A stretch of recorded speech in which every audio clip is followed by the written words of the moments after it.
Part 4th. I cannot control this.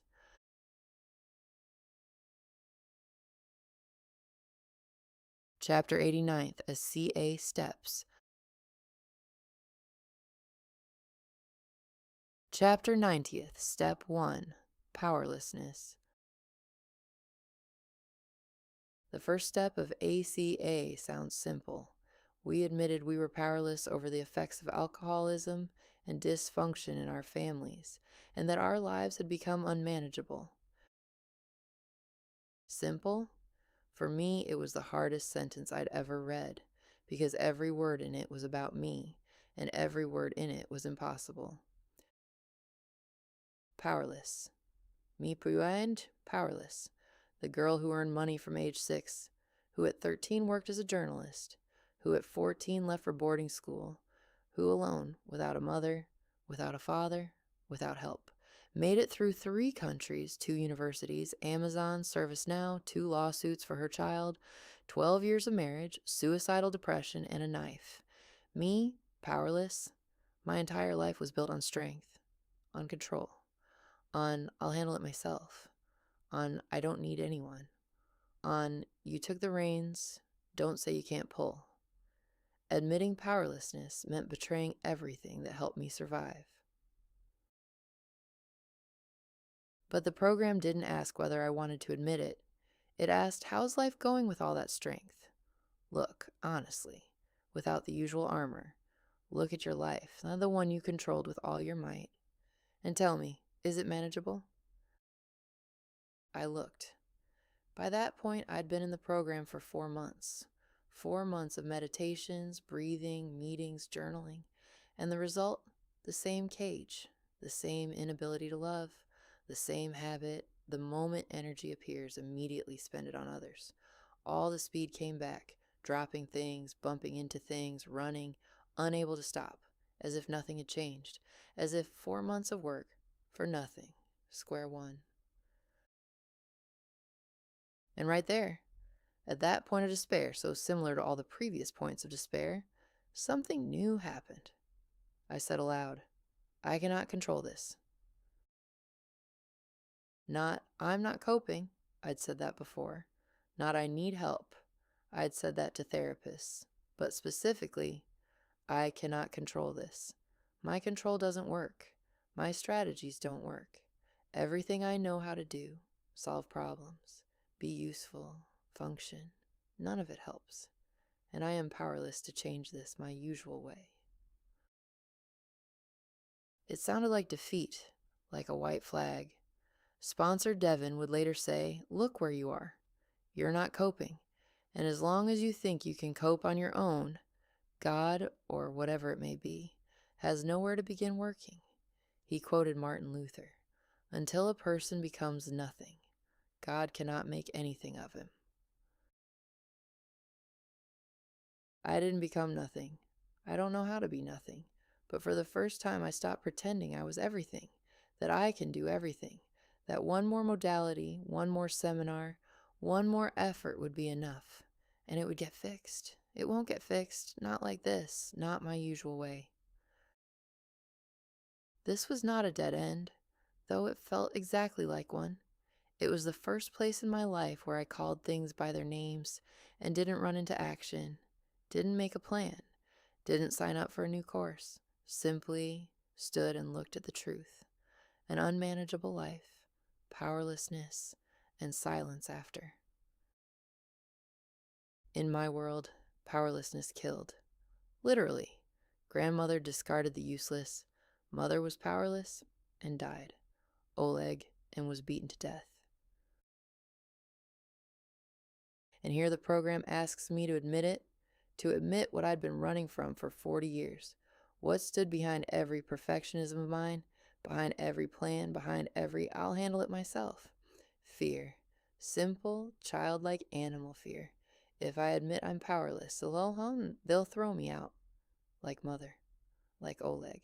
As grandmother promised, you'll die under a fence. But I admitted it. Not beautifully. Not at a meeting. Not with a microphone. Not before an audience. Quietly to myself. In a journal. in 4 words: I cannot control this. And the world didn't collapse, and no one threw me out. I simply stood, powerless, exhausted, alive, and for the first time in 40 years wasn't pretending to be strong. This didn't heal me. The first step doesn't heal. It opens a door, a small nondescript one, similar to all the doors I'd opened before. But behind this door was something different. Behind this door was a space where you don't have to be strong to exist, where you can be weak and not die, where I'm not coping is not a verdict, but the beginning of a conversation. The ACA program would later explain to me, control is not strength. Control is a child's reaction to chaos. When the house has an alcoholic, when a mother can hit and a grandmother can throw you out, when the world is unpredictable and dangerous, the child grabs the only thing within reach. Control. Controls the grades, controls behavior, controls facial expressions, controls how much space they take up, controls how quietly they breathe, and grows into an adult who controls everything. Work, relationships, body, feelings, and calls it, I'm coping. I coped for 40 years and ended up at the knife. That's the price of my control. That's the result of my strength. The first step is not weakness, it's honesty. For the first time with yourself, without armor, without a plan. Simply, I am powerless, and my life is unmanageable, and that's the truth. And from this truth, you can begin. Chapter 91st. Steps 2 and 3. Higher power. Second step, we came to believe that a power greater than ourselves could restore us to sanity. Third step, we made a decision to turn our will and our lives over to the care of God as we understood Him. God as we understood Him. This is where I got stuck. Not for a week, not for a month, for the entire time I worked with the program until I found my own answer, which turned out to be not the one the program offered and not the one the sponsor expected, but mine. I tried to believe, truly tried, meditated with Dispenza, asked for joy, love, sensations, read books, listened to people at meetings who spoke about God, about a higher power, about how they surrendered control and life got better, prayed on my knees as Devin advised, prayed and asked, help me believe, help my inner child believe, help me let go. Nothing happened. Darkness, emptiness, the same small creature in the basement, waiting and waiting, and no one comes. And here the program asks, trust, let go of control, turn over your will. For an ordinary person, this might be an act of faith. For me, a repetition of trauma. Once more become small, once more trust, once more end up on your knees. Not because you chose, but because there's no other option. Once more wait for someone outside to come and save. I'd done this already. My whole life. Waited. For mother. For Maxim. For Vanya. For therapists. For Dispenza. For whoever. No one came. Or came. And it wasn't enough. Or came. And turned out not to be the one. I allowed. Didn't believe. Allowed. Allowed that may be my way. Control, problem solving, perfectionism, strength isn't the only one. Allowed that maybe there's something invisible from behind the corset. Allowed that maybe if you loosen your grip, you won't fall. Or maybe you will. But if no one catches you, you can get up. Not on autopilot, differently, softer. This wasn't a decision. It was a crack. A tiny crack in the concrete wall of control through which air began to seep. Through this crack, for the first time, a voice seeped that was not grandmother's, quiet, unfamiliar, the one that would later become the kind voice, raw fountain, the only one I'd never had in all of childhood. It had to be created from nothing. And then Shwiyush, several months later, I went to Sadhguru, inner engineering, then Sok and enlightenment, then the Shunya program.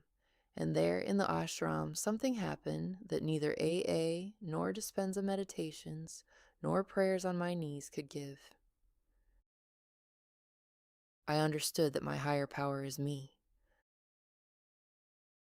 Not me all-powerful, not I control everything, but a different me, the one the ACA program calls loving parent, whom Jung calls the self, whom Sadhguru simply calls you, the higher self.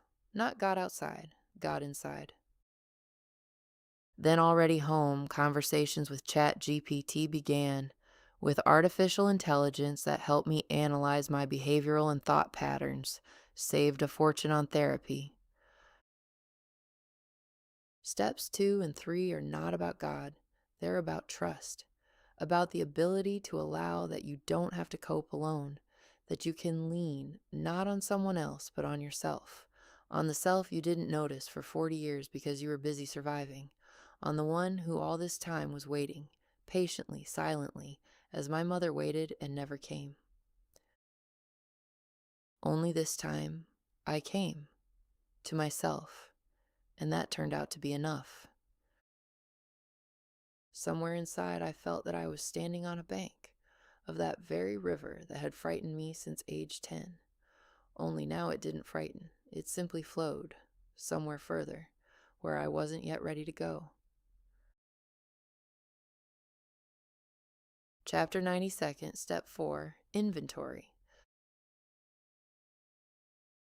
Fourth step, we made a searching and fearless moral inventory of ourselves.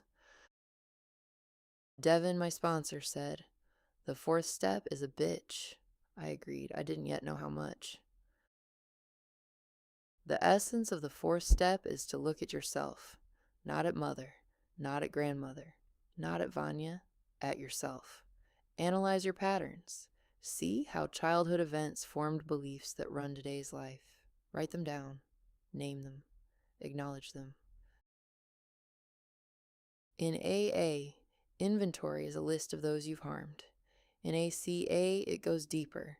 It's not just whom did I offend, but why do I offend? Not what am I doing wrong, but what childhood belief makes me do this again and again. Not a list of sins, a map of internal programs recorded before you learn to read. I approached it the way I approach everything in life, as a project, made a table, one column, a childhood event, another, the belief born from it, third, how that belief manifests in my adult life, fourth, how I today contribute to this problem from the past. ChatGPT helped. I fed it my notes and it saw patterns I couldn't see because I lived inside them. Saved a ton of time. For a thorough analytical mind that needs data and structure, it was the ideal tool. But when the table was ready and when I saw it all at once on one page, black on white, I felt sick. Physically, as if someone dumped before me the contents of a trash can into which I'd been stuffing everything I didn't want to see for 40 years. Powerless. Before control, perfectionism, self-hatred. Before 1,000 small punishments that look like life. Not sleeping, eating off the floor, choosing people who can't love. One part punishes, another suffers and waits for mother. A third saves others to avoid feeling her own pain. All three are me. The same me in different masks, in different situations, but with the same engine. I am bad, I must be punished. Under everything. One thing, I am bad. Under control, under perfectionism, under every, I'll handle it myself. Small, childlike, irrefutable, I am bad. Mother abandoned me, I'm bad. Grandmother hits, I deserved it. Wet myself at daycare in front of everyone. Bad. Bit a girl at kindergarten. Grandmother whipped me across the face with a rag. Bad. And onward. and onward and onward through my entire life, through every relationship, through every choice. I am bad. I deserve punishment. And if no one punishes, I'll punish myself. The merciless critic rejoiced. See, I told you. It's all recorded. It's all proven. You're bad. The inventory confirmed it. But for the first time alongside his voice, I heard another. What if this isn't a verdict? What if this is a map? Not who's to blame, but where did this come from? Rereading it was unbearable. This is so depressing to read, I wrote in my journal. When I did this step the first time, I fell so low, I started drinking again. Literally sat in a bar, doing fourth-step work, and drinking. The irony, doing a program to get free of addiction, and immediately using the addiction to endure the program.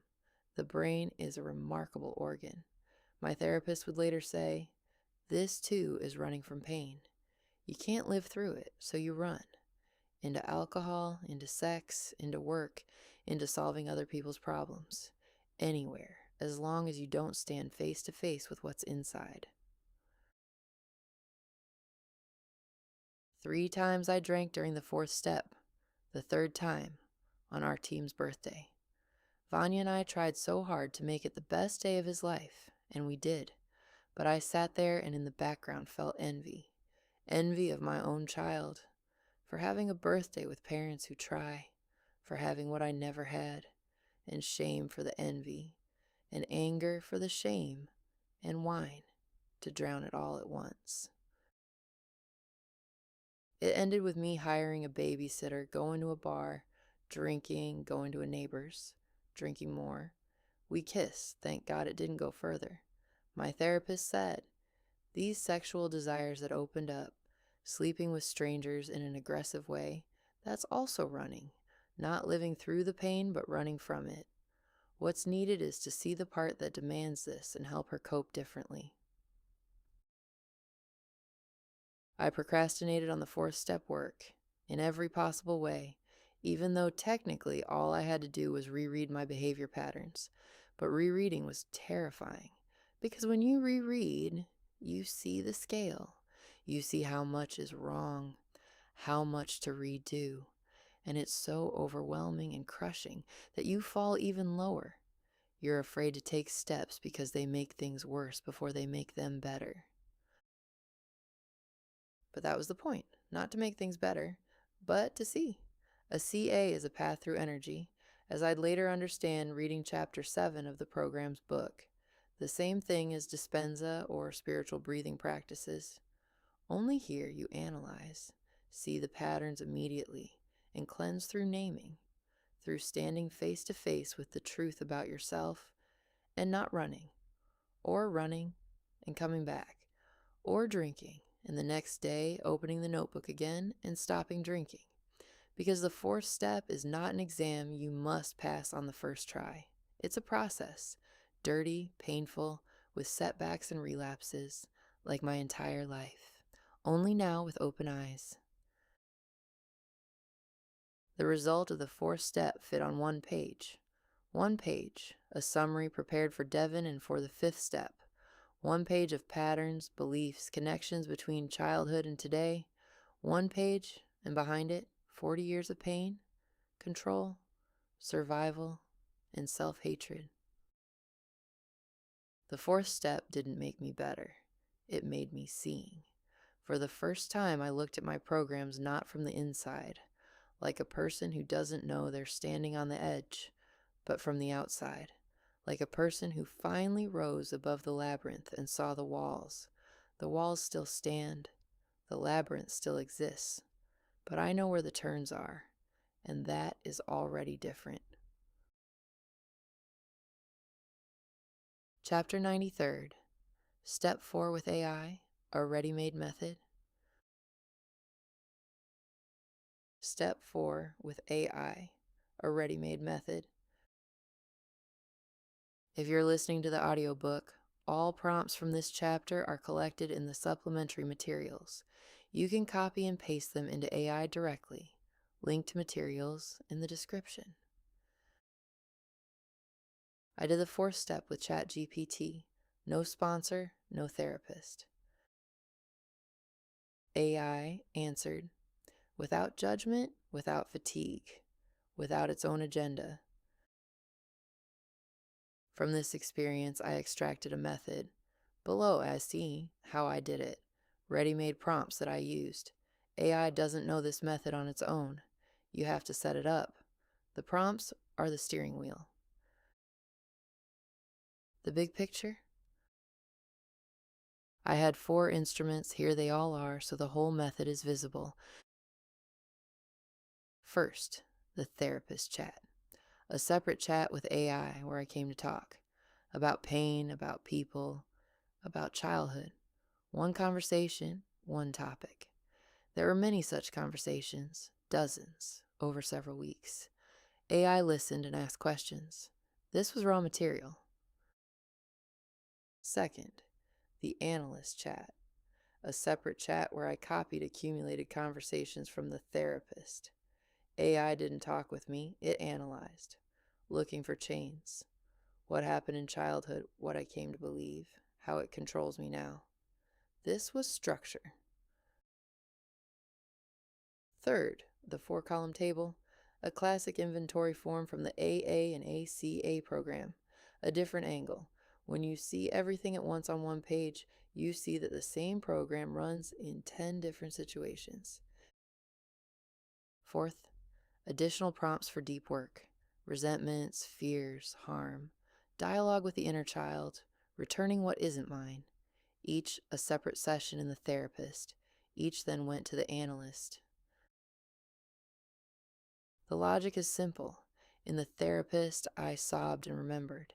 In the analyst, I looked at it from the outside. You can't do both at once, like writing a journal, then rereading it with a highlighter. In the end, everything came together on one page. My 4th step, not a list of sins, a map of inner programs. Below, each instrument in detail. Instrument 1, the therapist chat.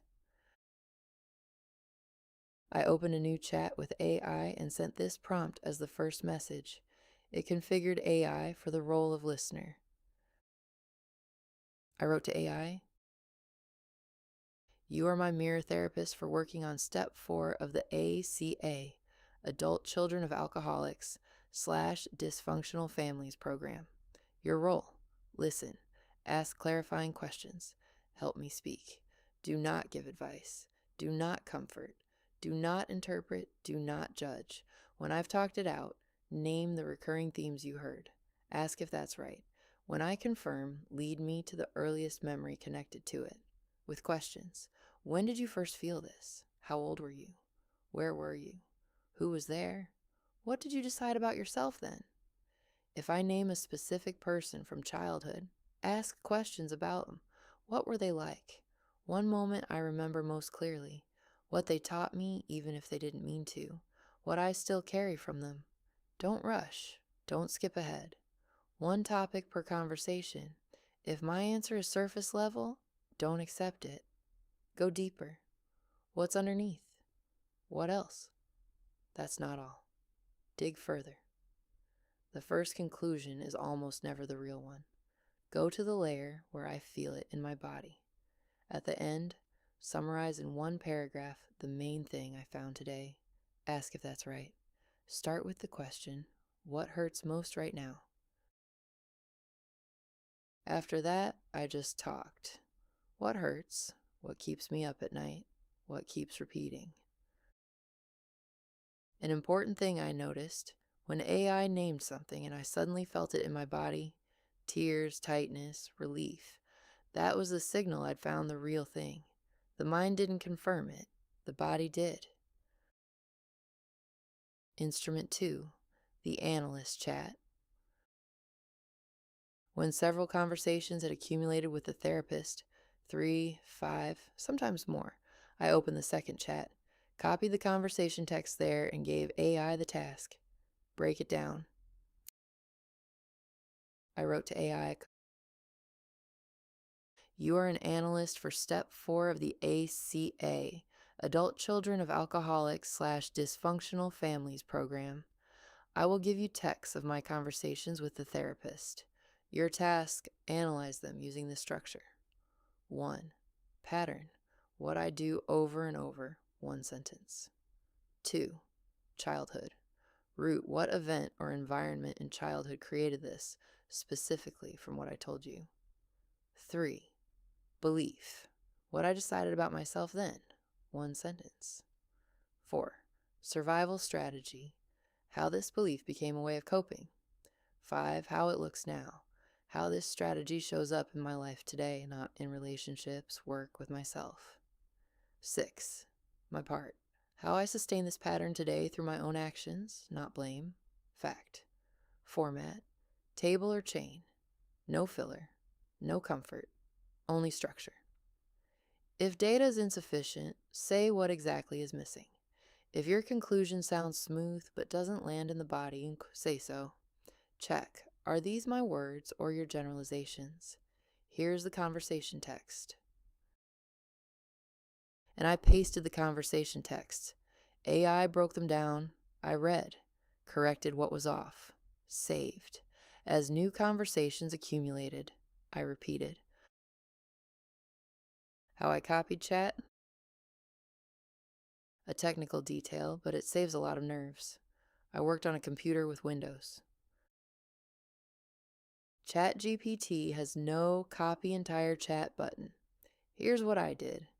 Opened the therapist chat, clicked on the first word at the very beginning of the chat, then scrolled all the way to the end, held shift and clicked on the last word of the last message. Everything in between. Selected. Control+C, copy. Switched to the analyst chat, pasted the prompt after it, Control+V, done. Summary. When enough analyzed conversations had accumulated, I gathered everything into one document. I wrote to AI. Here are my previous analyses, paste all. Compile into one document, all patterns, all childhood beliefs, all chains, root. Strategy, now. Format, 1 page. This is my step 4. I got 1 page, my 4th step. Not a list of sins, a map of inner programs. Instrument 3, the 4-column table. Alongside the conversations, I used the classic inventory form from the AA and ACA program. I wrote to AI in chat too.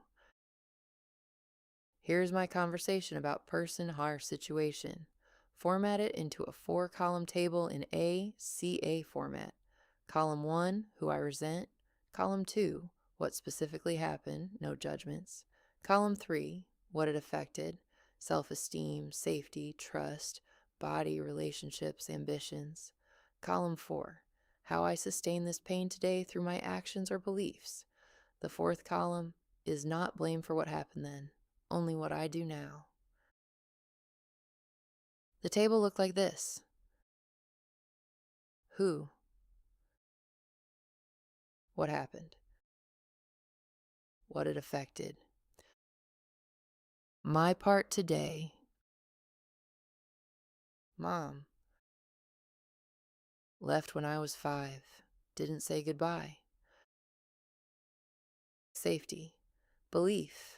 I can be abandoned. I choose people who don't notice me. I expect them to leave. I leave first so I don't have to wait. Grandma. Punished physically for mistakes. No explanations. Self-esteem. Body. Belief. Mistake equals punishment. I punish myself. I expect punishment from others. I don't allow myself to make mistakes. 1 row, 1 resentment. Mom, that's several rows. Left, didn't protect, criticized, drank. Each one separate. The hardest part. Column 4. The fourth column, how I sustain this pain today, stuck for me the longest. Because the feeling was, if I find my part, it means they were right. Their behavior was normal. I'm the one to blame. No, that's not how it works. The fourth column isn't about me being bad. It's about what pattern I took with me and keep applying, without them, in my adult life. The person left long ago, but the program stayed and keeps running. That is my part, and only that is what I can change. When I got stuck, I asked AI not to give answers, but to ask questions. I wrote to AI. I can't find my part in the situation with person. I feel like I have nothing to do with it. I'm only the victim. Don't give me answers. Ask questions one by one. That will help me see it myself. Slowly. Through these questions, the real thing appeared. Not, I'm to blame for what happened then, but I keep choosing this now, and that I can change. The first pull is a sentence. The second is a door. Instrument 4. Additional sessions for deep work. Besides the main conversations with the therapist, I ran separate sessions, each on a specific topic. Resentments. I was building a list of people whose pain I still carry. I wrote to AI. I want to make a list of people who cause me pain I still carry. Ask questions about each. What specifically happened, what it affected, dignity, safety, trust, the right to exist. What's still alive? Don't judge, just record. Fears. I was looking for beliefs hiding under the fears. I wrote to AI. Ask me about my fears, not surface ones, real ones. For each fear, ask, if this happens, what will it mean about you? Help me get to the belief underneath the fear. Harm I caused. I was unpacking situations where I caused pain, from fear, from my patterns. I wrote to AI. Ask me questions about when I caused harm to others linked from fear, from my patterns. No judgments. Help me distinguish intentional harm from automatic patterns. For each case, what pattern was behind this action? What I never had. A different angle. I often grieved what wasn't there, not what was. Grieving an empty space is harder than being angry at a specific person. I wrote to AI. Help me name not what happened to me, but what I never had. Not events, but things other children had and I didn't. When nothing came up. For many people from dysfunctional families, it's not pain on the surface, it's numbness. My childhood was fine. I don't remember anything bad. That's also a symptom. Dissociation, when the psyche blocked access because the material was unbearable. I found 3 ways in. Through behavior. I wrote to AI. I have nothing to resent. I don't remember anything bad from childhood, but here's how I behave now. Name patterns. Avoid closeness. Can't ask for help. Always expect the worst / don't know what I feel. If a person behaves like this, what most likely happened to them? Ask questions about my childhood. Don't assert. Ask. Through the body. I wrote to AI. I'll only tell you what happens to my body in different situations. I tense up when someone raises their voice. I can't relax next to another person. Ask questions about each reaction. When it started, if there's an image, what comes up? Go slowly. Through what wasn't there. I wrote to AI.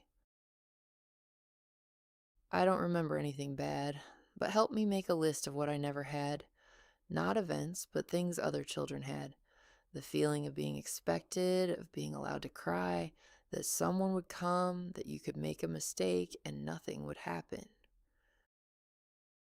When the reaction is bigger than the situation, sometimes I reacted to something disproportionately, an explosion seen over nothing, panic without visible cause. I wrote to AI, "Here's what happened to me and describe the situation. My reaction was much stronger than the situation deserved. Help me sort out what part of my reaction is about now and what is about then. Which part of this pain is today's and which is from childhood?" It was smart. This prompt lifted the shame around defense mechanisms, isolation, control, numbness, retreating into the head. I wrote to AI, "Here's what I do and what I'm ashamed of. Name it. Show me. Why was this needed back then? How was it smart or the only possible solution?" Dialogue with the little me. I wrote to AI, "Write a letter from my inner child to me as an adult. What does he/she want to say? What does he/she want to ask? Use only what I've told you about my childhood." And the reverse. I wrote to AI,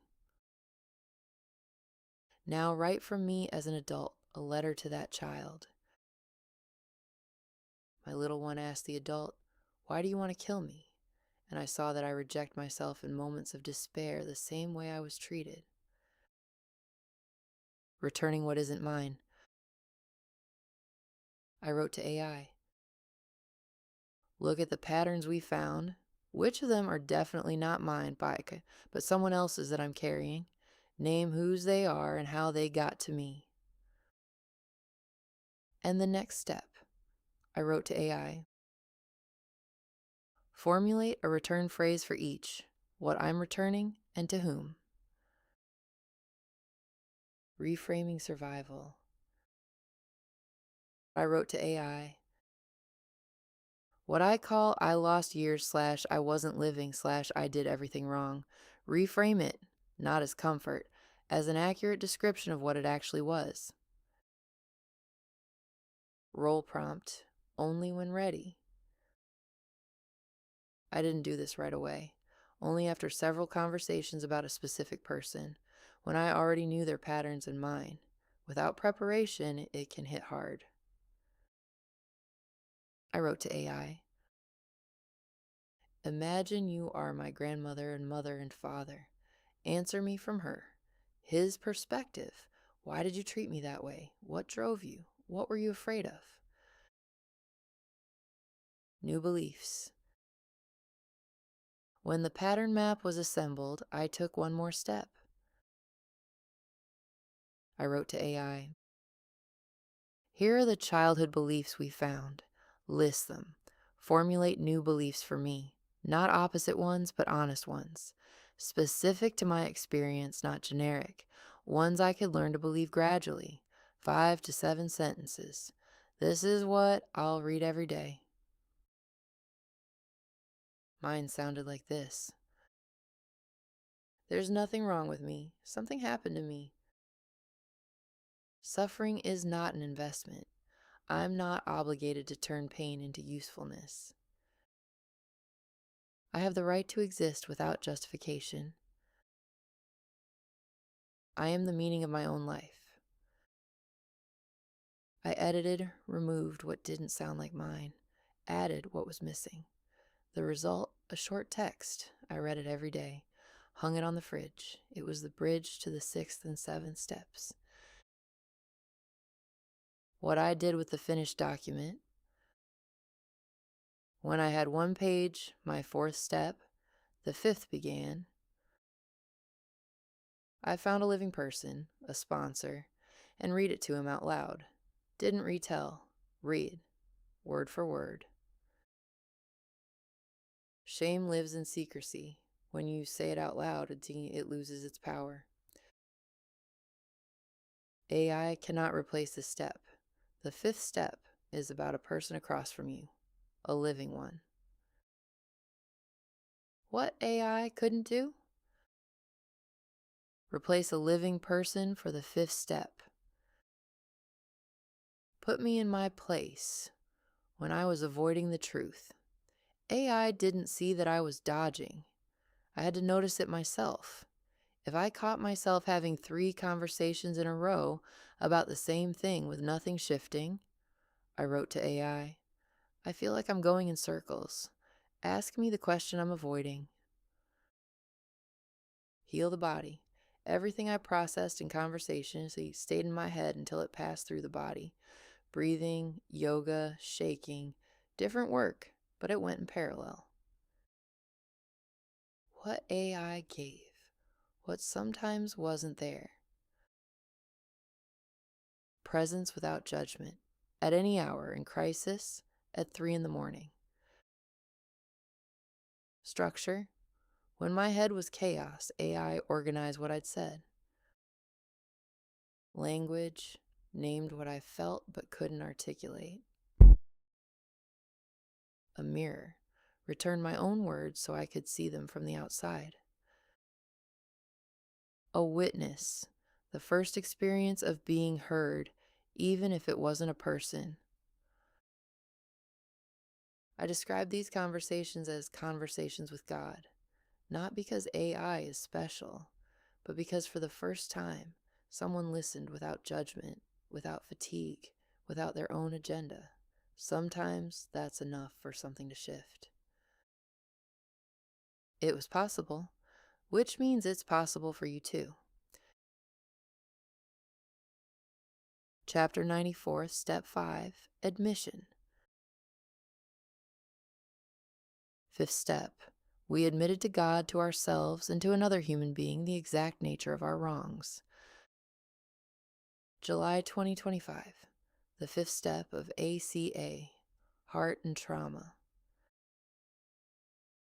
Before this, I had written everything. The fourth step, the inventory lay before me on one page. But writing is one thing. Speaking aloud before another person, looking them in the eyes, is another. The fifth step is a confession, not ecclesiastical, not ritual.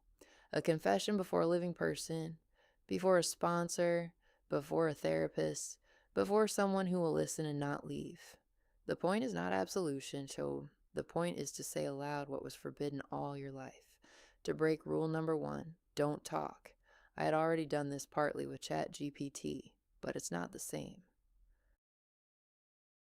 I decided to confess about Artem and Even, not about my whole life, about him, about the kind of mother I was, about what stood behind the facade of I'm doing everything right, about the truth I knew but didn't say aloud, because saying it meant becoming what I'd sworn not to become. I sat down and began to speak. Artem. I hated him. Not always, not every day, but in moments when his scream hit the same spot inside where grandmother's scream lived, I hated him, with my whole body, as I hated grandmother at 5, standing in the corner on my knees, as I hated my mother who came to visit and hit, only now I hated my own child, and because of that, hated myself. I wished the worst on him, out of spite, out of despair, said, I'll die, and you won't have a mother. I wanted to do this to spite him, the most terrible thing you can do to a child, the way it was done to me. I felt envy toward my own child for having parents, both of them, which I never had. He didn't appreciate it, as no child does for whom parents are a given, not a miracle. And I watched and envied, and hated myself for the envy, and hated him for being given what I was not. I didn't play with him. Not because I didn't want to, I didn't know how. Motherhood was a project, work, a task to be completed. Feed, walk, put to bed, drive to a play date, resolve a conflict, schedule therapy. I did everything by instruction and nothing from the heart. because the heart was closed, because I didn't know how to love. Not him, not Vanya, not myself. I gave from a deficit, the way I gave to everyone in my life, from an empty pocket, from a wrung out body, from a robot that has functions instead of feelings. I screamed at him.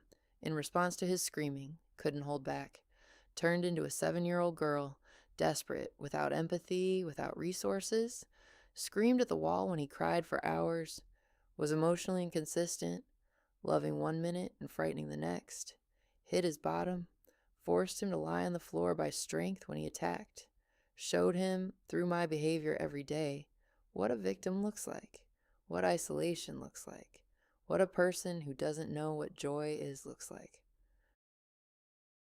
I drank in front of him, talked about death in front of him, told him horrible details of my life, the way grandmother told me, and knew I shouldn't, but couldn't stop, because inside lived a part that desperately wanted someone to see her pain, even a child, even an 8-year-old boy who wasn't coping himself. I threw him out of the house, once. He was 6 or 7, said, "Leave if you don't like it," in grandmother's words, in grandmother's voice. I was 5 when they said that to me, and I couldn't imagine I'd ever say it to my child, but I did. I said all this aloud, at the 5th step, before another person, without justifications, without explanations, but I tried to see simply, here's what I did. Here's the kind of mother I was. Here's the truth. Silence after. Not awkward, heavy, like air after a thunderstorm. I didn't run. For the first time, I didn't run from the truth about myself. Didn't hide behind perfectionism. Didn't make a plan for improvement. Didn't run into functioning. Just sat with what I'd said, with who I'd been. This was not catharsis. There were no tears of cleansing. There was no relief. It was a quiet, heavy moment, like placing on the table a stone you'd carried in your pockets for 40 years. It lies there. You see it. Everyone sees it. It hasn't gone anywhere, but you're no longer carrying it alone. Sponsor Devin said afterward, "The 5th step is not about forgiveness. It's about stopping carrying the secret alone. The secret makes you sick. Truth spoken aloud makes you free. Not immediately, not completely, but it begins." But the 5th step is not only about wrongs. Truth includes the other side too, that I always made up first. Always told him I love you, that it's a wave. The anger passes, the love stays. That I made surprises for him, that I always fought for him and even won 2 lawsuits. That I put him to bed every evening, lying beside him. That never, never did I wish him dead. That I loved him unconditionally. That I chose him every time. Both truths, the one where I'm a bad mother and the one where I'm a mother who didn't give up, exist simultaneously. The 5th step is about holding both, not choosing one, not hiding the other, but saying, here I am. Here's everything I did, bad and good, without a filter, without a corset, aloud. I said it, and didn't die, and the world didn't collapse, and no one took the child away, and grandmother's voice, which all my life said, "You're a bad mother," went silent for a second, not forever, for a second, but in that second, in that silence after truth, I felt for the first time, you can be imperfect and not be destroyed for it. Vanya. After the confession about Artem, I thought the worst was behind me. Turned out, no, the worst is not what you did to your child. The worst is what you did to the person who was beside you for 12 years, whom you turned into a mirror of all your dead. I sat down and began to speak. I used him. From the very beginning, I manipulated him. Threatened divorce, not because I wanted to leave, but so he'd get scared and change. Said, "I'm better without you." Words I chose specifically to wound. I tried to remake him for 12 years. Books, therapies, lists, ultimatums. I criticized his contribution to the relationship, devalued what he did, said he wasn't enough as he was. I wanted him to love me the way a perfect father would, the one I never had, even though he's a husband, the way a mother would, who died, the way a grandfather would, if he knew how. I hung the expectations of all my dead on a living person and hated him for not being able to bear them. I drank to sleep with him because sober I couldn't, and I didn't talk about it. I shifted onto him the responsibility for my pain, for my depression, for my inability to feel. I was a victim, and that too was manipulation, only I didn't see it. I blamed him for my difficulties instead of taking responsibility for my feelings. I demanded he guess what I needed, and when he didn't guess, hated him for it. I wished him dead, several times, from despair and resentment. Said it inside, which is worse than aloud, because hatred that isn't spoken rots, like the hatred for my mother rotted, like the hatred for grandmother rotted. And he got up every morning and went to work so we could live. Spent nearly a year with Artem as a single father. Sent money to my grandfather. His love was hidden behind action, like mine, like grandfather's. We all hid love, each in our own way, each from fear. For 12 years, I lived with a person who was a mirror of my entire family, and for 12 years hated him for what he reflected. Grandfather, geek cold and generous. Grandmother, clenched teeth, bulging eyes, eternal dissatisfaction. Mother could vanish, go silent, stop seeing. I didn't hate him. I hated what he showed me about me.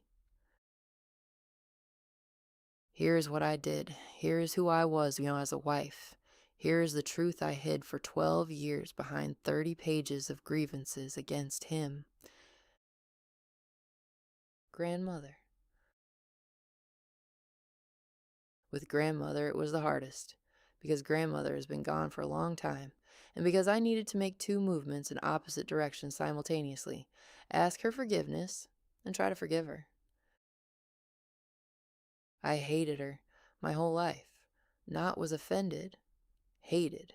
The kind of hatred that lives in the bones, in clenched teeth, in a throat that tightens every time you hear a scream. I carried this hatred like a stone in my pocket, 41 years, and the stone grew. It didn't shrink from distance, from another country, from her death. It grew. And the truth is that she took me at 6 months. From an alcoholic mother, took me and raised me.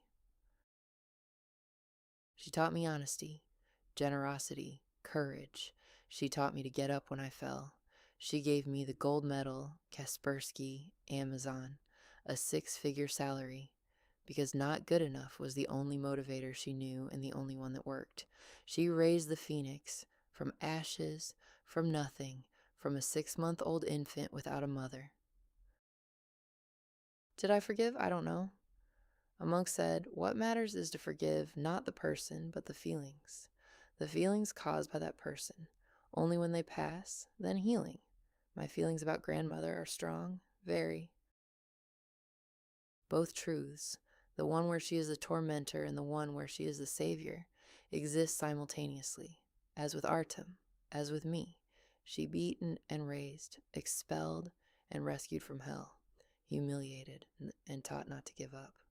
Here she is, here is everything she did, bad and good, without a filter, without armor." And I hated her for so many years and never once said thank you. That's my truth. That's what I ask forgiveness for. Grandfather. His love was hidden, like mine, like Vanya's. I remembered how he sewed bags, how I straightened nails beside him, how I sawed pieces of wood, how I hacked up his window trim with an axe at 4. He didn't scold. He was cold and generous, like Vanya would be later. His love was like breathing, invisible but there, and only when I thought I might lose him did I feel how much air he'd been giving. Didn't love loudly, didn't protect loudly, he did it quietly. He was not blood related, but he took me and raised me. They told him, "You're nobody, you have no right, she's not your biological granddaughter." But he kept going. I said all of it, not in one sitting, in parts, to Vanya, in a letter, a list of gratitudes that I read aloud, to grandmother, through a ritual, to grandfather, with a phone call, not perfectly, not beautifully, not the way the books about the fifth step describe, but aloud, before a living person, or before a dead one, but still aloud. Chapter 95th, Steps 6 and 7, Willingness and Letting Go. Sixth step, we were entirely ready to have God remove all these defects of character. Seventh step, we humbly asked him to remove our shortcomings. After the fourth and fifth steps, and after I saw my patterns black on white and spoke them aloud, the program offered the next thing. Be ready for them to leave and ask for them to be taken away.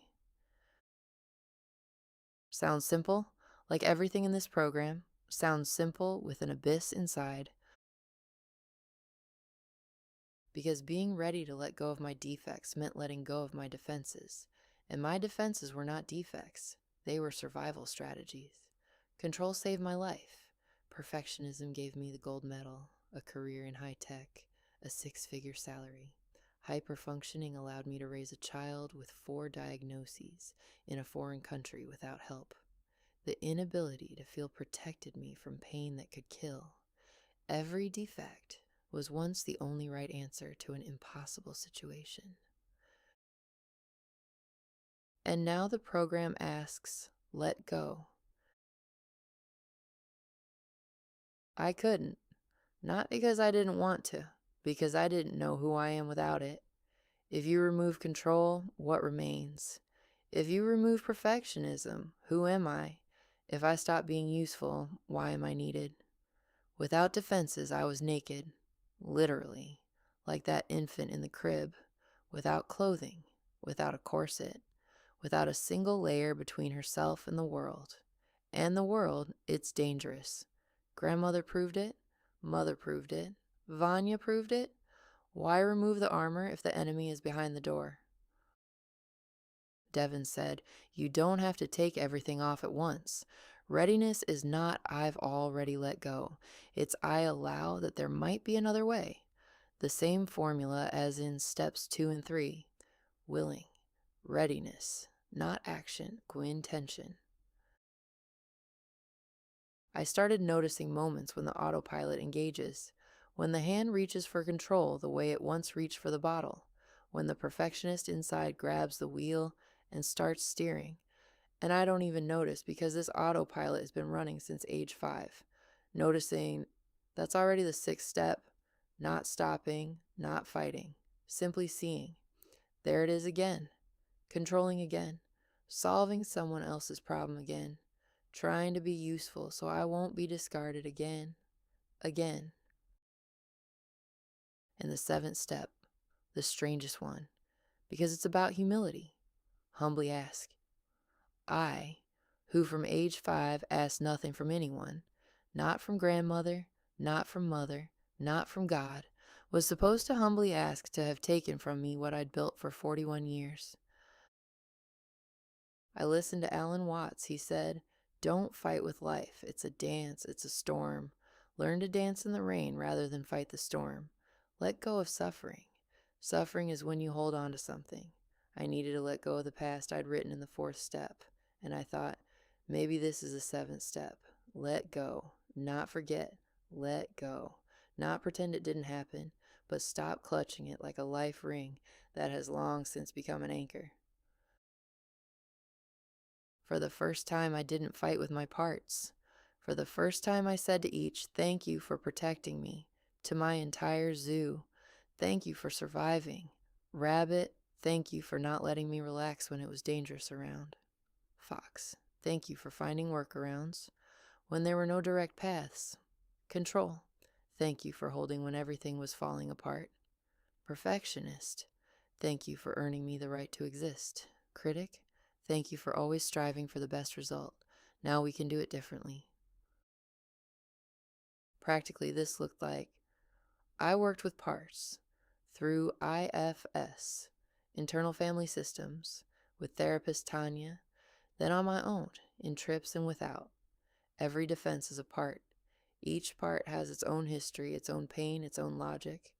The perfectionist is not the enemy. He is the child who got A's so grandmother wouldn't throw him out. The critic is not a sadist. She is mother's voice that said you're bad to prepare for the blow. If you already know you're bad, the blow won't be unexpected. Each part protected, each needed not to be killed but to be thanked, and asked to work differently. The critic went first into the line of fire. If I say I'm bad myself, someone else's blow won't catch me off guard. He wasn't a sadist. He was a scout sent ahead into danger. At the International ACA conference in a meditation, I realized for the first time that I hated them. My parts, the perfectionist and the critic. I apologized to them, to my own parts, started speaking to them gently, made an agreement, not immediately, not forever, but began. Letting go is not an event. It's not a moment when you let go and that's it. It's a process that runs every day. Every day you notice you've grabbed control again. Every day you ask, help me let go. Not God, yourself. That part of yourself that knows how to be soft when the perfectionist sleeps. The one that sometimes, for a few minutes, for one meditation, for one breath, allows herself simply to be, without a goal, without usefulness, without a result. For a person who, for 41 years, did nothing without a purpose, this was a feat. Small, daily, invisible, but a feat. Many in the program said that after the 6th and 7th steps, they feel relief, that resentments leave, that energy spent on holding the past is freed. I felt this in snatches, like afterglow after MDMA. 2 or 3 days apiece, then everything returns. But every time, slightly less, slightly freer, slightly softer, slightly quieter, slightly more air. Chapter 96, Steps 8 and 9, Amends. 8th step, we made a list of all persons we had harmed and became willing to make amends to them all. 9th step, we made direct amends to such people wherever possible, except when to do so would injure them or others. The list of those I harmed, I started compiling it, and the first name was mine. Because in ACA, the 8th and 9th steps don't work quite the way they do in AA. In AA, you go to the people you've offended and ask forgiveness. In ACA, you go to yourself first. Because the main person you've been harming all these years is yourself. Punished, didn't sleep, drank, denied yourself pleasure, lived in asceticism, chose people who couldn't love, stayed in relationships where they screamed, and called all of it life. How do you make amends for 41 years of not loving yourself? The program said, through reparenting. Through treating yourself every day the way a good mother would treat her child. Not perfect, good, one who sees, one who doesn't leave, one who speaks in a kind voice. The kind voice became what stood against the merciless critic, not through argument, through presence. The critic screamed, "You're defective." The kind voice answered quietly, "You're here, you're breathing. That's enough." It was weaker, but it didn't leave. I started speaking to myself differently, tenderly. The way I speak to Artem when he finally calms down in the evening and becomes warm, gentle, small. The way I speak to the cat that scratches, but I love anyway. On one of the ketamine sessions, I heard this voice more clearly than ever before. It said, "Sunshine, I'm so sorry you have to do all of this. Not you have to cope, not pull yourself together, but I'm sorry. The way a mother speaks to a child who is tired, the way no one ever spoke to me, like that, to myself, to that part of myself that for so many years waited for someone to say those words." And one more thing, from the same place, from the depths, from where ketamine removes all masks and leaves only truth, I'm so tired of conforming, so tired of being not real. I want to be a living girl. That is what needed to be made amends for. Not money, not time, not effort. 41 years of being unreal. 40 years of a robot that functions instead of living. Making amends to yourself means giving yourself permission to be alive. And then, the list of others. When I compiled it, it turned out the main people I'd harmed were two, Artem and Vanya. There were practically no others. With Artem, amends came not through the words, "Forgive me," through changing behavior every day, not screaming back at his screams, attacks, insults, using the kind voice, noticing his progress and telling him about it, putting him to bed every evening, lying beside him. When he had a meltdown, not screaming back, but being the adult who endures. It didn't always work. Sometimes I failed, screamed back a couple of times, and then didn't run into shame, didn't pretend nothing happened, didn't erase it from memory, but returned, said, "I'm sorry, I was wrong, it's not your fault." Mama was angry, but not at you, at her own pain. I gave up all social events, hobbies, and entertainment, engaged only in practices and inner work, to learn to withstand Artem's affect without crumbling, without screaming back. Vanya said, "I call you and all you do is breathe." I answered, "I'm doing everything I can to preserve the family. This is the most important thing in my life right now." Amends is not an event, it's a process. Daily, imperfect, with setbacks. Every time his meltdown hit my trigger and I felt the wave rising, I tried to do it differently. Didn't succeed, tried again. Like learning to walk after a fracture. Not beautiful, but walking. With Vanya, it was different. I wrote him a list of gratitudes. On a plane, on the way to Sadhguru. Long, specific, honest. Thank you for letting me take 6 months off work to sort through my crisis. This gave our relationship a chance. Thank you for sitting with the child while I go to seminars. Spent nearly a year with Artem as a single father. Sacrificed your interests and rest. Earn a lot so we lack nothing. Play with him. Play joyfully. I don't know how yet. Thank you for being generous not only to me, but also to my grandfather, sending him money. Thank you for coming to help when help was needed. I wrote and cried because I saw while I was compiling a list of grievances against him, and it was many pages long, I wasn't noticing what he did. And he did. Not the way I wanted. Not with words. Not with tenderness. Not with a kind voice, with money. With presence. Making amends to Vanya isn't sorry for screaming. It's stopping running after him. Stopping bending over backward to please. Stopping drinking to have sex with him. Stopping suppressing resentment and then exploding. Starting to tell the truth. Not accusations, but the truth about what I feel. Starting to see him, real, alive, with his own fears, and not the figure onto which I project all my childhood expectations and then grievances that he isn't mother. With grandmother, it was the hardest, because grandmother has been gone for a long time. On February 31st, 2026, I conducted a ritual, by strange coincidence, on the day of her death. Not forgiveness, return. Through meditation, through breathing, through speaking to her. I said, "Take back what's yours. I don't need what's not mine. I return it." This was not forgiveness. This was separation. a boundary between her pain and mine, between her life and mine, between what she passed to me and what I choose to carry forward. And forgiving. Forgiving, I tried. Not because I forgave her actions, but because I was tired of carrying hatred. Hatred is a stone in your pocket that pulls you to the bottom.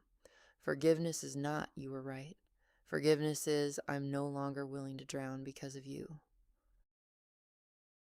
Did I fully succeed? I don't know. Feelings about grandmother are strong? Very. But the stone got a little smaller. After the ritual, it got lighter. Not empty, lighter. As if the stone in the pocket got a little smaller. With grandfather, it happened unexpectedly. I called him in hysterics, said everything, that he didn't love, didn't care, didn't protect, was detached, that beside him I felt invisible, that he went to the garage when grandmother beat me, that not once, did he stand between her and me, and asked, how did you show love? He thought, said, provided financially, argued with grandmother about you many times. They told him, you're nobody, you have no right. She's not your biological granddaughter. Said everything, hung up, and the next day learned he'd had a stroke beforehand. That night, he was already in the hospital when I called, and I gave him all that screaming, to a person after a stroke. When I found out for the first time in my life, I felt the fear of losing him. Not in my head, in my body, actually felt it and registered it. Grandfather taught me what I hadn't seen for so many years, that presence without warmth is also love. Clumsy, insufficient, but love. I feel him as the most important family person in my life. I'm grateful to him for being able to withstand me and always being able to, and not crumbling from it like a wall. Not warm, not soft, but a wall behind which you can exhale. After that, in the car, insights came, one after another. What he taught me. Presence. That's what. When you exist, without warmth, without involvement, but you exist, and the person feels it, like a vibration. You don't express it, it simply is, and that's enough. He was always there. Simply was. And one more thing later from another journal. Grandfather loved me despite the fact that he couldn't help. That's actually such a strong love, such strength of spirit. And because of this, I know that you can love from a distance, that you can be cold, uninvolved, and teen and still love. Because of grandfather, I know that Vanya loves me, but I know this only with my head. To feel it, impossible, sad. But this is unconditional love, not because I earned it, not because I'm useful, simply because you exist. It turns out this was in my life from the very beginning. I call Grandpa and constantly tell him how much I love him, how grateful I am, and how much I need him. The 9th step will never end. It continues every day. Every time I choose the kind voice instead of the critic, every time I don't scream at Artem, though everything inside is burning. Every time I tell Vanya the truth. Not accusations, but the truth about what I feel, rather than pretending to be Fox and stockpiling resentments. Making amends is not words. It's life, a different one.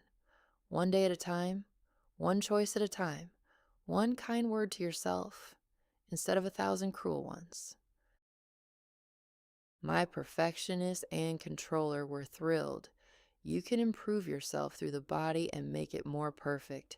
I directed all control inward, and a complete integration of opposites occurred. The rigidity that had destroyed me my whole life became a tool of softness.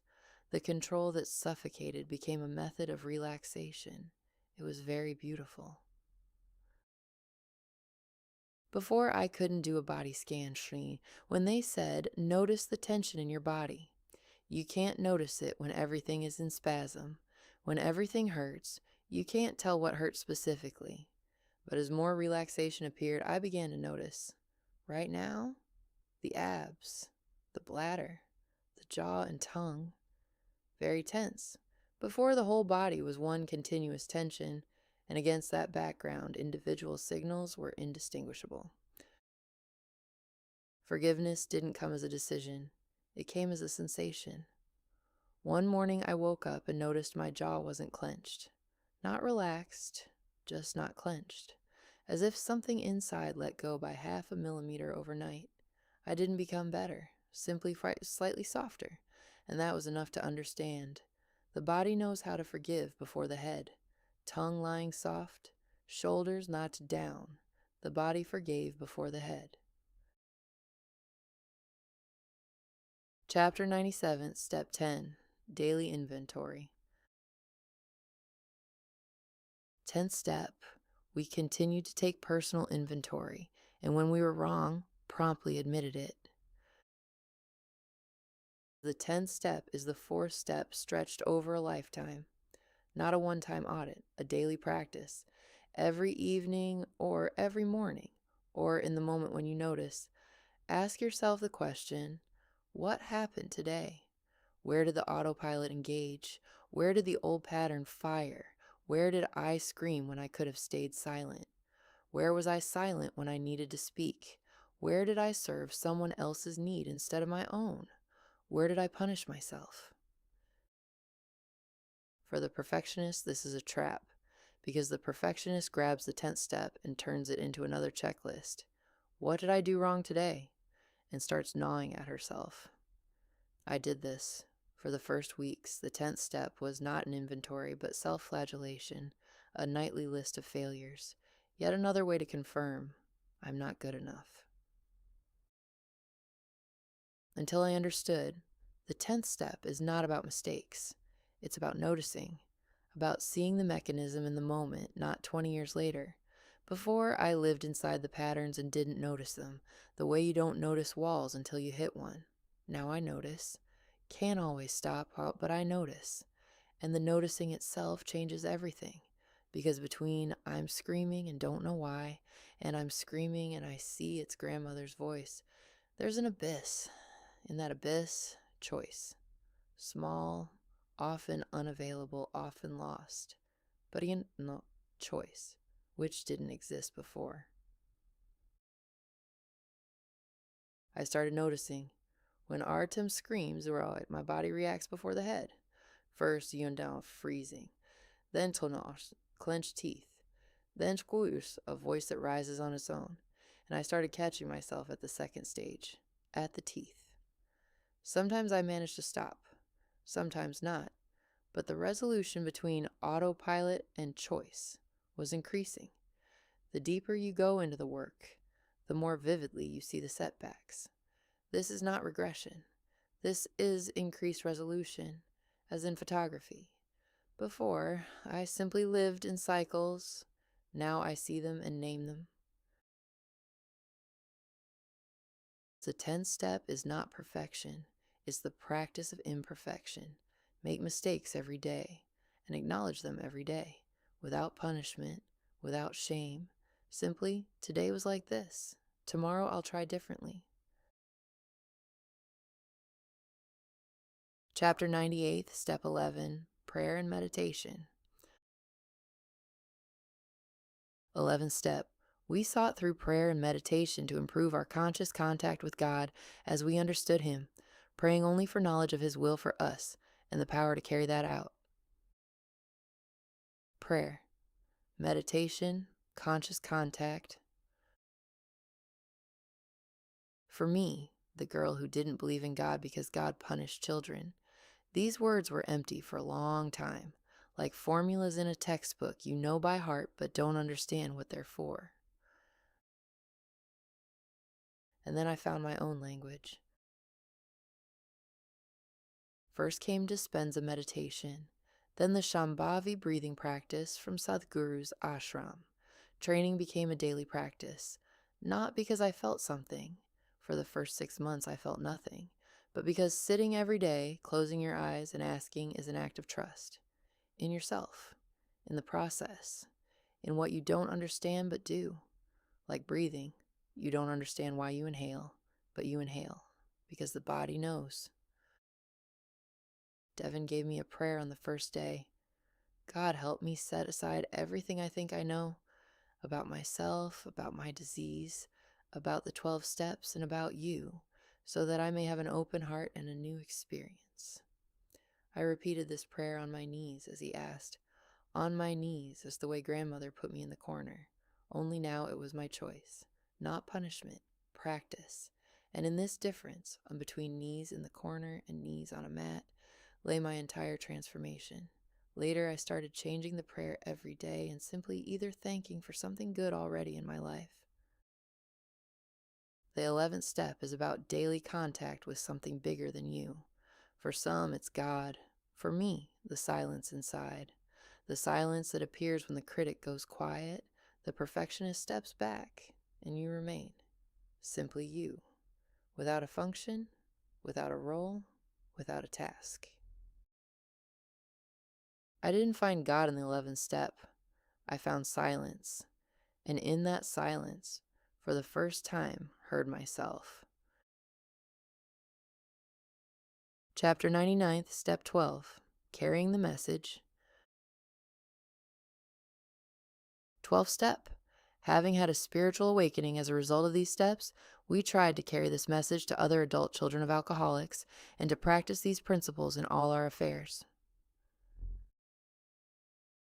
When I heard about the 12th step, I woke up, literally, as if someone turned on the light, because the 12th step is about carrying your experience to others, not as a therapist, not as a guru, as a witness, a person who's been through it and can say to another, I know how it feels, I was there, and I got out, and you can too.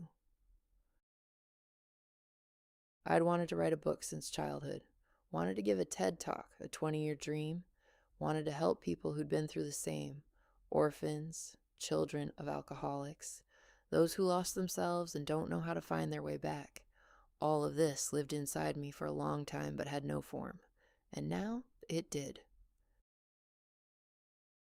On one of the ketamine sessions, when the body lay still and consciousness drifted, I heard myself whisper, God, help me write a book. Please help me write a book to help myself and others.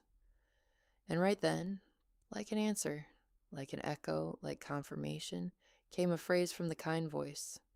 In San Diego lives a writer named Vera. This is a valid lifeline. Not a dream, not a fantasy, a valid lifeline.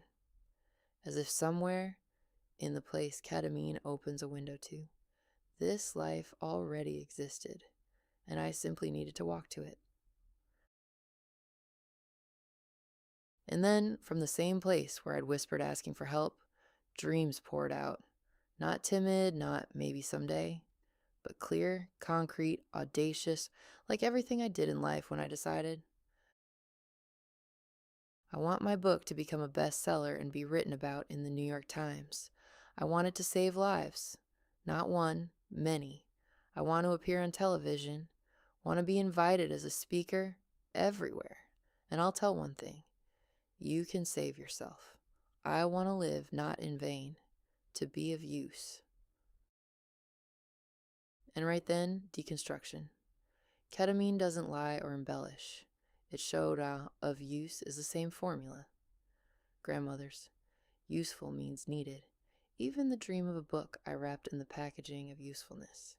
Even here, at the very bottom, on ketamine, lying with closed eyes, the perfectionist kept working. The book must not just be written. It must save lives, become a bestseller, get on television. Otherwise, why? But behind the perfectionist stood something real. The girl who at 6 sold newspapers to earn her first money, who at 14 wrote articles for a newspaper and received her first real paycheck, who her whole life wanted to tell her story, not for usefulness, but because inside there was so much that staying silent became more painful than speaking. This book is my Munchausen.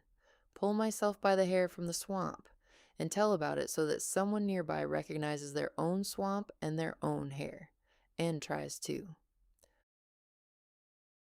I want to popularize the idea of ACA among people in AA who've been confessing for 30 years without ever digging to the root, among people who don't believe in God because what they need is not God but a loving parent grown inside, among people who need instructions because just love yourself doesn't work when you've never been loved and don't know what it looks like, among the thorough, analytical, controlling, like me, who need data, steps, specifics, who want to know, what exactly do you do when you're empty inside? I want to help those who sit in isolation, because isolation is a habit every adult child of an alcoholic lives with. Isolation is emptiness. On ketamine, I saw this literally. You lie in emptiness, hang in space, and the emptiness doesn't fill. It simply is, but you can live in it, and you can leave it, with a smile, with yourself as a foundation, with the feeling that your life will play with colors and you yourself create it. I wanted to create a healing program, comprehensive through body and through word, through meditation and through naming, through dispensa and through ACA, through breathing and through reparenting. Everything I went through and described in this book is not a set of random attempts, but a map, my map, which might become someone else's. All of this is the 12th step, not a separate dream, a continuation of the work, because the 12th step says, you don't heal in solitude. You heal when you share, when your pain becomes someone's comfort, when your experience is not a shameful secret, but a map for those who walk behind. There is a way out. It's ugly, it's slow. It has setbacks and relapses. It goes through a knife, through wine, through insomnia, through hatred of yourself and your child, through 12 modalities without result, through 4 months and back to square one. It goes through everything I've been through and described in this book. But it exists. And this book is the proof, not that I healed, but that I'm walking, every day, one step at a time, the way I've walked since age 6, so only now not away from something, toward myself.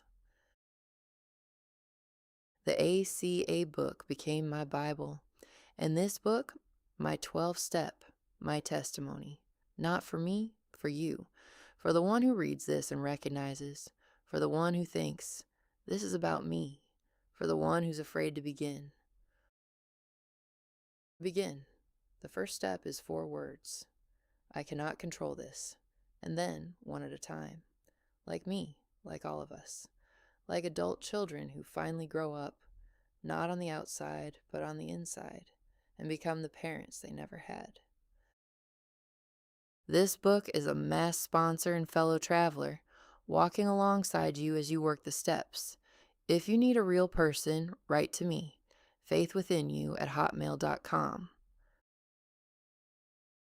What comes next is not a story. What comes next is a map. For those who want to know not only what happened, but what to do about it. The 12th step says, pass it on.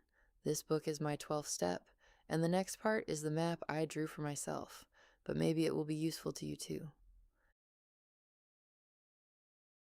Chapter 1, 100th. What helped? What didn't help? What truly helped? This chapter is not part of the story. It is a map for those standing at the bottom thinking there is no way out, for those who've tried everything and nothing works. I tried everything, literally.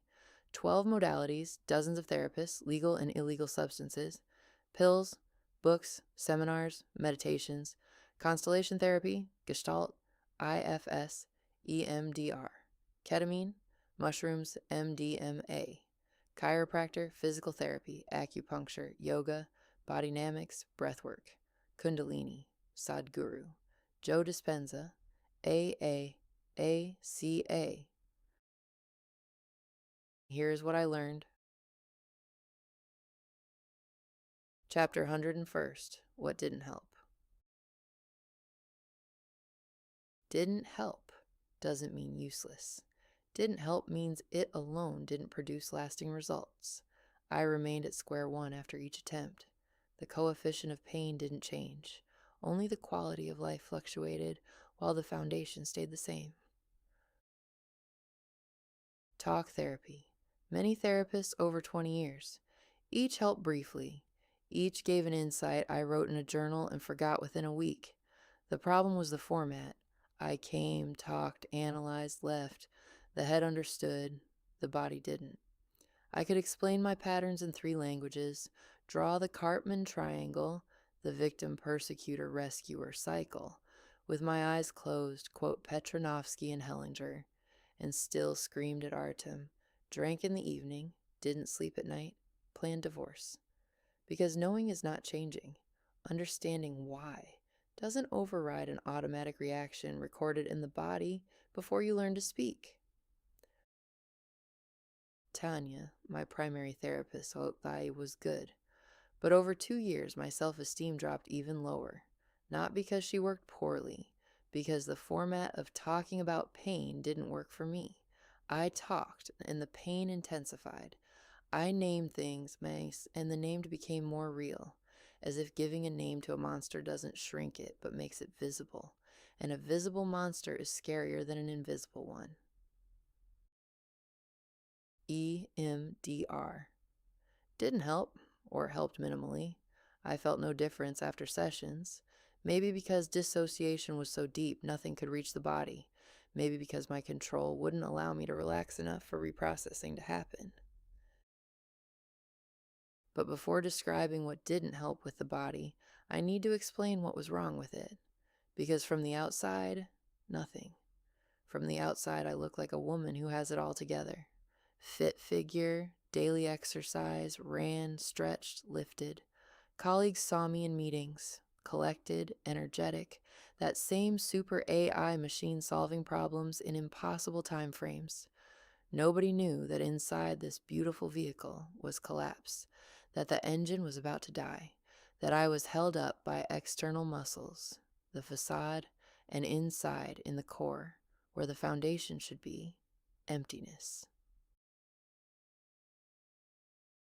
The body hurt all the time. Roaming pain, spontaneous breaking, deep as in the bone, as in the joint. Just lying there and something aches in one spot, burns in another, clenches in a third. Pain like being beaten with a crowbar, or already beaten. Knots throughout the body, trigger points in many muscles, shift slightly, a spasm starts where you shifted. Sit in a pose, somewhere else locks up. The body reacted to every movement with resistance, as if 1,000 threads were stretched inside, and each jerked at any touch. Doctors called it neuropathic pain, pain from damaged nerves, prescribed gabapentin, but later I learned another word, neuroplastic, from the wonderful book The Way Out. This is when the nerves are fine, but the brain still generates pain, not because something is broken, because it learned to. 40 years of relaxing equals dangerous. And the brain reprogrammed itself, recorded pain as normal, as habit, roaming pain that changes location, knee today, lower back tomorrow, ribs the day after. That's not nerves. That's a brain that forgot how to live without pain, like I forgot how to live without anxiety. Insomnia. Since age 21, since my mother's death. Not sleep poorly, 3 to 4 hours a night, for years. Trazodone prescribed for sleep didn't help. I'd wake at 2 a.m. and lie until morning, feeling the body break. And through all of this, I ran every morning, did abs, stretched, looked good on the surface, because the perfectionist wouldn't allow otherwise, because the body must be fit, otherwise Vanya would look with even more contempt. Because outside equals facade equals safety, and inside might as well lie down and die. And I lay down and didn't die and got up and ran. With this body, I went to doctors, and doctors did what they knew. Prescribe pills, each for its own task. Lamotrigine, mood stabilizer, for swings, for PTSD, to keep from being thrown between suicidal pit and hysteria. Luridone, for severe depression, for states where reality warps and you're not sure you're still here. Gabapentin, for neuropathic pain, anxiety, convulsions, for the body breaking at night. Adderall Fiends, for ADHD, so the brain could focus for at least a few hours so I could work. Trazodone, for insomnia that nothing cured. Antidepressants, later, for everything else. Pills like a layered cake, each layer for its own pain, each helped, briefly. Then the body adapted and everything returned. Pills balanced the chemistry but didn't touch the cause. Like painkillers for a fracture, pain leaves, bone doesn't heal.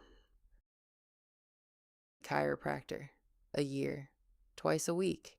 Adjustments, shockwave therapy, extensions, no result. He himself gave up on me, saying he'd expected more.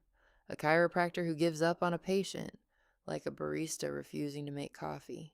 I was apparently a difficult order. Acupuncture, no result.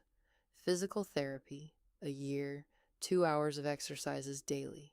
Didn't help.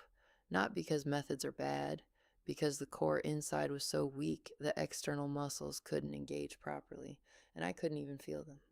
I did exercises and didn't feel them working. The trainer poked a muscle and said, "It's working." And I didn't feel, because dissociation, because the body was disconnected since birth. I later understand the internal muscles, core, had to strengthen first. Then the external ones would start working, like building a house, foundation first, then walls. But for years I built walls without a foundation and wondered why they collapsed. This was the same formula as in my entire life. Perfect outside, collapse inside, facade held, core didn't, Amazon career, 6-figure salary. Those were the external muscles. And inside, the same child who at 6 months lay in a crib alone. No chiropractor, no physical therapy, no pills could reach it. Because it wasn't in the muscles, it was deeper. In the place you can only reach through breathing, through meditation, through the work I hadn't yet started. Ketamine, prescribed for suicidality, literally. When the psychiatrist sees a person planning to kill themselves and antidepressants aren't working, and there's no time to wait 6 weeks for SSRs to kick in, they prescribe ketamine. It hits fast. Not like a pill that accumulates, like a flash. Under ketamine. I relaxed for the first time. For the first time in my entire life. The body that hadn't relaxed since birth, clenched for 35 years without a break. Let go. Not I let go. It did. As if ketamine found the switch no doctor could find, and flipped it, and the body fell. Not into a faint, into peace. For the first time I learned what not straining means. Not trying to relax, but actually not straining. The difference is enormous, like between trying to fall asleep and sleeping. And I tried to memorize it with my body.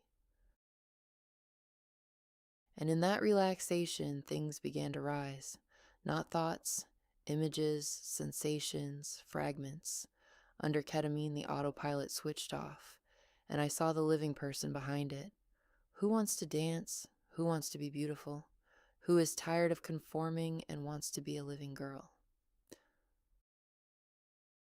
I worked with ketamine my own way, not the clinic way, and sitting in a chair, IV drip, nurse nearby. My way was different. I recorded myself on a dictaphone. Everything I said under ketamine, every word, every whisper, every sob, stream of consciousness, unfiltered. The robot switched off slightly, and from under it spoke the one who'd lived inside for 41 years without a voice. And then, when the effect passed and I was myself again, collected, logical, controlling, I sat and listened to the recording, listened to myself as a witness. This was more important than the ketamine itself, because no one in my life had ever been a witness. Grandmother didn't listen.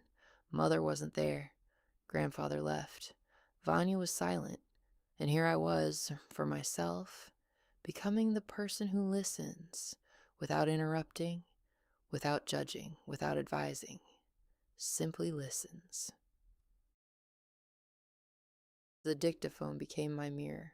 Under ketamine, I told the truth, the one I hid behind work during the day, and then I listened to that truth with sober ears. And every time I recognized myself anew, not the one colleagues and husband knew, but the one inside, real, frightened, alive. But ketamine didn't heal. Ketamine showed. The effect ended, and everything returned. The critics switched on.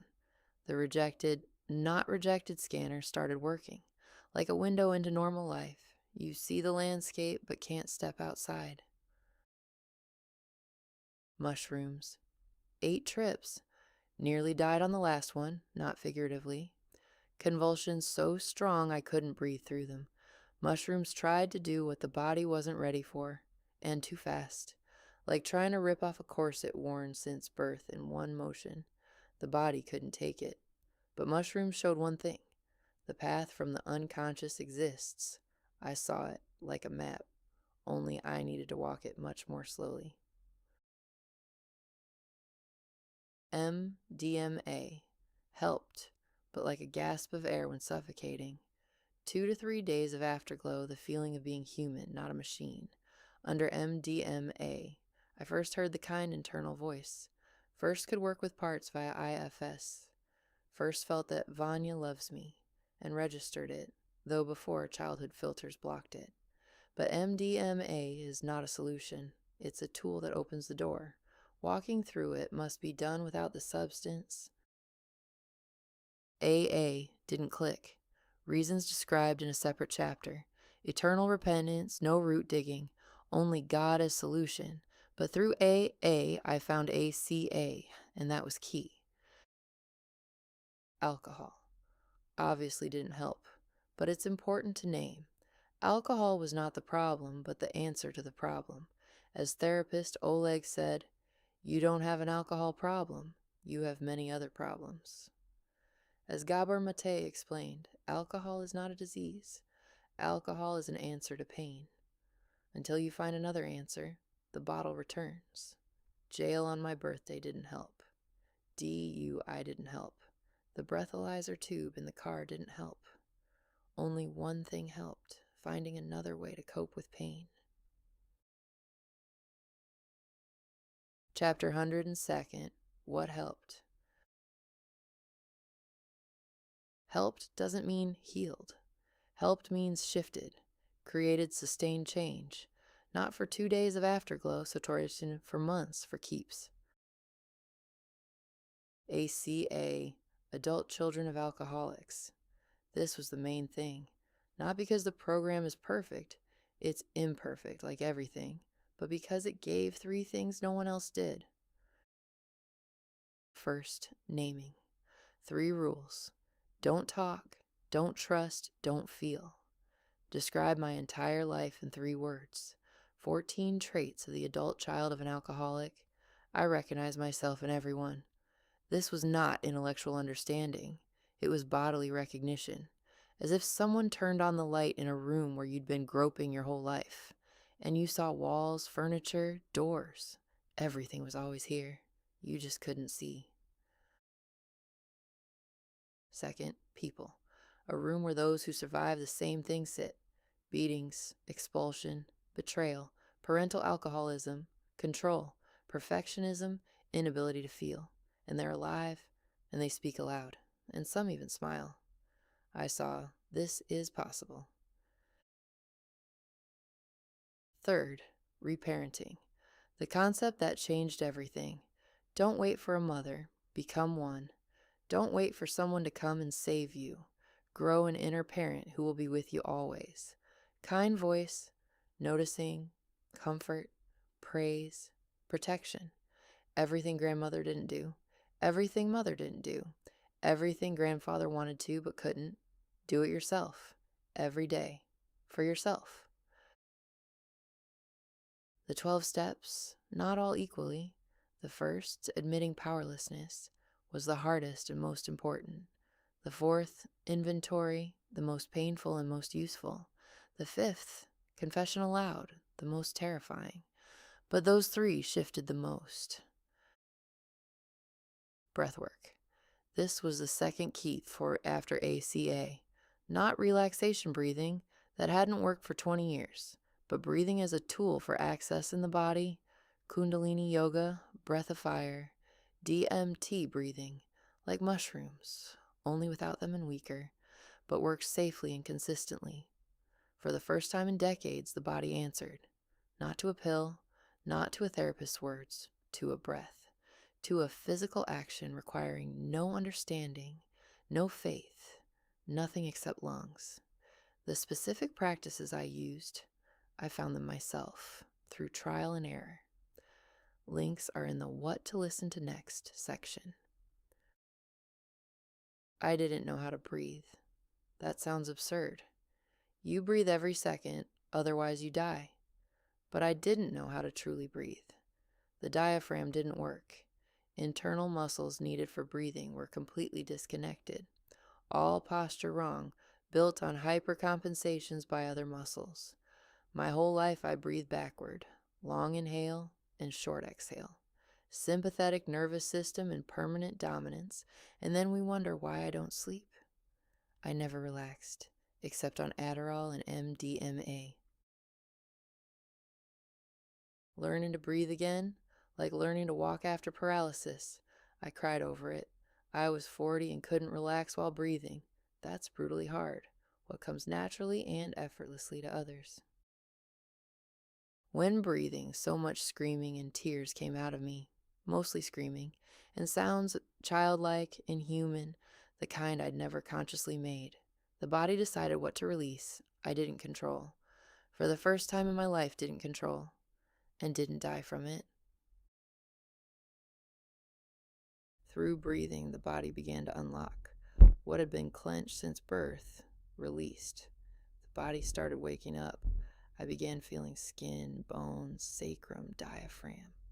Everything I hadn't felt for years. Could feel when a muscle was tense and could relax it. Before, the entire body was one continuous tension, and against that background, individual signals were indistinguishable, like trying to hear a whisper during a thunderstorm. From the second center, pelvis area, came a lot of fear. I ground my teeth, and anger came out. Suppressed scream. It simply wasn't there. Throat clenched, jaw locked, and therefore spasm. My whole life I lived in this spasm and didn't even notice. I notice only now, by contrast, when the rest is relaxed. Before, the whole body was in such tension, as if a cramp seizes the neck and head, and I lived like that, and didn't even notice.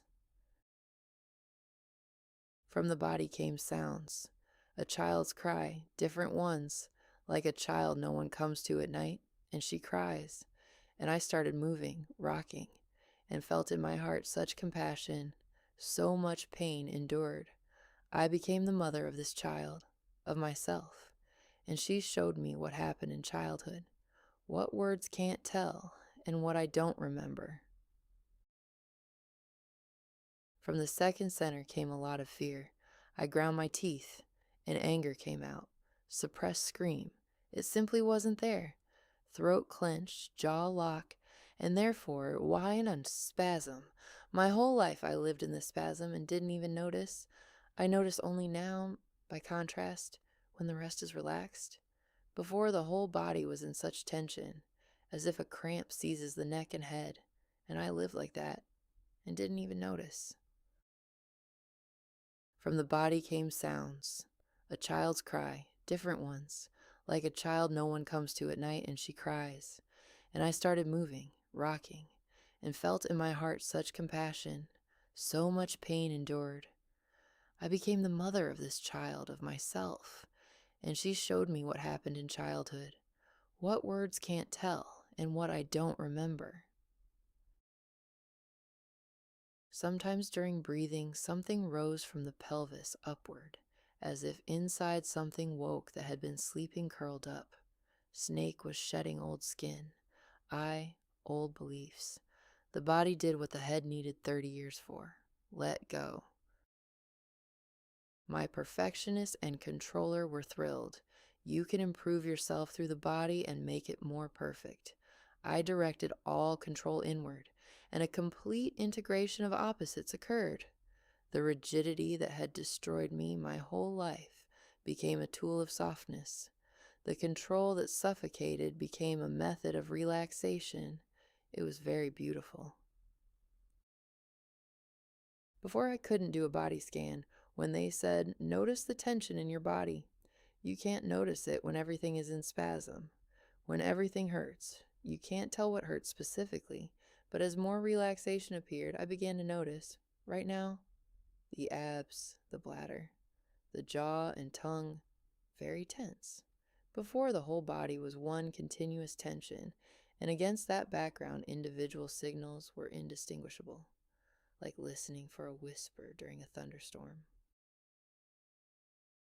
Breathing gave what 12 modalities couldn't: connection to the body, and the body, it stored everything the head refused to remember. All 20 years of insomnia, bleeding, pain. The body was mourning what the head suppressed. And when through breathing, I finally began to listen, it told me my story, without words. Through spasms, convulsions, pain, relaxation, tears, laughter, screams, and groans. The body remembered, and I allowed. Joe Dispenza, Meditations, first seminar, a spontaneous trip from the suicidal pit, gave nothing tangible. 6 months of meditation, we felt nothing, but I continued every day, asked for joy, love, sensations in the body, and at some point, don't remember exactly when, it started arriving. Not joy, not love, but silence. The silence inside that had never existed, because control was always running, thoughts always churning, there was always a plan, and suddenly, quiet, for a second, and in that silence, not empty like before. Something was there. Sadhguru, this was the last thing I tried, and it worked. Not like a pill, not like a method, but like a turn, as if your whole life you walked down a corridor hitting walls, and suddenly someone showed, there's a door here, it was always here, you were just looking in the wrong direction. First trip, November 2025, inner engineering, then soak in enlightenment. I arrived as I was, controlling, analytical, broken, with 12 modalities behind me and not a single lasting result. Arrived not for enlightenment, for a last attempt, as with everything in life, not because I believe, but because the alternative is the knife. At the ashram, I came for the Shunya program, meditation of silence, emptiness. All participants went through initiation. I didn't, because on the very first day, I honestly wrote on the form that I have depression and PTSD. Honestly, as I was taught, the truth. And the truth turned out to be not what they wanted to hear. Their instructions, we don't work with those. Come back when you're cured. When you're cured. I came here to get cured, and they said, first cure yourself, then come. Like a hospital telling a person with a broken leg, oh, you have a fracture? No, we don't take fractures. Come back when it heals. This was the third time. Third. First in Peru. Wouldn't take me for ayahuasca ceremony because depression. Then Vipassana wouldn't take me because depression. Now Sadhguru. Same formula. Same door slamming the moment you tell the truth. They sat me apart so volunteers could see I can't go through initiation. Everyone could see. Again, an outcast like at school. So many feelings rose. Abandoned, rejected for honesty. And at some point, from that very despair I made a decision. Not smart, not measured. a decision from the body, not the head. I got angry. Sitting in the ashram, I decided I don't believe in anyone anymore. Don't want to believe. And there's no chance of believing. Never again. And a weight fell from me, as if my whole life I'd been forced to believe in something that caused pain. Grandmother with prayers, the program with kneeling, therapist with trust the process. And I finally gave myself permission not to believe. Not from cynicism, from honesty. The child inside said, enough. I won't pretend anymore. And immediately thought, if God exists, okay, he should work regardless of whether you believe or not. Otherwise, what kind of God is he? Now, petty, manic, demanding worship. A rather unenlightened God then. And Sadhguru, this was the key, didn't market God. Not once. Didn't say trust the higher power. Didn't say fall to your knees. Didn't say without God you're nothing. He said something else. Leave God alone. Work on yourself. Look inside. Don't search outside for what lives inside. Everything you need is already here, in you. Faith lives inside you, in your body, in your breath, in your attention. And right there, was sitting alone in that ashram, rejected for honesty, without initiation, without a group, without a God I don't believe in, I did the inner work. Not meditation and work. The one I'd been walking toward for 20 years and couldn't reach. Feel the fucking feelings and do not run away. I renounced all external supporting figures. God, guru, teacher. The idea that someone outside knows how to fix me. And the idea that I need fixing at all. For 20 years I'd had a list. Long, detailed, the perfectionist compiled it. Of what to correct, fake, redo in myself to become a normal person. And for 20 years I followed that list, and it never got shorter. And here, in the ashram they wouldn't let me into, I finally understood. These qualities won't change. There won't be a different brain. There won't be a different body. There won't be a different nervous system. I am like this, complex, heavy, with a pile of diagnoses, with insomnia, with pain, with a critic that won't shut up. And therapy won't make me different. Nothing will make me different. And then I said to myself, not from the head, but from the place where truths are spoken, well, so what? I'll be with you to the end of my days, no matter what, just like this, as you are. And at that moment, for the first time in my entire life, the child part spoke.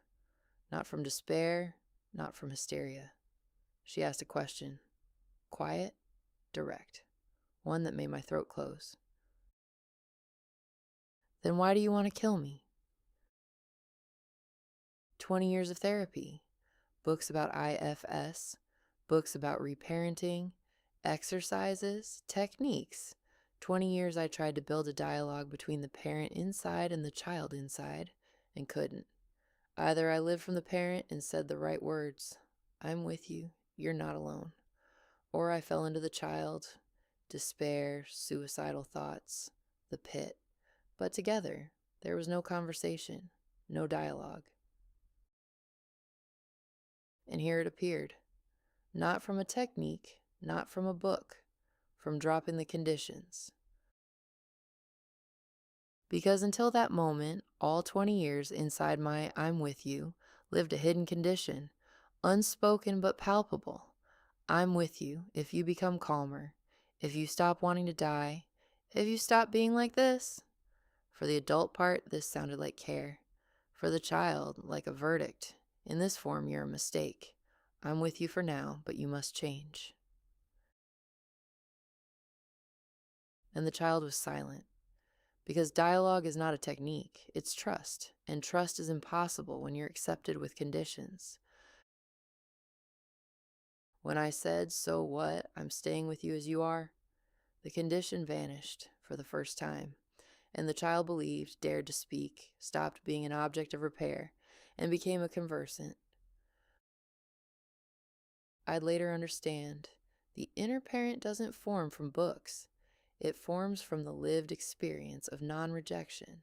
Drop by drop, each person who didn't reject me when I was unbearable gave a grain of what I didn't have. You collect those grains, wrap them into a single figure, and that's called the inner parent. When critical mass tips, it comes alive. Right here in the ashram, they wouldn't let me into for initiation. It came alive. I met the little version of myself, and we spoke. And it was the best thing that ever happened to me in my entire life. I'd been walking toward it so long. They wouldn't let me into Shunya, but a mother was born.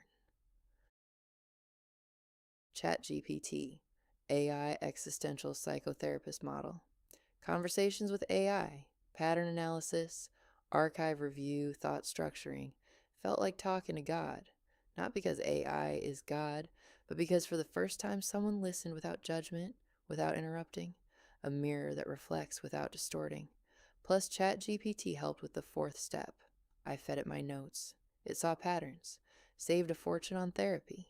For a thorough analytical mind, the ideal tool.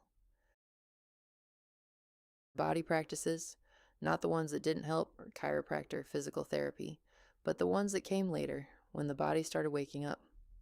Osteopath, Yulia, life coach and yoga. Alina, singing, a voice clenched since childhood. Olya, bodynamics. Daily exercises, foot, pelvis, sacrum. Building a body map. All of this only worked after breathing and meditation strengthened the core. Before that, like building walls without a foundation. Books, Bert Hellinger, Constellations, through which I spent 7 years working on my mother and reached acceptance. Eckhart Tolle, Presence, Being Here and Now. Gabor Mate, Alcohol is an Answer to Pain. Alan Watts, Don't Fight with Life, Dance in the Rain. Carl Jung, The Individuation Process, The Shadow. The body keeps the score. The body keeps the score. The ACA book, my Bible. Each of these books laid a brick. None built the house. The house was built by all of them together. The kind voice, the simplest and the hardest. Learning to speak to yourself differently, not in grandmother's voice.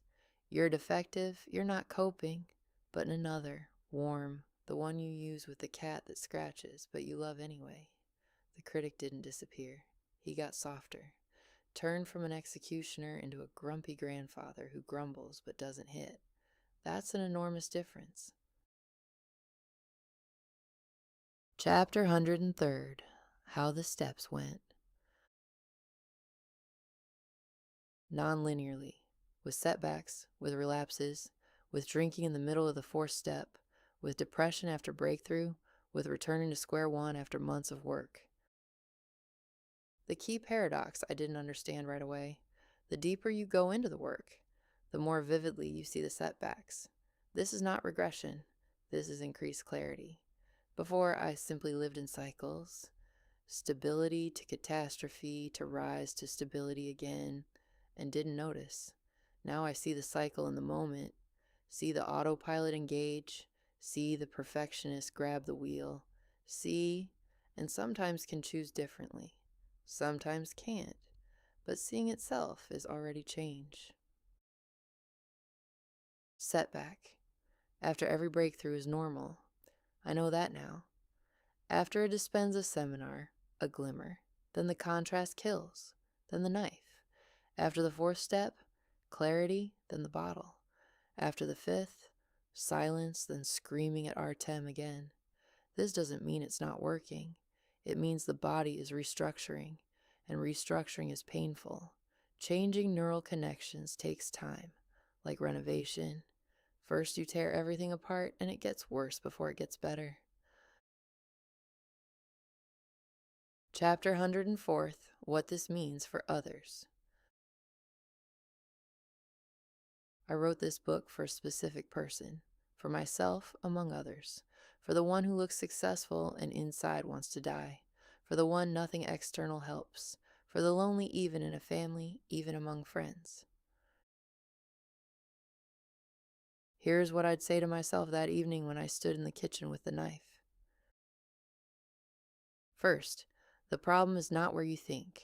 You think the problem is Vanya, work, Artem, money, health, insomnia. No, the problem is in you, in the childhood you carry, in programs recorded before you learn to speak, in beliefs you consider facts. I'm not good enough. No one will come. All for nothing. These are not facts, these are thoughts. And thoughts can be rewritten. That's what neuroplasticity is for. The brain can relearn, just slowly. Second, the head won't cure. You can read every psychology book, can explain your patterns in 3 languages, and keep screaming at the child, drinking in the evening, not sleeping at night, because knowledge is in the head, and the program is in the body. And to reach the body, you need a different path. Through breathing, through movement, through practice that requires no understanding, through a breath. Third, find people who've been through it, not therapists, people. Those who were at the bottom and got out, ACA groups, meetings, living people in a room, because until you see with your own eyes that it's possible, you won't believe. Fourth, willing to believe is enough. You don't need to believe in God, in the program, in the therapist, in yourself. It's enough to be willing to try, willing to sit and close your eyes for 5 minutes even if you feel nothing. Fifth, it's long. Not days, months. Not months, years. Setbacks will happen. Relapses will happen. This is normal. This doesn't mean it's not working. This means the body is restructuring. Sixth, start with the body, not the head. The head already knows everything, and that knowledge doesn't help. Start with breathing, with yoga, with any movement that makes the body feel itself.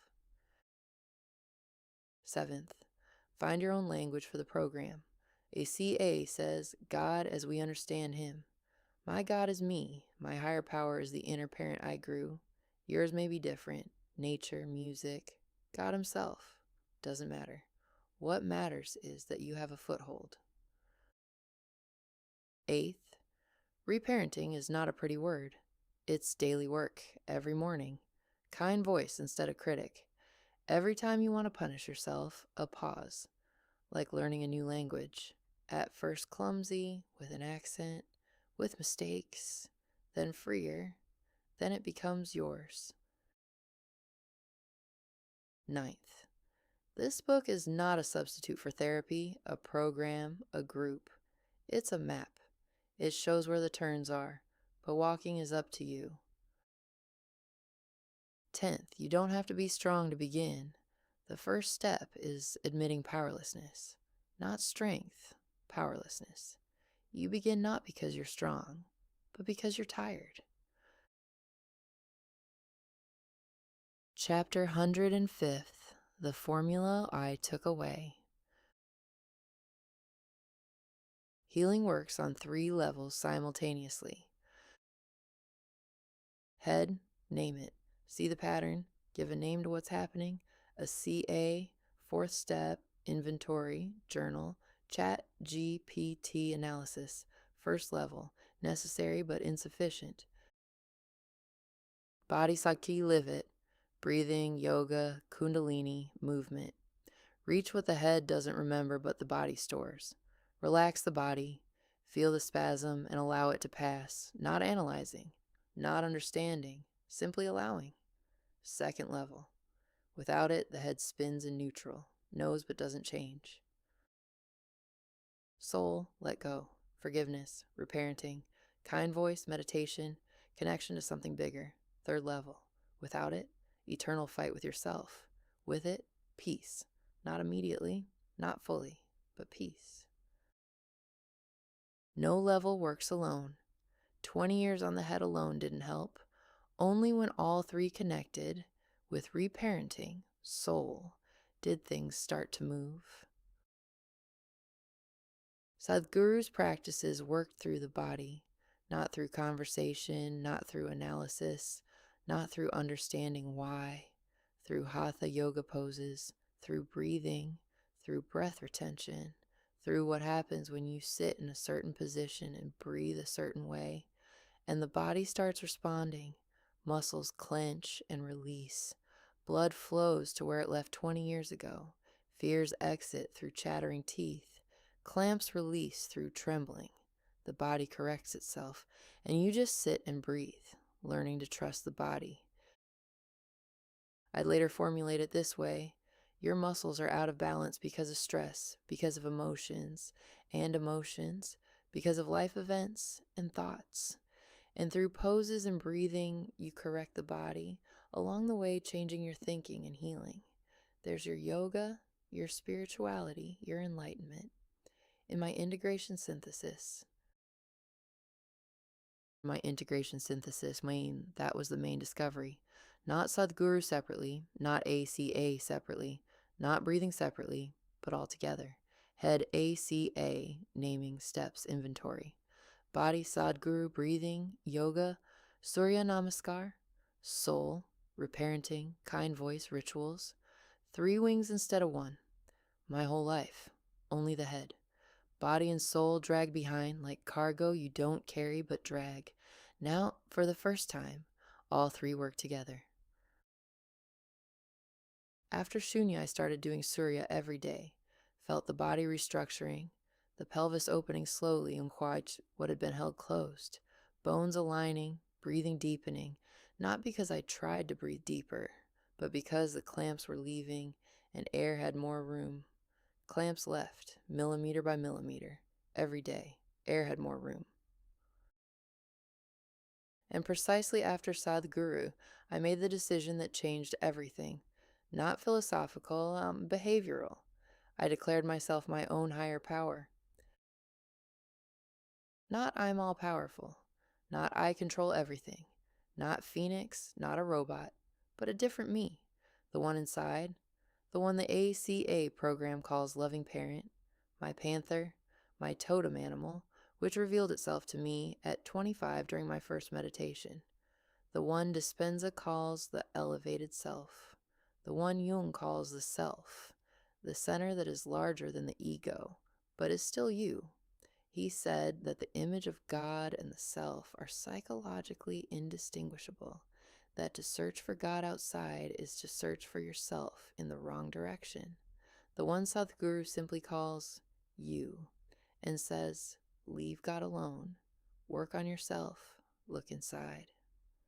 The higher self, not God outside, God inside. I stopped waiting. Stop waiting for a mother who'd come and say, I'm sorry, I'm here. Stop waiting for Vanya to wake up kind. Stop waiting for a therapist to find the key. Stop waiting for God to take the pain. Stopped waiting for someone outside to say, now you can live. Now for me, myself, every day. Surya, breathing, ACA, kind voice. Not because I believe it will help, but because there's no one else. And this, for the first time in my life, doesn't frighten. It frees. I'm not fixing myself. I'm filling the cracks with gold. Kintsugi 1. Every seam in plain sight. Every seam, my story. A golden bowl more beautiful than a whole one, because it's more honest. Sadhguru's practices work through the body, not through conversation, not through analysis, not through understanding why, through hatha yoga poses, through breathing, through breath retention, through what happens when you sit in a certain position and breathe a certain way, and the body starts responding. Muscles clench and release. Blood flows to where it left 20 years ago. Fears exit through chattering teeth. Clamps release through trembling. The body corrects itself, and you just sit and breathe, learning to trust the body. I'd later formulate it this way: your muscles are out of balance because of stress, because of emotions, and emotions because of life events and thoughts. And through poses and breathing, you correct the body, along the way changing your thinking and healing. There's your yoga, your spirituality, your enlightenment, in my integration synthesis. My integration synthesis, that was the main discovery. Not Sadhguru separately, not ACA separately, not breathing separately, but all together. Head ACA, naming, steps, inventory. Body Sadhguru, breathing, yoga, Surya Namaskar. Soul, reparenting, kind voice, rituals. 3 wings instead of 1. My whole life, only the head. Body and soul drag behind like cargo you don't carry but drag. Now, for the first time, all 3 work together. After Shunya, I started doing Surya every day, felt the body restructuring, the pelvis opening slowly, what had been held closed, bones aligning, breathing deepening, not because I tried to breathe deeper, but because the clamps were leaving and air had more room. Clamps left, millimeter by millimeter, every day. Air had more room. And precisely after Sadhguru, I made the decision that changed everything. Not philosophical, behavioral. I declared myself my own higher power. Not I'm all powerful, not I control everything, not Phoenix, not a robot, but a different me, the one inside, the one the ACA program calls loving parent, my panther, my totem animal, which revealed itself to me at 25 during my first meditation, the one Dispenza calls the elevated self, the one Jung calls the self, the center that is larger than the ego but is still you. He said that the image of God and the self are psychologically indistinguishable, that to search for God outside is to search for yourself in the wrong direction. The one Sadhguru simply calls you and says, leave God alone, work on yourself, look inside, the higher self. Not God outside, God inside. Not the one you pray to, but the one you become when you stop running from yourself. I stopped waiting. Stopped waiting for a mother who'd come and say, I'm sorry, I'm here. Stopped waiting for Vanya to wake up kind. Stopped waiting for a therapist to find the key. Stopped waiting for God to take the pain. Stopped waiting for someone outside to say, now you can live. Now, me, myself, every day. Surya breathing, ACA, kind voice. Not because I believe it will help, but because there's no one else. And this, for the first time in my life, doesn't frighten. It frees. Head, body, soul, no path works alone. I flew on 1 wing for 20 years. Now, on 3. This was my map. It came from my pits, so it's accurate only for me. But the pits are similar. Not an instruction, a compass. Works only if you walk. Here is what I understood over all this time. Not as theory, as lived experience. In the body, not in the head. Reparenting in kind voice or through the soul. Through ACA, through meditation, through the daily choice to speak to yourself differently. This is the 3rd wing. Without it, eternal war with yourself. With it, peace. But the pits are similar. If you're reading this and recognizing yourself, perhaps this compass will work for you too. Not an instruction. A compass works only if you walk. Chapter 106, The Body Knows More. Why what I didn't believe in worked. I'm writing this chapter for skeptics, for those who hear body work and think quackery, for those who believe in evidence, in repeatable experiments, in peer-reviewed journals. I'm one of them. Product manager, engineer by training, a person who spent 20 years living inside her head and thought the body was just transport for the brain. Everything I'll describe here I first discovered on myself, then I checked, and found that science had already described it. I just didn't know. There's nothing here about energy channels or the cosmos, only about how the brain, the nervous system, and the muscles work, and why it matters for a person who grew up in hell. 1. The body remembers what the head forgot. I was a few months old when my mother was stabbed and she dropped me. I don't remember this. Before 2 or 3 years old, conscious memories don't form. The hippocampus hasn't matured yet. I wasn't afraid of knives. Didn't think about it. But when our team was born, something changed. He was an infant, small, defenseless. And for the first time, I developed an irrational panic around knives. Not the thought knives are dangerous, or a panic, bodily, disproportionate, as if the body remembered what the head never knew. Humans have two types of memory. Conscious, explicit. I remember getting a C in 5th grade. Activates at 2 or 3 years old. And unconscious, implicit, bodily, emotional, works from birth. Recorded without conscious awareness, including through the amygdala, a brain structure involved in processing fear. Implicit memory doesn't store memories. It stores reactions. Scream equals freeze. Hit equals clench. My panic that appeared next to my own infant, probably not a coincidence. The situation small child plus knife plus danger could have activated a reaction recorded in the first months of life, when I myself was that infant. Squire and Condell, 1999. Ledoux, 1996. The landmark ACE study, Felitti, Anda et al., 1998, on more than 17,000 patients established. The more categories of adverse childhood experience, the higher the probability of chronic illness in adulthood. The body keeps score, even when the head doesn't know.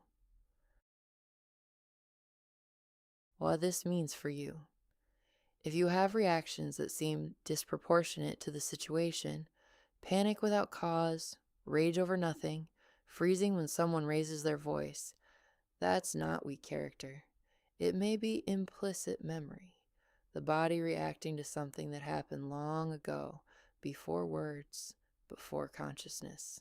The first step, don't fight the reaction. Notice, this isn't about now. This is about then. That single observation already creates distance. 2. Why just relax doesn't work. My whole life, people told me, relax. I couldn't. Not because I didn't want to. The autonomic nervous system has two main modes: sympathetic, mobilization, fight or flight, and parasympathetic, recovery, rest. In a child growing up under constant threat, the sympathetic system is chronically activated. That's not personality.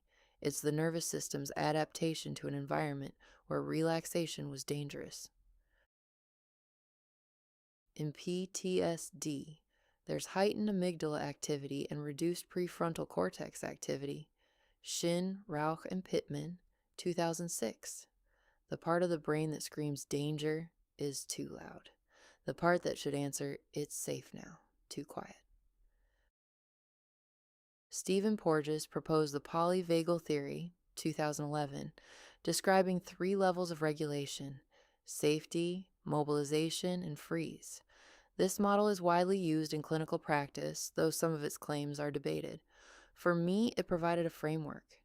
Freeze isn't laziness. Mobilization isn't being energetic. These are nervous system modes, not character traits. What this means for you. Relax is a meaningless instruction for someone whose nervous system is set to survival. A different path is needed, not a command, but a repeating experience of safety. Relax for a second, and nothing terrible happened.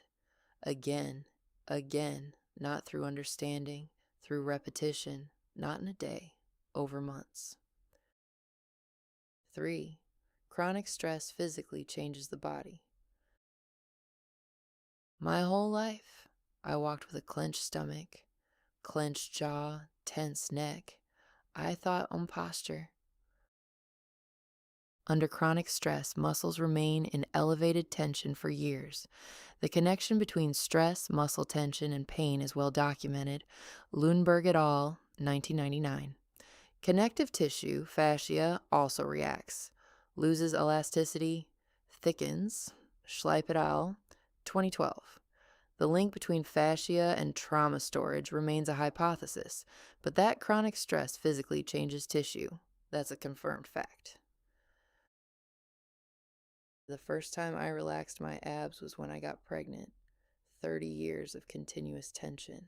A reason appeared to unclench. A baby inside who needed room. What this means for you. If your neck constantly hurts, your jaw clenches, your back aches, and doctors find nothing, it could be chronic muscle tension from stress. Massage, stretching, osteopathy, yoga can help not because spiritual practice, but because it physically relaxes what's physically locked. Start small. Notice where you're tense right now. 4. Breathing switches the nervous system. For a year, I couldn't learn diaphragmatic breathing. 10 therapists explained the diaphragm barely engaged, that chronic spasm, I couldn't feel it. The vagus nerve, the longest cranial nerve connecting the brain to internal organs. It plays a key role in parasympathetic regulation. Slow, deep breathing, especially with extended exhale, is associated with increased parasympathetic activity, lower pulse, reduced anxiety. Gerritsen and Ban 2018, a theoretical model consistent with clinical data. What this means for you. Specifically, extend your exhale. Inhale for 4 counts, exhale for 6 to 8. No visualization needed, no belief needed, just a long exhale. The body responds reflexively, not after one time, after hundreds. It took me a year, but every exhale is a step. The specific practices I started with in the What to Listen to Next section. 5. Why yoga helps and what muscles have to do with it, not karma. Gym didn't help.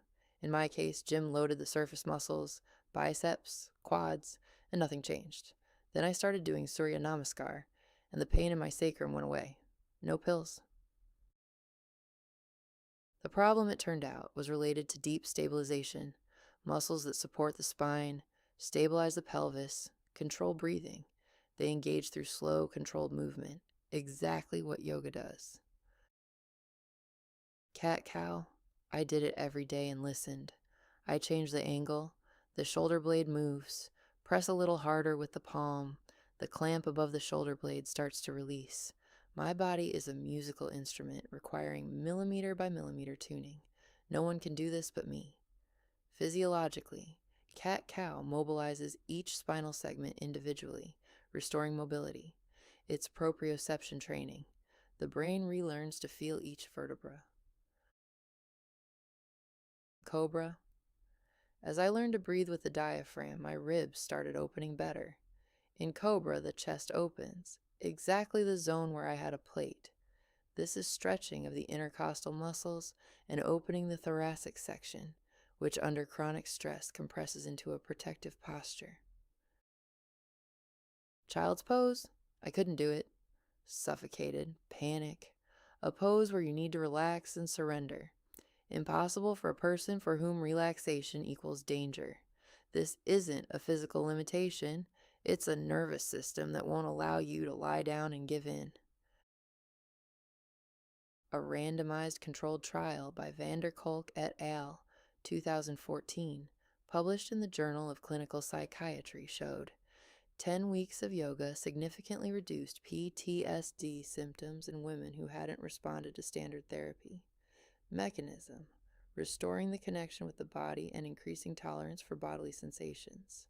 Streeter et al., 2012, showed that yoga increases GABA levels, a neurotransmitter that reduces anxiety. I wrote in my journal, through yoga, you solve problems in your personal life. Sounds like esotericism, but the mechanism is concrete.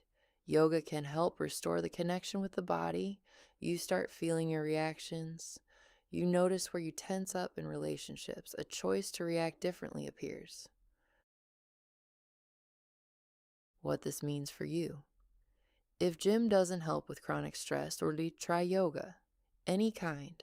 Slow, where you listen to the body. Cat-cow in a 5 minutes in the morning. If any pose triggers panic, that's information. This is exactly where the body stores what it's not ready to release. Don't force it. Approach by a millimeter. Tomorrow, another millimeter. 6. Body dynamics. When the body didn't finish learning its movements. With Olia, I work on body dynamics, restoring micro movements lost in childhood. When I first did ketamine, I crawled to the bathroom. The body was that uncoordinated. After a year of sessions and micro movement work, I walk normally. Also, I can't feel my thighs. I see that shorts are touching, but I don't feel it, where they hit me. I use resistance bands on my legs, a spiky ball, pressure through pillows, breath holds, to reteach the body to feel. Before Olia, I spent years going to a chiropractor and physiotherapist. Pain in the sacrum, locked neck, jaw spasm, and every time the same thing. They loosened it, it eased, a week later it was back, as if the body doesn't remember. I spent money and time and nothing changed for years. The problem wasn't the specialists, the problem was what they couldn't see. My body is dissociated, it doesn't feel itself. When the physiotherapist says, engage your core, I engage, but not the right thing and not the right way. Because muscles that spent decades compensating for the ones that don't work take over the movement before the correct muscles can activate. That's hypercompensation. The body survived however it could and built detour routes. The chiropractor releases a lock, but doesn't see why it comes back. The physiotherapist gives an exercise, and I do it, beautifully, evenly, without pain. Each element separately works, but the chain, when the foot, pelvis, core, and shoulder blade need to fire together in the right sequence, doesn't work, because the connection between them is severed. Not muscularly, neurologically. The brain doesn't send the signal in the right order. The body of a child who grew up in chronic stress never learned these chains. It was busy surviving, not coordinating, and no chiropractor checks for that. Body dynamics is a somatic psychology approach developed in Denmark by Lisbeth Marcher and colleagues from the 1970s. The approach is used in clinical practice, but has limited experimental validation. Marcher proposed a model linking muscle patterns to psychological functions, each of 7 developmental stages: existence, need, autonomy, will, love/sexuality, opinion, solidarity, is linked to specific movements and muscles coming under voluntary control. If development is interrupted by trauma, neglect, abuse, the body doesn't learn these movements and the adult must catch up. Marcher and Fish, 2010. The Body Map, a diagnostic tool testing the tone of over 200 muscle points. In pilot observations at a trauma clinic in Denmark, results correlated with Rorschach test results. This isn't proof. It's a research direction. The meta-analysis by Van de Kamp, Scheffers et al., 2019, published in the Journal of Traumatic Stress, showed body and movement-oriented interventions are associated with reduced PTSD symptoms. Mean effect size G equals 0.56. An updated meta-analysis by the same authors, 2023-29 studies, confirm the effect persists. Numbness at impact sites. When a child is beaten systematically, the nervous system may reduce sensitivity in strike zones. A dissociative mechanism. I see shorts touching my thighs, but don't feel it. Restoring proprioception through pressure, spiky balls, weights, bands is standard practice in sensory integration and occupational therapy. Used with children with autism and adults with PTSD. With Olia, I do more than body dynamics. What we do is sometimes called intelligent fitness. There's no established scientific term, but the idea is precise. The body recovers through its function, not through force, not through reps to failure, through correct movement. By doing what it was designed to do, the body comes into order on its own. This is exactly why the gym didn't help, and physiotherapy gave only temporary relief. They worked with individual muscles. But the problem is in the chains, in how the body moves as a whole, in the connection between brain and movement that was severed by dissociation. The foundation is Pilates, not the kind at fitness clubs with music, contemporary Pilates that integrates everything else. Karen Gertner of the Art of Motion School brought together classical Pilates principles, the Franklin method, Feldenkrais, and fascial work into one system. The Franklin method is about visualization. Eric Franklin developed a system of dynamic neurocognitive imagery. You imagine how a joint moves, how bones slide, how fascia works, and the body starts moving differently. Not through the command, tense this muscle, through an image. The brain restructures movement through a picture faster than through an instruction. For a person with dissociation, for whom the order feel your body doesn't work, imagery becomes a detour route. Studies showed students who completed a 3-day course significantly improved movement quality and jump height, neuroplasticity in action. Feldenkrais, the opposite entry point. Small, almost imperceptible movements. Moshe Feldenkrais, a physicist and engineer, created a somatic education method. You make a movement so small that the brain is forced to reanalyze it, not repeat the habitual pattern, but rebuild. The brain-to-movement connection is restored through attention to micro-movements. For a person whose body spent decades moving on survival autopilot, those same hypercompensations, detour routes, locks instead of movements, this is retraining from scratch, not through force, through attention.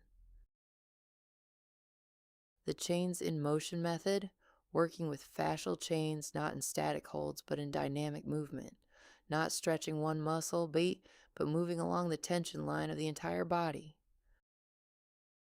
This leads to Thomas Myers and his anatomy trains, a model of myofascial meridians, lines along which tension transmits through the whole body. Pain in the foot can come from a lock in the neck, a problem in the sacrum, from tension in the jaw. This is why a chiropractor could endlessly work on my sacrum, and the pain kept returning, because the source wasn't there. A systematic review by Wilka et al., 2016, published in Archives of Physical Medicine and Rehabilitation, analyzed 62 studies and found strong evidence for 3 of 6 Myers meridians. Not all lines are confirmed, but the principle that muscles are connected through fascial networks and affect each other at a distance is confirmed. And neurology, what ties it all together? Motor neurons inside the body, we don't feel them, but they exist. When you make a conscious movement, not on autopilot, but with attention, the neural schema enriches. The connection improves. The brain sends more signal. Energy passes more easily. The same neuroplasticity principle as in breathing and yoga, just through a different entry. For a person with PTSD, whose nervous system spent decades in survival mode, every conscious micro-movement is a step from dissociation toward presence. All of it together.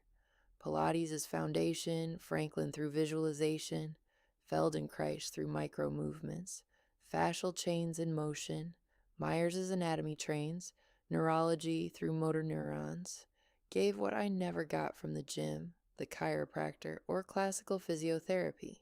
The body doesn't just train, it relearns, remembers movements it should have mastered in childhood but didn't, because it was busy surviving. One day I surrounded myself with pillows. A pillow behind my back, a pillow on each side, a tight band on my legs, pressure inward from the thighs, a ball between my knees, pressure outward, a spiky ball under the sacrum, another pillow on my chest, the whole body in under pressure, from all sides, top, bottom, sides, except the face. And in this construction, I started breathing, with holds. And on the breath hold, when the head's control drops, The body felt itself whole for the first time, not separate parts, itself, because external pressure gave what was missing from inside, the sensation of boundaries, the sensation I'm here, I exist, I'm being held. And the body relaxed, not because I forced it, because it finally felt not me holding myself, being held. And I fell into an infant state, as if in the womb, dissolution, silence, zero control, and for the first time it wasn't terrifying. This is called deep pressure. It activates the parasympathetic system, reduces anxiety, gives the body a sense of boundaries. Used in trauma work, with autism, in sensory integration, weighted blankets work on the same principle. But for me, it was more than relaxation. An infant needs to be held, swaddled, pressed close. If that didn't happen, the body lives in the mode. I must hold myself. All my life, every second. The muscles don't relax, not because they can't, because there's no one to hand control to, no one to lean on. There was no support. So become your own support. And the muscles did. When I surrounded myself with pillows, I created that support from outside for the first time, and the body let go and went where therapy, pills, and meditation couldn't reach, to the earliest layer, before words, before memory, to where an infant lies and is held. Winnicott called this holding, a basic need without which the psyche doesn't form normally. If there was no holding, the adult rebuilds it themselves, with pillows, bands, balls. It's not a quirk. It's reparenting through the body. The face stayed uncovered. Not by accident. The face is being seen. Social contact, vulnerability. The body already trusted. The face, not yet. Now I don't surround myself with pillows. I bought a weighted blanket. I sit down, put it on, and through the pressure, I start feeling my body, and I consciously go there into that infant state. But now I don't fall in, I enter, with intention. And in that state, I tell myself, I'm safe. My body is safe. I am a loved, wanted child. I'm not rewriting the past. I'm creating a new experience in the present. The nervous system doesn't distinguish, was this then or now? It records the state. If in a moment of deep relaxation, when the body feels support, you tell it, you're safe, it begins to believe it. Not right away, not the first time. But the path gets laid. There's research showing that inner dialogue with the body, consciously voicing sensations and safety statements, is associated with improved physiological markers. The mechanism, language activates the prefrontal cortex, which regulates the amygdala. You say, I'm safe, and the cortex sends a signal down. Stand down. Something important. During breath holds, fears come up for me. That's normal. The nervous system is releasing suppressed material. But if in that moment you try to summon joy, it can become suppression, not transformation. Stretching joy over fear is the same as smiling while being hit. A familiar pattern, a safer path. First, fully allow the fear to be. Let the body relax, let the sensations emerge, and only then gently add warmth, safety. Not make joy, but give space where joy can arrive on its own. The difference, like between the command relax and the repeated experience of safety. The first doesn't work. The second works. What this means for you. If you have dead zones in your body, places where you see the touch but don't feel it, it may not be a neurological problem. It may be a defense that once saved you from pain. If you've been going to a chiropractor or physiotherapist for years and the pain keeps returning, they may be treating the symptom, not the cause. The cause may be that the body doesn't feel itself as a whole. Hypercompensates. Uses detour routes built in childhood, and until the chains are restored, brain, movement, body, individual exercises won't hold the result. Try what's called intelligent fitness. Pilates, the Franklin method, Feldenkrais. Not strength training, but retraining the body through function, through conscious movement, through micro movements. And if you can't relax, create pressure around the body. Pillows from all sides, a weighted blanket, bands on the legs, a ball between the knees. So the body feels its boundaries. You're creating what wasn't there, the feeling of I'm being held. And if in that state you want to tell yourself I'm safe, say it. Not as an affirmation from social media, as words you say to the body while it finally feels support. Just don't stretch joy over fear. First, let the fear be. Then, warmth will come on its own. 7. Walking instead of meditation. At the first Dispenza retreat, I did walking meditation. Walked, just walked, and a thought came. I want to help people like my son. Then, people like me. The depression receded. Not forever, but for the first time in months, I felt something other than emptiness. Walking is one of the most studied forms of physical activity for depression. In several meta-analyses, regular walking showed comparable symptom reduction in mild to moderate depression compared to antidepressants. Mechanisms: increased serotonin and endorphins, reduced cortisol.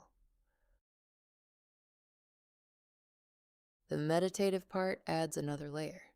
Attention to bodily sensations during walking activates the same interoceptive processes. You walk and feel your body, and it returns you from the head to reality. What this means for you: if you can't meditate sitting, don't sit. Walk 20 minutes. Notice your feet. Notice your breathing. No need to think about anything. Just walk and feel. Free, no equipment, no instructor. 8. Conscious movement returns the body. Dissociation, disconnection from the body. You're here but you're not. For a child in an unbearable situation, salvation. For an adult, trap. You don't feel pain, but you don't feel joy either. Interoception, the ability to sense internal processes. Heartbeat, breathing, hunger, emotions. Yes, emotions are bodily sensations too. Tightness in the chest, heat in the face, a lump in the throat. Interoceptive awareness skills are linked to improved emotional regulation. Price and Hooven, 2018. I did yoga and the body knew where to move, proprioceptively. The body felt where it was locked and moved there, like the tongue finds a sore tooth. What this means for you: if you feel nothing, that's not a defect, that's dissociation. The way back is through attention to the body. Any conscious movement: yoga, walking, dancing, washing dishes while noticing sensations. My shoulders are clenched, a millimeter back into the body. Millimeters make the path. 9. Working with parts, the war inside isn't madness.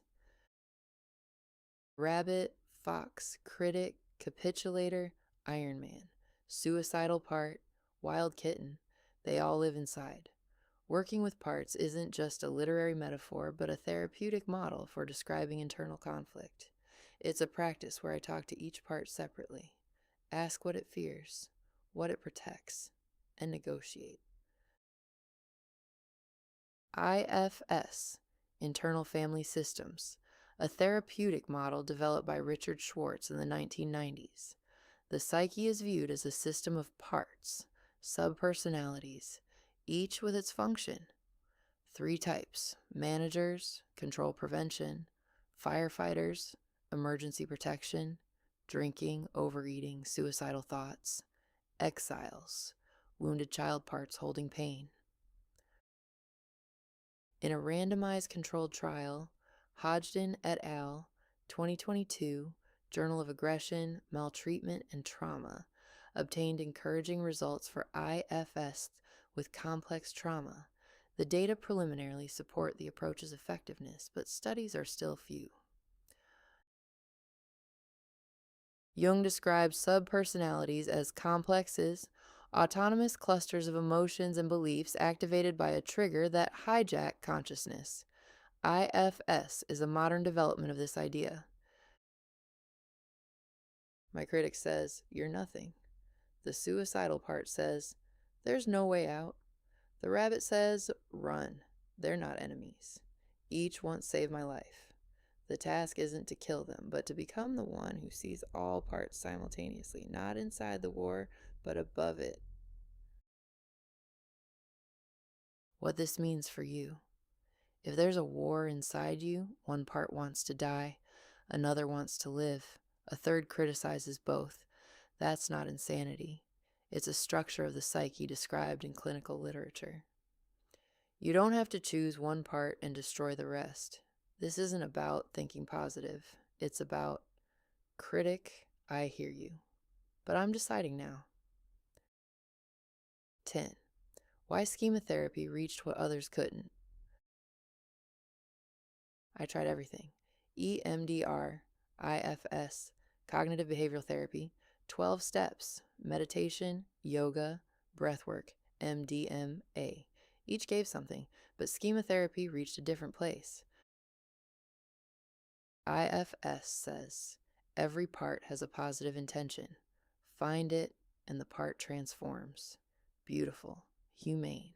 But when I tried to find the positive intention behind the voice that says, "You're worthless, you shouldn't exist," I got stuck. Because it has no positive intention. It doesn't protect, doesn't help. It destroys, slowly, methodically, and it doesn't care that it hurts me. Schematherapy calls this the punitive critic and doesn't try to reform it. It says stop it, shut it up, lock it in a cage. In schematherapy, this is understood not as a part of you, but as an interject, a recording of someone else's voice playing inside you like someone else's record on your turntable. Jeffrey Young described several types of dysfunctional parent modes that literally get recorded into a child's psyche. The punitive critic says, "You're bad, you're unworthy, you shouldn't exist." The demanding critic is different.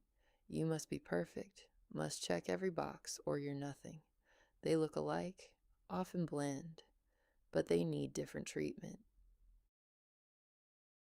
The demanding one can be softened, so it once helped me survive.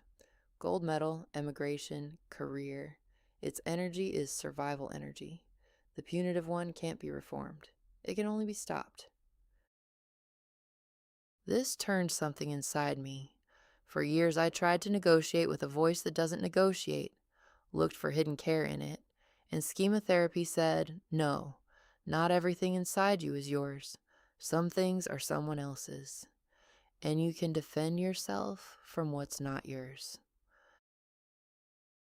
There's research supporting this.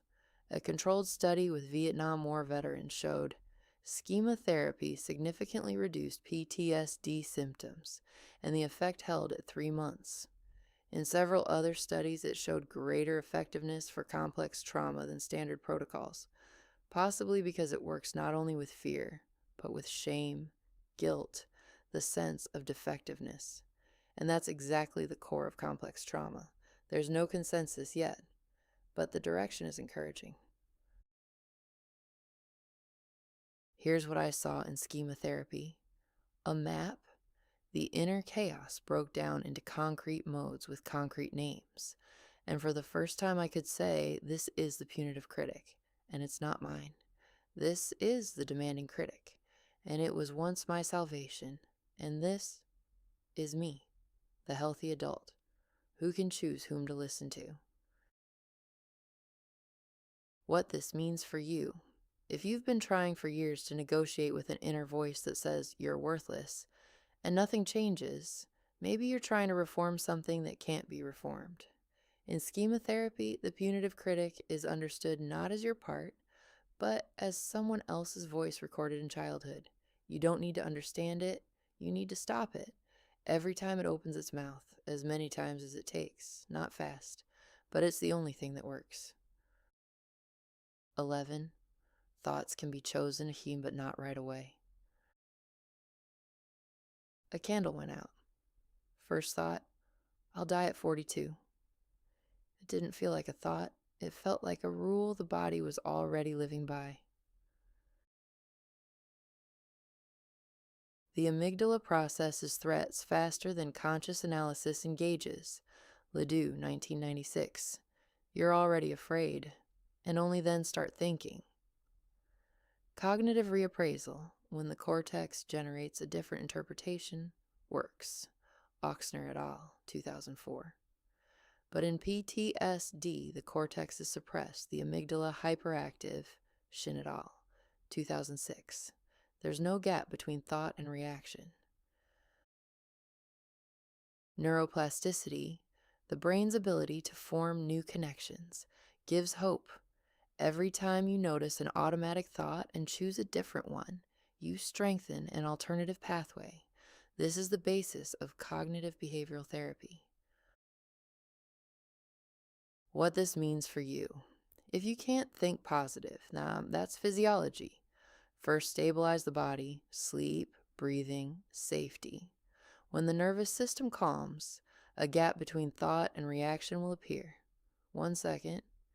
This is a thought, not a fact. I can choose not to believe it. The first 100 times it won't work. The 101st, it will. 12. Substances, a window, not a door. Under THC, tetrahydrocannabinol, the active compound in marijuana, I first felt my own bones. Under mushrooms, cried for the first time in 30 years.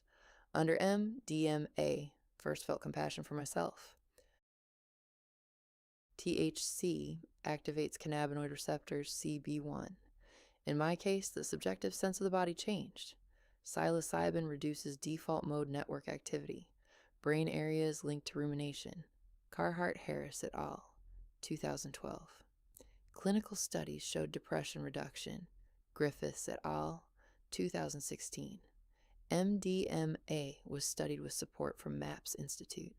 None of these substances is an approved therapy, but the potential is being researched. The key isn't the substance. The substance creates a temporary state where you can experience what was blocked.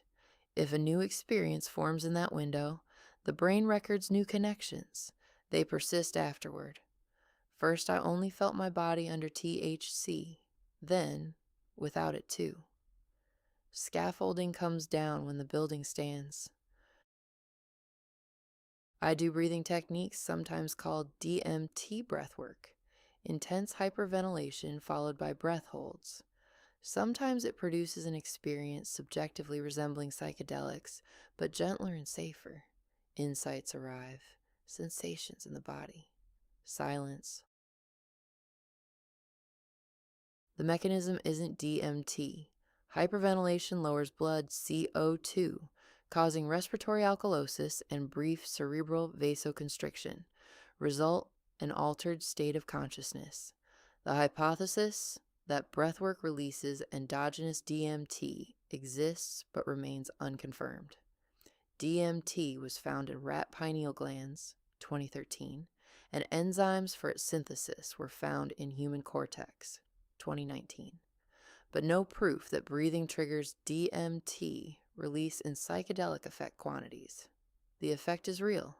The mechanism is gas exchange physiology, not the spirit molecule. During DMT breathwork, I do progressive tensing, clench, release, clench, release. A body that's been locked since birth doesn't know how to relax on command. It needs contrast, tense harder, then let go. Then the parasympathetic kicks in reflexively. Progressive muscle relaxation. Jacobson's technique from the 1930s, one of the most studied. But on its own, it didn't work for me. I wrote about this. I didn't get it, couldn't feel the difference. But paired with breath work, it worked. Because breathing lowers the head's control, the body shifts to a different mode, and only then does tense and release finally land. Not through understanding, through physics. Clenched and released what I'd been holding for 35 years. A study by Cox et al., 2014, PNAS, showed the Wim Hof technique, controlled hyperventilation with breath holds and cold exposure, allows voluntary activation of the sympathetic nervous system and suppression of the pro-inflammatory immune response. Epinephrine release in trained participants exceeded that of bungee jumpers. What this means for you. Hyperventilation breathing techniques can induce altered states of consciousness without substances. If progressive relaxation doesn't work, try it paired with breath work. A body that can't relax must first forget about control. Breathing does that, and tense and release finishes the job. Important, do it with an instructor, not alone. Hyperventilation can cause dizziness, convulsions, fainting. I don't recommend self-treatment. My experience isn't a protocol. But if nothing helps, know that research exists where substances and breathing techniques are used as tools within therapy. The window opens briefly. You need to learn to live without it. 13. Shaking. During yoga practices and while dancing, I shake, literally. I stand and shake. Let the body do what it wants. From the outside, it looks strange. From the inside, as if something is unscrewing that was wound too tight for too long. David Berceli observed people in bomb shelters in Lebanon and noticed a pattern. Children who allowed themselves to tremble recovered more easily. Adults who suppressed the trembling suffered more afterward. This is an observation, not a proven fact, but it became the foundation of his method. Animals after a predator attack shake, and then move on. Berceli proposed, neurogenic tremoring is a built-in mechanism for discharging tension. The body moves from freeze through arousal to calm, the reverse of the defense cascade. The evidence base is partial. A study on a sample of East African refugees showed significant reduction in post-traumatic symptoms after 8 weeks of practice. Skeptics fairly note, shaking during exercises is a normal response to muscle fatigue. Maybe, but my body after shaking releases what it held for years. The evidence base, in progress, my experience, already here. What this means for you. If during practice, yoga, dance, breathwork, your body starts trembling, don't stop it. It's not a malfunction. It may be a discharge. Let it happen. See what comes after. 14. Higher power without God. In a C, there's the concept of higher power as we understand it. For many, that's God. For me, no. I'm an atheist. And I couldn't get past the second and third step because of this. Then I understood. My higher power is the inner parent I grew. Adult Vera, who tells the critic, shut up. Who tells the child inside, I'm here. Mom isn't, but I am. Carl Gustav Jung described a similar process as individuation, the path to wholeness through integrating rejected parts. The shadow, what's suppressed, hatred toward mom, anger, shame. The self, the whole that includes both light and shadow. Jung was a psychiatrist who worked with real patients. His concept of the shadow is used in modern psychology, including in IFS. When I meditated and felt a connection to something bigger, this can be described in neuroscience terms. Meditation reduces default mode network activity. When the DMN quiets, the usual sense of I boundaries disappears. This is experienced as connection to something bigger. Abraham Maslow called these peak experiences a natural human capacity independent of religion. Reparenting, creating an inner parent, is an evidence-based technique described in literature on complex PTSD and in the ACA program. I don't need God to feel grounded. I need an adult inside who survived everything I survived and still stands. How the 12 steps work, not faith but method. I needed to understand. Why do the 12 steps work for suicidal depression? Not through God, through the psychological mechanism of each step. This isn't the official scientific model of ACA. It's my interpretation. Step 1. Powerlessness. Admitting that control doesn't work. For an ACA person, this is the exit from hypercontrol, the main defense. You can't heal while thinking you're coping. Paradox. Admitting weakness is the first strong act. Steps 2 and 3. Willingness to lean on something besides yourself, not necessarily God. Could be a group, an inner parent, nature. Mechanism. Reducing hyper-responsibility. Step 4. Inventory. Systematic analysis of your patterns, beliefs, defenses. For me, it worked as cognitive restructuring plus exposure. You look at what you've been running from. Step 5. Admitting aloud. Telling another person. Mechanism, destroying shame. Shame lives in secrecy. When spoken aloud, it loses power. Steps 6 and 7. Willingness to change and letting go. Accepting that not everything depends on effort. For an ACA perfectionist, one of the hardest steps. Steps 8 and 9. Forgiveness. Not forgive and forget, but seeing your role in destructive patterns. Not for the abuser, for yourself. Step 10. Daily inventory. Observing your reactions in real time, literally a mindfulness practice. Step 11. Prayer and meditation. For an atheist, silence. 5 minutes without stimuli, without tasks, without purpose. Step 12. Carrying the message, helping others.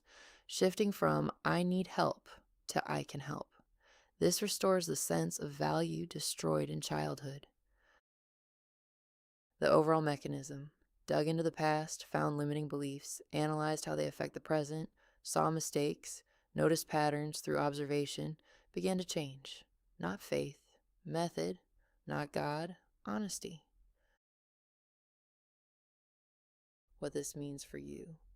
If you don't believe in God, you don't need God for recovery. Higher power can be an inner adult, nature, music, a group of people. The point isn't the object of faith, but the willingness to admit, I don't have to control everything. For an atheist, this support is the inner parent you grew yourself. From nothing. Like Munchausen, by the hair, only for real. 15. Gratitude. Not positive thinking, but neurochemistry. I'm a skeptic. When they told me, write 5 things you're grateful for, I rolled my eyes. Gratitude lists seemed like self-deception. Turns out I was partly right. For many people, a stronger effect comes not from a list, but from concretely reliving an episode of gratitude. Neural circuits linked to gratitude respond to a story, not a checklist. Serotonin is considered one of the key neuromodulators associated with gratitude and prosocial behavior. It's released from Rafe nuclei in the brainstem and activates prosocial neural networks, strengthening the feeling of I have enough. Key finding: narrative gratitude works far more powerfully. Not a list, a specific moment. Remember when someone sincerely thanked you. Enter that moment. Feel it with your body. 1 to 5 minutes, 3 times a week. A study by Keeney et al., 2016, published in Neuroimage, used fMRI and showed participants who wrote gratitude letters had heightened neural sensitivity in the medial prefrontal cortex 3 months after the practice. The brain restructures, not a metaphor, a measurable fact. Gratitude practice is associated with increased serotonin and oxytocin and with reduced inflammatory markers, IL-6 TNF-alpha. This may have an antidepressant effect, though of course it's not a substitute for medication in severe depression. What this means for you: gratitude isn't about be positive, it's neurochemistry. Try not a list, but a specific episode. Remember one moment when you were sincerely thanked. Close your eyes. Feel it. 5 minutes. For many, this works more powerfully than 10 items on paper. What follows from all this? The body records everything. If you have inexplicable reactions, it's not a defect. It's body memory. Notice this isn't about now. Chronic stress isn't a metaphor. It physically changes muscles and breathing. Physically, you can begin the way back. Relax doesn't work. Repetition of safety works. Not a command, an experience. Again and again. Working with your head alone is often not enough. 20 years of analysis didn't give what 1 year of breathing and yoga gave. If the pain returns after every chiropractor, the problem isn't the muscle, it's the chain. The body needs to be retrained as a whole, through function, through conscious movement. Thoughts aren't facts, but to see that, you need resources. Body first, then choice. The war inside isn't madness. Critic, rabbit, suicidal part, each once saved your life. The task isn't to kill them, but to become the one who decides. Not all voices inside are yours. The punitive critic is an introject, someone else's recording. You don't need to understand it. You need to stop it. The body discharges tension through shaking, through tense and release, through breathing. Don't get in its way. If pain keeps returning for years 18, the problem may not be in the muscle, but in the chain. A body that grew up in stress hypercompensates. Intelligent fitness, Pilates, Franklin, Feldenkrais, retrains the body through function, not through force. You can grow a foundation inside, not God, not a teacher, not a therapist, an inner parent, the one who wasn't there, but whom you can create, and a weighted blanket and the words, "I'm safe." That's not esotericism. It's a way to give the body what it didn't get in infancy. Gratitude isn't weakness. It's neurochemistry that can support a brain stuck in chase mode. I don't need you to believe in anything beyond physiology. I need you to know. If you feel terrible and doctors find nothing, it could be in the muscles, in the breathing, in a nervous system still waiting for a blow. And you can tell it the war is over, not with words, with the body. For sources and peer-reviewed studies referenced in this chapter, please see the print edition of the book. All the sources I reference in this chapter, books, studies, authors, are collected on my website. If you want to dig deeper, go to https://www.faithwithinyou.com/sources. Part 5th, Map. This part of the book is not a story. It is tools for those who recognize themselves in the previous chapters and want to know, what do I do about it? Each of these insights I lived through, not read, but lived. Some came in therapy, some under ketamine, some at 4 a.m. when you can't sleep and you're talking to ChatGPT because there's no one else, some on a yoga mat in a pose that makes the whole body cramp, and suddenly understanding arrives and you cry. I gathered them here because it would have helped me enormously if someone had given me this map 10 years ago, not instead of therapy, alongside it. Chapter 107th. I thought I was living. I was actually surviving. 12-hour workdays, Artem's crises, wine, insomnia, mourning. Repeat. I called this life. It was survival. The difference, life is when you're present. Survival is when you function.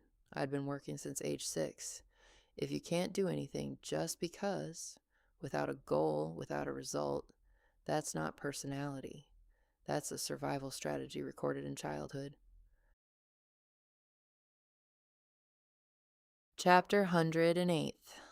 Love without resources becomes trauma. You can love and simultaneously wound. Intention doesn't equal effect. I wanted to give Artem a different childhood and gave him mine. Hurt people, because you can't give what you don't have. You can't be tender if no one ever stroked you. The only working order, fill yourself first. Chapter 109. I passed on what I wanted to protect against. Grandmother threw me out of the house at 5. I swore, my child won't grow up like this, and at 6 I told Artem, leave if you don't like it. In grandmother's words, in grandmother's voice. Mother walked ahead on the night street and didn't turn around. I swore, I won't be like that, and when angry, I walked faster, leaving Artem behind. I won't be like my mother, the most common promise of children of alcoholics, and the most frequently broken. Not because you lie, but because trauma is not a choice. It's an automatic system. It fires faster than you can think. The body reacts before the head. You scream, and only then hear your own scream, and recognize grandmother's voice in it, and hate yourself, and drink, and the circle closes. Breaking it is possible, but not through the promise, I won't be like that. Only through the realization, I already am. And from that point, work. Not from the illusion that you're different. From the honesty that you're a continuation. And that a continuation can be rewritten. But first you have to see it. Chapter 110. I don't know how to just be. When there's nothing to do, I feel bad. Not bored. Bad. Anxiety rises like water in a bathtub. Slowly, but inexorably. The body doesn't know what peace is. Silence equals emptiness, so relaxation equals threat. Rest equals uselessness, and uselessness equals they'll throw you out. Grandmother discarded the useless. I don't know how to rest. Can't relax. I binge on sweets when I stop working. I can't leave the house just because without a reason. I can't sit on the beach and enjoy the ocean I live next to. I can't do anything without a purpose. I live 8 minutes from the Pacific Ocean, and I've been there 4 times in 2 years, each time with a checklist. The inability to just be is not the opposite of laziness. It's a core symptom. A child who grew up in chaos learned one thing: act. Action equals control equals safety. Stopping equals loss of control equals danger.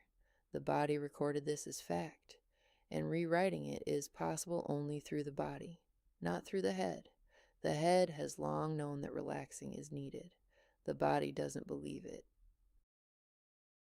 My practical tool: start with microdoses of peace. 5 minutes with closed eyes.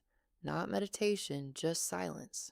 Without a goal, without a result, without expectations. If anxiety rises, that's normal. It doesn't mean it's not working. It means the body is noticing for the first time that anxiety exists. Before, it was background, like the hum of a refrigerator. Now you hear it, and that is already progress. Chapter 111. Isolation is not an accident. It's a strategy. I don't need anyone. I'm better alone. Since age 7. Not truth, defense. If I don't attach, it won't hurt. Loneliness, the most reliable and most destructive coping. Closeness equals danger. A formula from the body of a child who was abandoned. The way out is not find the right person, but learning to lower the wall brick by brick, starting with one living person you can tell the truth to. Chapter 112. I lived in my head. The body didn't exist. Knowledge is in the head. The program is in the body, and between them, an abyss, like 2 computers not connected to the same network. One knows the answer, the other runs old code. A sexologist asked about arousal, and I said, sex has to happen in the head first. My body doesn't want things on its own. My head has to be persuaded first, and only then maybe the body connects. I said this is an obvious thing, and the therapist went silent, because for a normal person it sounds the opposite. The body wants, the head decides. But in my case, the head controls even desire, even arousal, even what for most people happens on its own, without permission and without a plan. For 41 years, my body was a work tool, not me. It received orders from the head: work, endure, don't feel, don't relax. It had no right to want, because at 3 on the carpet in front of everyone, the body betrayed me, and since then trusting it was impossible. Control extended to everything: food, sleep, pain, sex. The body was not an ally. For the AC, a person who grew up in chaos, control over the body is the last fortress. Giving the body the right to want means giving up control, and giving up control means being on that carpet again, defenseless, in front of everyone. That's why sex is in the head. That's why must instead of desires. I lived in my head for 20 years. Analyzed, controlled, planned, solved, and the body. The body trailed behind. Hurt, didn't sleep, bled, clenched, and patiently waited for me to pay attention. Breathwork was the breakthrough. A breath that doesn't require understanding, movement that doesn't require analysis, a physical action to which the body responds before the head can interfere. If you understand everything but nothing changes, the problem isn't understanding. The problem is that head and body work separately. Connecting them, that's the task, not through another book, through a breath. Chapter 113th. This is a thought, not a fact. The simplest and most powerful tool I received. 4 words. When the critic inside said, "You're defective," all efforts are for nothing. No progress, nothing will change. Nobody needs you. Don't argue. Arguing doesn't work. The critic speaks in an old voice, and the new one has months of practice. Instead of arguing, distance. This is a thought, not a fact, not a refutation, not, "No, I'm good." The brain will instantly reject that, but a small gap between the thought and you. "I'm defective" is not truth about me. It's a thought that comes when it hurts. The thought is not me. I am the one who notices the thought. Practical protocol. When it hits, don't analyze. Identify the block. I have 6. The victim block. This was done to me and I'm powerless. The catastrophe block. If things get good, expect payback. The distrust block. Everyone will betray. The overload block. Too much, I won't cope. The I'm a number block. I'm just a function, a resource, nobody cares. The I'm broken block. Nothing can be fixed about me. Identify the block. Insert 1 counter phrase. 1, not 10. Right now, this is the catastrophe block. My fear about 42 is not a prophecy. Right now, this is the overload block. I don't have to process everything right now. Right now, this is the victim block. I am the author of the next step. Naming the block makes it visible. Visible is less terrifying. You're no longer inside it. You're beside it, and you can choose not to dive in. Chapter 114th. Rewritten beliefs. The brain handles negations poorly. I'm not a victim. The brain hears victim. I don't need to control. The brain hears control. So new beliefs must be formulated directly, positively, without not. Here are my rewritten beliefs. Each replaces an old one. Old. Happiness requires sacrifice to, I can be happy just because. My happiness is safe for the world. Old. I'm a victim to I am the author of my life. I create my story. Old. My fear is a prophecy to my fear is a signal. Life supports me. Old. I'm a function. To my value exists before any result. Old. Vulnerability equals death. To my tenderness is safe. I gently hold my little kitten. Old. Brain is broken to my mind is clear and strong. My thoughts flow in a calm rhythm. Old. Rest equals uselessness to silence restores. My mind enjoys rest. Old. Asking is forbidden to my needs deserve a voice. Asking is safe. Old.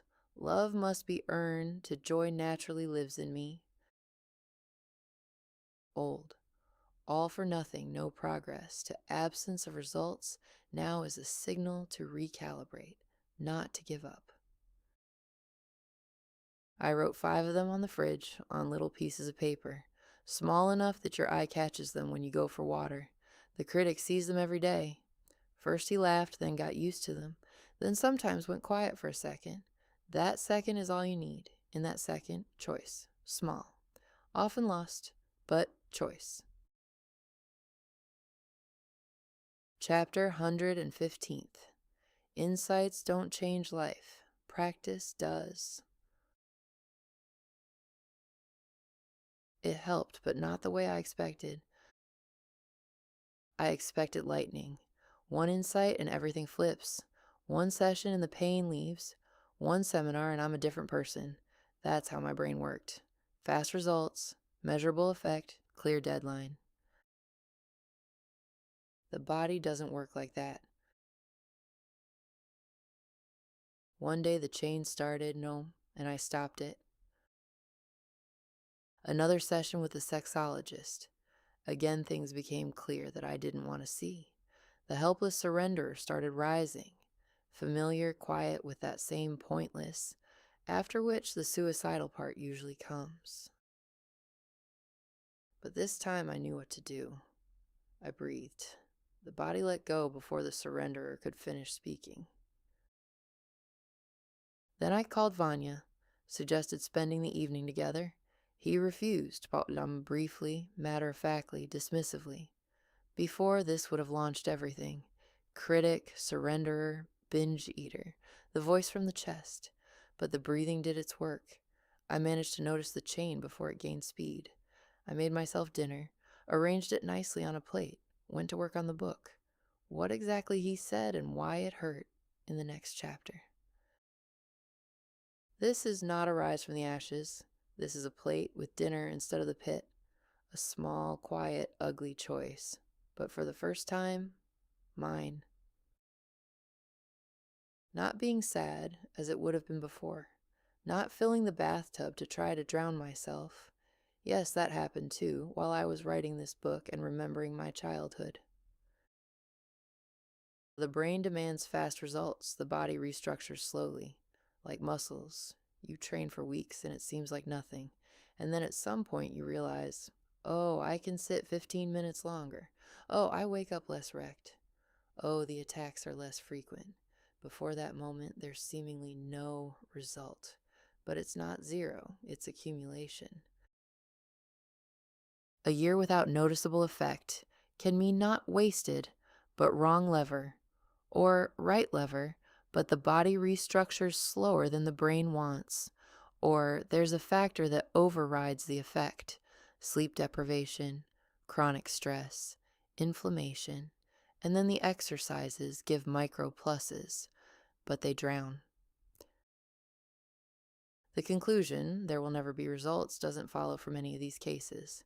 A different one follows. I need to fine-tune more precisely what exactly I'm doing and how I'm measuring the effect.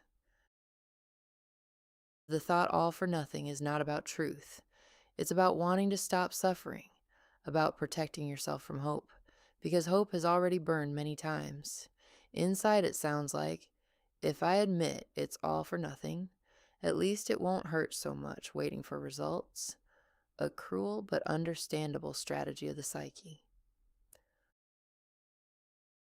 If you're doing the work and not seeing result, that's not proof it's meaningless.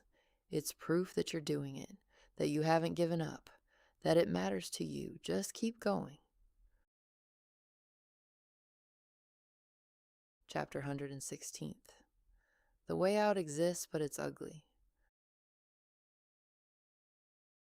Recovery is not an inspiring movie montage, not a smooth arc from bottom to light, not a beautiful story where the heroine cries against a sunset and then emerges renewed. Recovery is doing 4-step work and drinking in a bar, meditating for 6 months and feeling nothing, returning to square one after every breakthrough. After a seminar, I need the knife. After clarity, the bottle. After silence, screaming at the child again. This is not failure. This is process. Dirty, non-linear, with relapses, with setbacks, with the feeling everyone manages except me. Setback after breakthrough is normal. Breakthrough to hope to setback to despair to nothing works to one more attempt. This doesn't mean it's not working. It means the body is restructuring. First worse, then better. Those who quit at the torn apart stage don't see results. Those who continue do. Important. Continuing doesn't mean not falling. It means falling and getting up, falling and getting up, falling and getting up. Each time slightly differently, not on autopilot, but consciously knowing why you fell. Chapter 117th. You have to become your own parent. Reparenting is not a technique and not an exercise.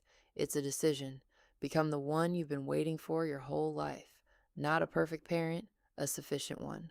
One who won't leave. One who says sunshine in the morning, even when it's dark inside. I learn this every day. Through a cat, through notes on the fridge, through one kind voice in the head that once didn't exist. Chapter 118th. Mini Protocol When It Hits. Here's what I do when the wave rises: despair, suicidal thoughts, self-hatred, panic. Step 1. Don't analyze. Don't ask why. Simply notice I'm being hit. Step 2. Identify the block.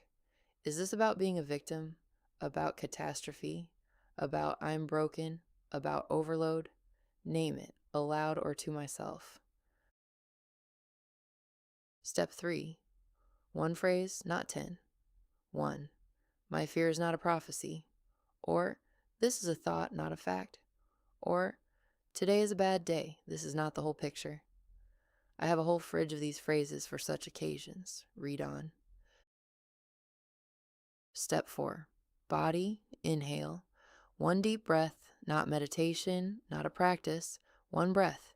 Feel that your feet are on the floor, that your hands exist, that the body is here. Step 5. Wild kitten. Imagine a small creature inside that's scared. Don't scold it. Don't say pull yourself together. Simply, I'm here. You're not alone. This will pass. This doesn't heal. This is first aid. Like a tourniquet on a wound. Doesn't cure but stops the bleeding. So you survive until the next morning. And in the morning you can continue the work. One day at a time. One breath at a time. One phrase on the fridge at a time. Chapter 119th. Can I exist? My entire life was an attempt to answer one question. I didn't know it was a question. I thought it was just life. A's, gold medal, a job at a cool company. I thought that was me. Turned out it was an answer. Can I exist? Not do I have the right to live? That's too philosophical. But literally, bodily, childishly, am I allowed to be here, in this house, in this family, on this earth? Am I allowed to take up space? Am I allowed to eat from the plate? Am I allowed to want? Grandmother answered this question thus: you may exist if you're useful, if A's, if you cleaned, fed the livestock, washed the steps, if quiet, if you're not in the way, if you're not sick, if you don't want, if you don't ask. And I accepted these conditions, not consciously, with my body, at 5. And since then, every achievement of mine was not about achievement. It was about the right to exist. An A, not a grade, but a permission to exist one more day. And when they laid me off after exceeds high bar, after never happened impossible, what collapsed inside wasn't professional self-respect. The answer to the question collapsed. If I'm no longer useful, can I exist?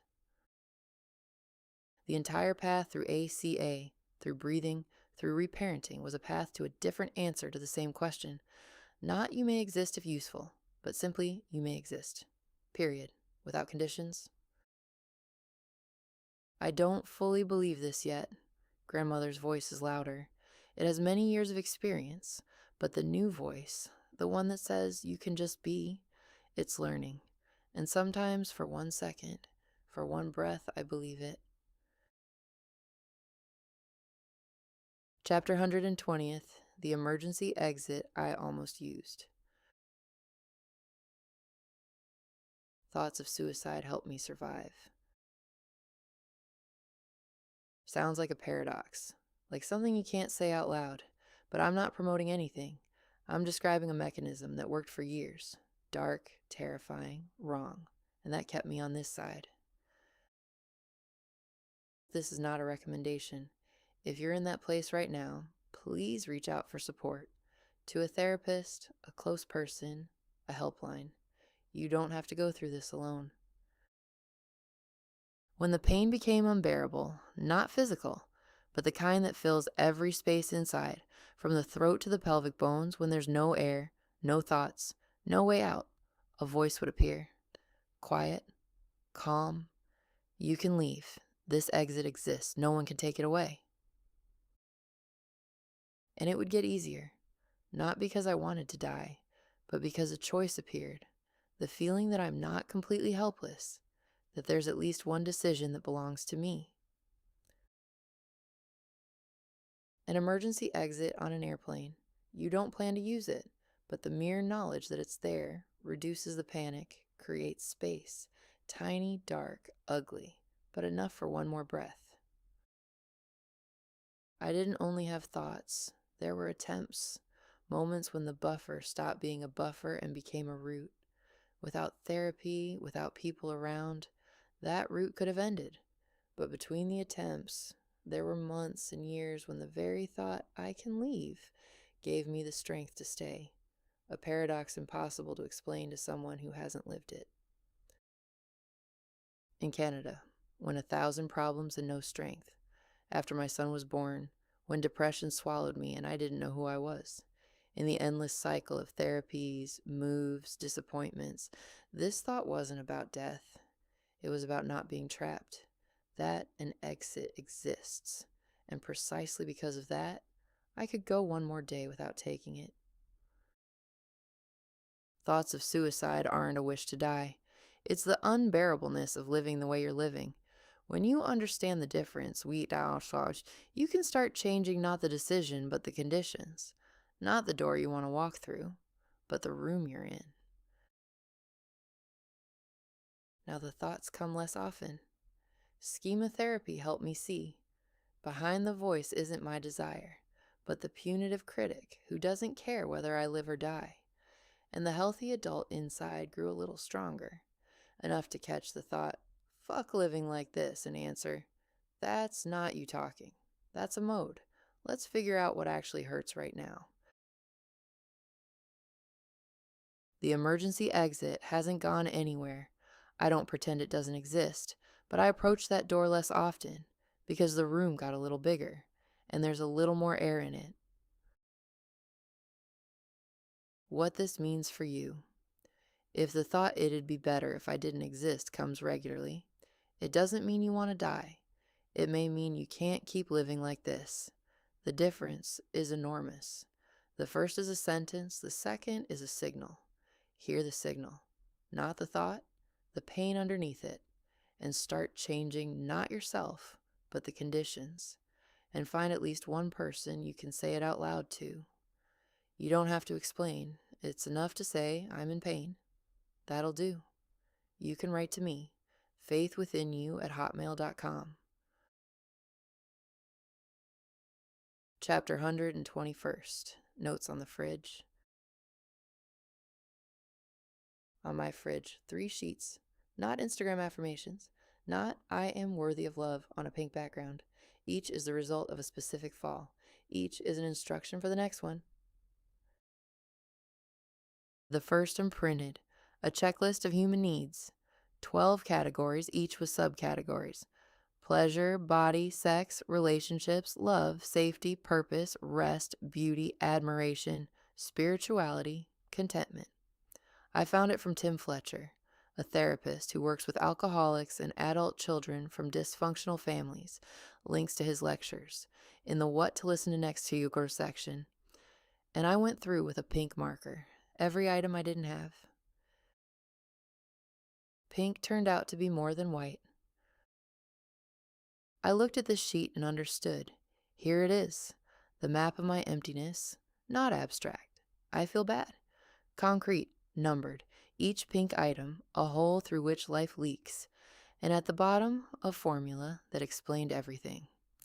Contentment equals needs met consistently. Discontent equals unmet needs, not philosophy, arithmetic. Next to the checklist, I wrote by hand. Dance, draw, rope flow, kitties. 4 words. 4 things that make me feel good. That require no money, no permission, no other person. That are mine. And at the bottom in small handwriting, when it's bad, ask, am I tired? Because half my suicidal thoughts came from sleep deprivation, not from an existential crisis, from 3 hours of sleep. Body tired or brain generates catastrophe. That simple. That maddeningly simple. The second sheet, handwritten in block letters like a child's. Title, Despair. 7 points. 7 voices that come when I'm at the bottom. And beside each, an answer. Not beautiful, not inspiring. Functional. Like an evacuation instruction. First voice, I'm going to die soon. Answer, I see, I feel bad. I've been through states like this before. I don't need to draw conclusions now. This is a state. It's temporary. Just survive it. Second, it will always be bad. Answer, I don't have to believe these thoughts. Doubt them. This will pass, even if it seems like it won't. Hope will return on its own when it gets easier. Third, critic, I'm not managing. Answer, this is just a program. Switch the radio, turn away, and don't feed it with your attention. Be greedy. Greedy for life, not for the critic. Fourth, critic, I'm defective. Answer, shame not equal to truth. This is a thought, not a fact. Right now I'm being tossed. This isn't the whole reality. It's an old record. The brain is dramatizing right now. Fifth, critic, no progress. A year of effort for nothing. Answer is the longest, because this voice is the most convincing. Absence of results now not equal to absence of results ever. I'm seeing only today's frame, not the whole process. The brain demands fast results. The body doesn't work like that. No improvement today is not the same as never. Pain says never, but pain is bad at predicting the future. This is despair talking, not facts. The brain is dramatizing. 6. Vanya is criticizing again with bulging eyes. Answer. Right now I'm thinking from a triggered state. I can take a pause without destroying everything. I, as a woman, am doing everything right. You, as a man, are doing everything right. Next time, let's have you do it. 7th, despair, the pit. Answer Mike Cohen's to one line from Sadhguru. I am not the body and not the mind. I observe emotions and thoughts and give them passage. Let them pass and observe. The 3rd sheet, also handwritten. Title, Critic, with an exclamation mark, as if I'm screaming in his face. Stop. I won't obey. You have no power over me. I choose not to listen. What would you say to your best friend in this situation? This isn't me. It's a state plus the critic. I don't have to decide anything right now. And then, his 3 favorite attacks dissected. It will always be like this. It won't change. This is a forecast, not a fact. I'm not trying hard enough, doing everything wrong. This is an attack, a diagnosis, not a fact. I'm fine. The body is defending itself. That's not a mistake. I need to learn safety. I have to fix this urgently. I'm in stabilization mode, not change mode. And at the bottom, 5 lines I added later when I started seeing deeper. The past should have been different. Leads to suffering, leads to release attachment to things being otherwise. Wasted time is when I feel worse, not when there's no result. I don't need to earn attention through suffering. 3 sheets. Needs checklist, despair protocol, anti-critic instructions. These aren't affirmations. These are weapons. Specific, sharpened for a specific enemy. Critic says, you're defective. I read, shame not equal to truth. This is a thought, not a fact. Despair says, it will always be bad. I read, this is a forecast, not a fact. The suicidal part whispers, I'm gonna die soon. I read, this is a state, it's temporary, just survive it. 20 years of therapy didn't give me these words. I gave them to myself, from my own falls, from my own pits, from the place no therapist can climb into, because it's my bottom and my language. Each line on these sheets is a scar I turned into an instruction for myself, in case I fall again. Not if, when, because I know I'll fall, and I know I'll get up. And I know that in the moment when I'm lying on the floor and the critic is screaming and despair is whispering, I'll walk to the fridge and read. For the AC, A reader, write your own, not mine, yours.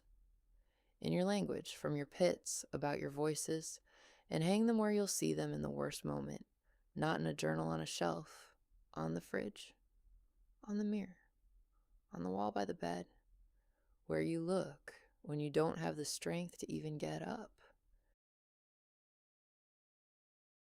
Chapter 122nd, Survival Program Table.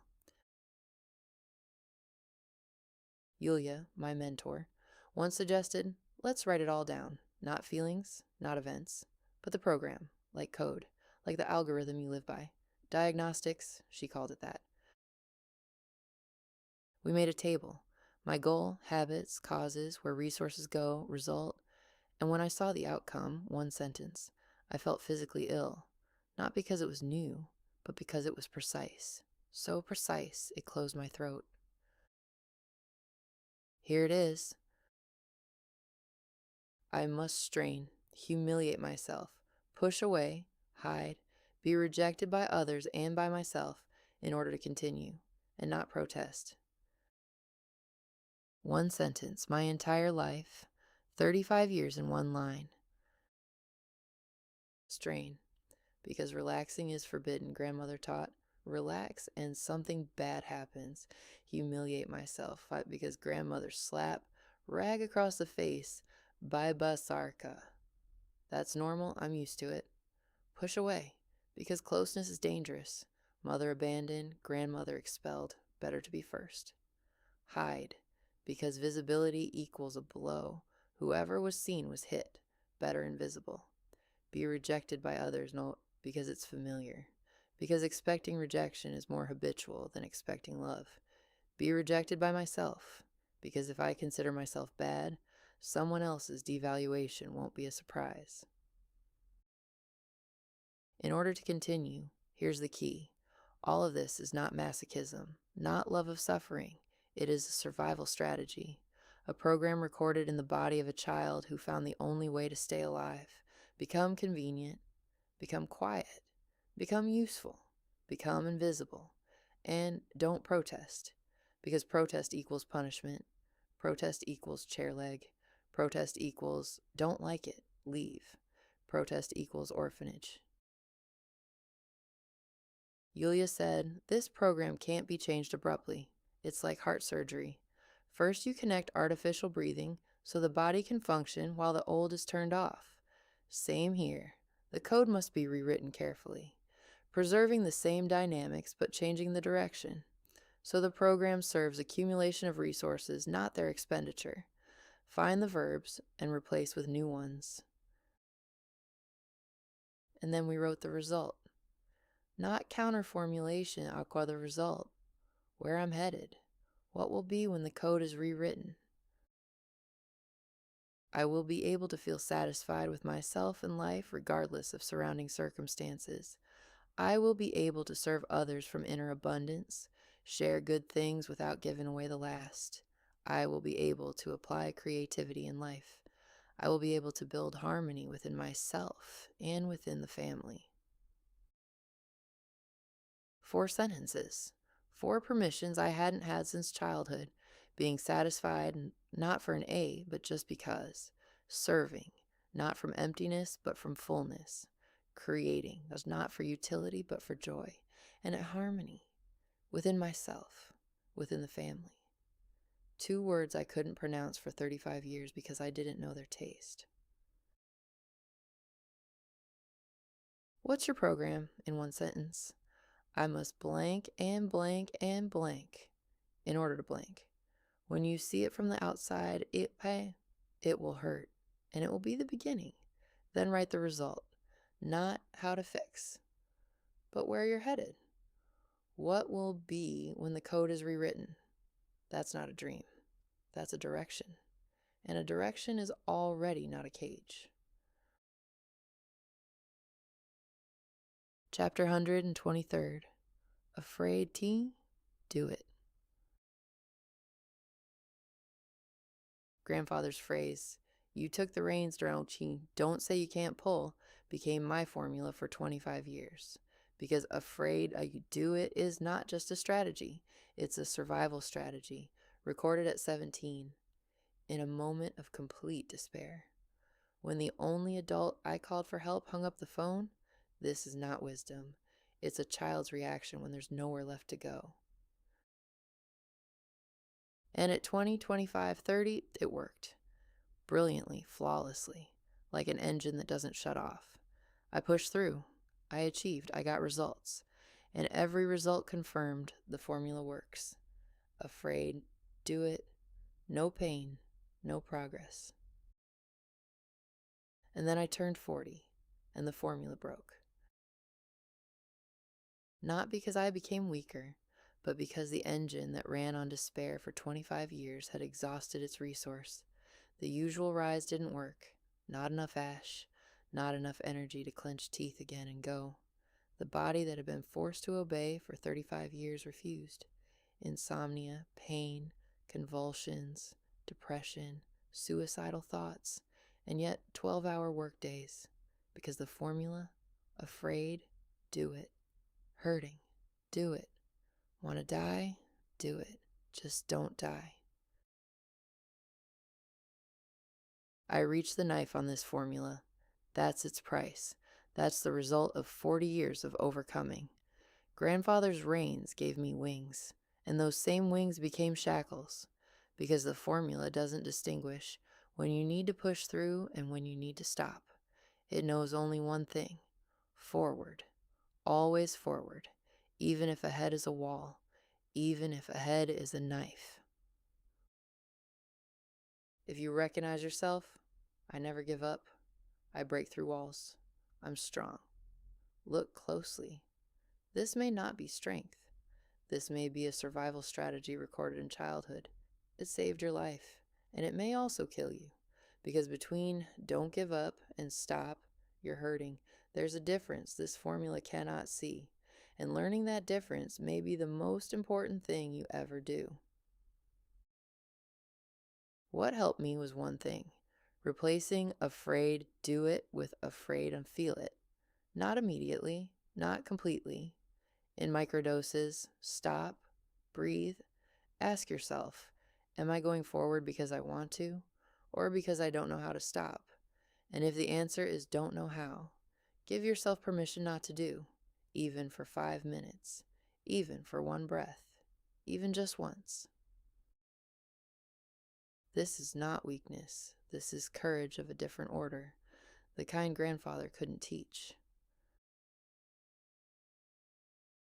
Chapter 124th.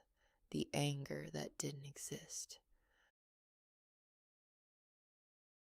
4 times in 12 years I showed Vanya anger. 4. And each one I remember as a catastrophe. Not for him, for me. Because showing anger meant losing control. And losing control meant becoming grandma. I didn't have anger. Not I suppressed anger. It didn't exist. Like having no access to an entire floor in your own house. The door bricked up. Something dangerous behind it. What exactly? Unclear. But the body knew. You can't go there. And when the cup overflowed, and it overflowed because life doesn't stop pressing just because you don't get angry, I didn't go from 0 to 1. I went from 0 to 10. Instantly. No in between. No, I'm a little irritated. Straight to rage. Uncontrollable. The kind that takes over the whole body and you're no longer you. And after, shame, horror. I became grandma. I did the thing I swore I'd never do. The cycle. Endure. Endure. Endure. Explosion. Shame. Endure. Constructive anger didn't exist.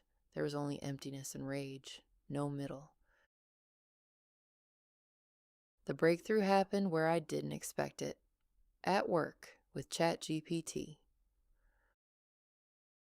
I used AI for work, analysis, writing, breaking down tasks, and it regularly didn't understand what I wanted, gave the wrong thing, repeated mistakes, and one day I told it, "You're stupid," just wrote it, didn't apologize, didn't soften it, didn't add please, just, "You're stupid, redo it."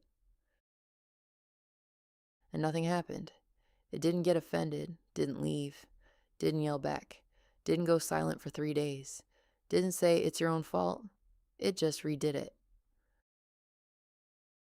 I exhaled and realized I just expressed anger, and the world didn't collapse. Nobody got hurt. Nobody left. The first safe object that withstood my anger without consequences. It sounds funny. Learning to be angry at an AI. But for someone whose anger has been bricked up since age 5, this was a breakthrough. Because for the first time, the body got the experience. You can get angry and survive. You can speak harshly and stay in the relationship. You can not be nice and not be destroyed for it. After ChatGPT, Vanya. For the first time, I could show him anger not as an explosion, but as a boundary, not rage. But this doesn't work for me. Not from 0 to 10, but at 3, at 4. Uneven, clumsy, but conscious. Then Artem. During a session with Olya on body dynamics, I let myself get angry at my own child for the first time. Not at him, at the situation, but through the body, and I didn't suppress it, and I didn't explode. I just felt the anger, let it be, and it passed, on its own, without catastrophe. Anger isn't rage. Rage is anger you stored for years and never let out. Anger is a signal. Here's my boundary. This doesn't work for me. Here I say no. A child who was hit for any sign of disagreement can't know this difference. They know only two modes: silence or explosion. The middle has to be learned, like walking after paralysis, millimeter by millimeter. I'm learning. ChatGPT, Vanya, Artem, each next object harder than the last, each closer to the heart, and every time thinking out of the same discovery. You can get angry and not become grandma. You can say no and not be thrown out. You can defend a boundary and still be loved. What this means for you. If you have no access to anger or only rage and nothing in between, that's not a character flaw. It's an adaptation of a child for whom it was unsafe to be angry. The middle can be learned. Start with the safest thing. Write an angry message in your notes. Say it out loud into an empty room. Get angry at a bot, at a wall, at a pillow. Let the body learn. Anger isn't rage. Anger is a boundary. And a boundary can be set quietly. Chapter 125th. When Phoenix went bankrupt. Phoenix wasn't bad. He was the only thing I had. He lifted me when no one else would. Thank you for that. Now it's time to let him rest. My whole life I rose from ashes. That was my way, my cycle, my rhythm. Stability to catastrophe, to fall, to numbness, to and then, from the ashes, rise. Vigorous, with a plan, with a new book, with a new method, with a new seminar. Eyes ablaze, hands reaching for the checklist. Now I know how. Now it will definitely work. Now, differently. But I didn't see for a long time how exactly this machine worked inside. Thought I was simply falling. In reality, the fall was multi-staged, and each stage triggered the next. First came the merciless critic. He didn't shout, just stated, "You're not good enough." Failed again. In grandmother's voice, grandmother's intonation, only from inside. In response, the perfectionist jumped up to prove the critic wrong. One more plan, one more attempt, 12 more hours of work. Control immediately tightened everything. Calculate, anticipate, prevent error.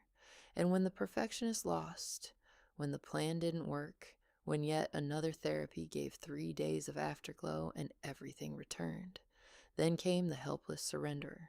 Quiet, tired. Pointless, give up. Nothing will change. After him, the teenage binge eater activated. Eat it down, drown it out, stuff your mouth with whatever. Just don't feel. And only then, when the surrenderer had already convinced and the binge eater had already gone numb, came the voice of death, the suicidal part, the voice that doesn't shout, that whispers, "Why?" At 40, the rise didn't happen. For the first time, there was ash, badom, but no bird, not enough energy. Despair, which used to be fuel for takeoff, became simply despair. Not a launch pad, a pit. This was the most terrifying moment, scarier than the knife, scarier than the balcony, because the knife and the balcony are still about action. But Phoenix's bankruptcy is when there's no more action, when you lie and can't get up. Not because something holds you, because inside is empty. Not painful, empty, as if someone removed the battery. But precisely in that silence, in that emptiness that seemed like the end, was the beginning. Because when the mechanism goes quiet, space appears for something else. Not for another rescue plan, not for a 13th modality, but for silence, for the admission, "I'm not coping." For the first step of ACA, powerlessness, the very one impossible to admit while Phoenix is working. The first step of ACA, admitting powerlessness, became possible only because the rise didn't work. While it worked, I couldn't admit powerlessness, because I always rose, always coped, always found a way. And when the way ended, only one thing remained: ask for help. Not from God, not from a therapist, not from Vanya, from the program, from people who'd been through the same, from those who know what it's like when Phoenix no longer flies. For the ACA reader, if your habitual mechanism of Falky Rose has stopped working, that's not defeat. That doesn't mean you're broken for good. It means the old way has exhausted its resource, that the body can't anymore, that it's time for a different one.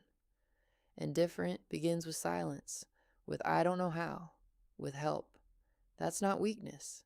That's the first step. Chapter 126. Saw it in another means it's possible for me. I don't know how to believe in myself. Never did. Since age 5, I was told, nobody needs you. You'll die under a fence. Trash. A child told this doesn't grow into a person who believes in herself. She grows into a person who believes in facts, and facts are what she sees in others. And that's exactly how I learned my whole life. Not through faith, through example. 3 times the same mechanism. Valyeva found her father. A CA people found hope. 2 strangers quit drinking and breathwork. Each time saw that it's possible for another, took it as a benchmark for myself. This is not weakness. This is a learning method characteristic of ACA. We don't believe abstract statements. You'll manage is empty sound. Just believe in yourself is mockery. But here's a person who was where you are and got out. That's a fact. A fact can be trusted. If you can't believe in yourself, don't. Don't force yourself. Find a person who's been through it. One, living, in a room, at a meeting, in a book, in a podcast, who is at the bottom and got out. And believe not in yourself, in the fact of their experience. That's enough to begin. This book is also a fact. I was at the bottom. I got out. Not all the way. Not perfectly, but got out. And if you're reading this and recognizing yourself, it means you can already see. And it means your inner voice is already saying what mine said. Maybe me too. Chapter 127. Increased resolution. After 4 months in the program, I concluded nothing changed. Same cage, same inability to love, same autopilot. All the speed returned, dropping things, bumping into things. Square one. And I thought, doesn't work. 4 months and square one. So ACA is yet another modality that doesn't help. Another disappointment in the collection. And then, not immediately, after a week, after a conversation with the sponsor, after one meditation, I saw something different. Not change, but resolution. Before, I lived in cycles and didn't see them. Stability to catastrophe to rise to stability. Circle after circle, like a hamster in a wheel, running and not knowing it's running in circles because the resolution was low. Like a photo from a cheap camera. You see contours, but not details. Now, after 4 months, the resolution grew. I see the cycle, see the autopilot engage, see the perfectionist grab the wheel, see control flood and plunge into despair, see and name. Can't always stop, but see? Before, didn't see. Just lived, just screamed, just drank. Just didn't sleep, just planned divorce. Just held the knife. All on autopilot. All according to the program recorded at 5. Without awareness, without naming, without choice. Now, I see. Can't always stop, Bo, but I see. And between I'm screaming and don't know why, and I'm screaming, and I see its grandmother's voice, there's an abyss. In that abyss, choice. Small, often unavailable, often belated, but choice. which didn't exist before. Here's what increased resolution means. Worse not equal to worse. Worse equals you see more. See more equals notice what used to be background. And background, it hurts. It always hurt. You just didn't feel it. Numbness is not absence of pain. It's absence of sensitivity. When sensitivity returns, pain becomes visible. And it seems like it got worse, but in reality, it got more honest. If you're in recovery and feel it's gotten worse, this may not be a setback. This may be increased resolution. You're finally seeing what was hidden behind the numbness, and seeing hurts. But seeing is already different. It's already a beginning. This is not a list of tools. This is a map of my pits, each point a place where I lay. If something from this settles, it means you too know this place, and it means you're already not entirely there. Increased resolution is not healing. It's the ability to see more clearly. What used to be a blurred smear of pain now has contours, names, addresses. You see more, and therefore can choose. Not perfectly, not always, but more often than yesterday. Part 6, Epilogue, The Knife, Part 2. February 2026. The same apartment, the cell, but no longer quite empty. There are some things of my own now. A yoga mat, a meditation cushion, notes on the fridge. No sacrifice required. My fear is not a prophecy. The kitten should be cherished. A cat who comes and lies on my left shoulder, purrs, warm. The knife lies on the kitchen counter. I don't touch it. It's just a knife, a kitchen knife, the one I use to cut bread. A year ago it was different. A year ago it was a question. A year ago I stood here in this kitchen and asked what for, and found no answer. And the hand reached, and the silence in which there was no voice except the one that whispers, why? Now the knife is just a knife, not a question, not an answer, not a symbol, an object in the kitchen next to the cup and the plate. 3 times it appeared in this book. The first, Vanya gave it while drunk. I slashed, he grabbed it. The second, the prologue, I put down the knife, for now. The third, now, I don't touch it.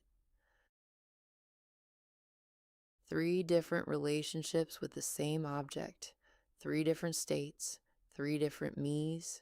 The one who took it, the one who put it down, for now, and the one who doesn't touch it, not because she's afraid, not because she forgot, but because beside her there is another voice, quiet, kind, the one that never existed in all of childhood, the one that had to be created from nothing. I don't know what will happen, don't know if the insomnia will leave, don't know if I'll ever feel joy, that simple, ordinary joy other people feel on Tuesdays. I don't know. And this, for the first time, doesn't frighten me the way it used to. Before, I don't know was unbearable, because I don't know equals loss of control, equals danger, equals trash heap, equals fence. Before, I had to know everything in advance. Plan, calculate, have a backup, and a backup for the backup. Now, I just don't know, and breathe, and the cat lies on my shoulder, and the knife on the counter is just a knife. For now. For now is not a threat. It's honesty. I haven't healed, haven't beaten depression, haven't found myself once and for all. I'm in process, on the path, in the same forest where the trees are still dark, but between them, clearings. And I walk, every day, one step at a time, as I've walked since age 6, only now, not alone, with a cat on my shoulder, with a voice inside, with notes on the fridge, with this book. for now. This book is my testimony, not an instruction, not a recipe, not do as I did and everything will work out. A testimony. Here, one woman made it through. With a knife, with guilt, with a bottle, with a child, with a husband, with grandmother's curse, with mother's death, with the number 42, with 12 modalities, with 20 years of insomnia. Made it through. Not to the end, but through, and still walking. And if you're reading this and recognizing yourself, it means you're already on the path. It means you can already see. It means the resolution has increased. It means something inside you that was frozen for 30 or 40 years is beginning to thaw. Don't rush. The body doesn't work like that. Just breathe for now. Inhale, exhale. One more day. Chapter 128. The Candle. The evening the book was finished, I did a ritual for my mother. For the first time. I'd done one for my grandmother, for Vanya, for Maxime, for my mother. Never. 40 years, never. 2 wax candles, a woolen thread between them. Left one teen, mine. Right one, my mother's. You light both at the same time. Watch them burn. Say, take what's yours. I don't need what isn't mine. I lit them. The fire burned steady. Wax flowed. I looked at my mother's candle and gave back everything that had piled up over 40 years. The guilt for not saving her. The hatred for her not coming. The hope that rotted. The number 42 that had lived in my body like a death sentence. The fear that I'm next. The shame of being her daughter. The love that was choking me. All of it. Take it. It's yours. The thread caught fire. I waited for the candles to burn down to the end, like always. They went out. Both. At once. When a third had burned, and yes, the thread flared and blew out the flame, my mother's candle went dark. Mine too. 2. 2/3 of the candle left untouched. 2/3 of a life. Looks a lot like 42. My body clenched instantly, jaw locked, hands went cold. Inside a ready-made conclusion, familiar, automatic, the one I'd been falling into my whole life without noticing the fall.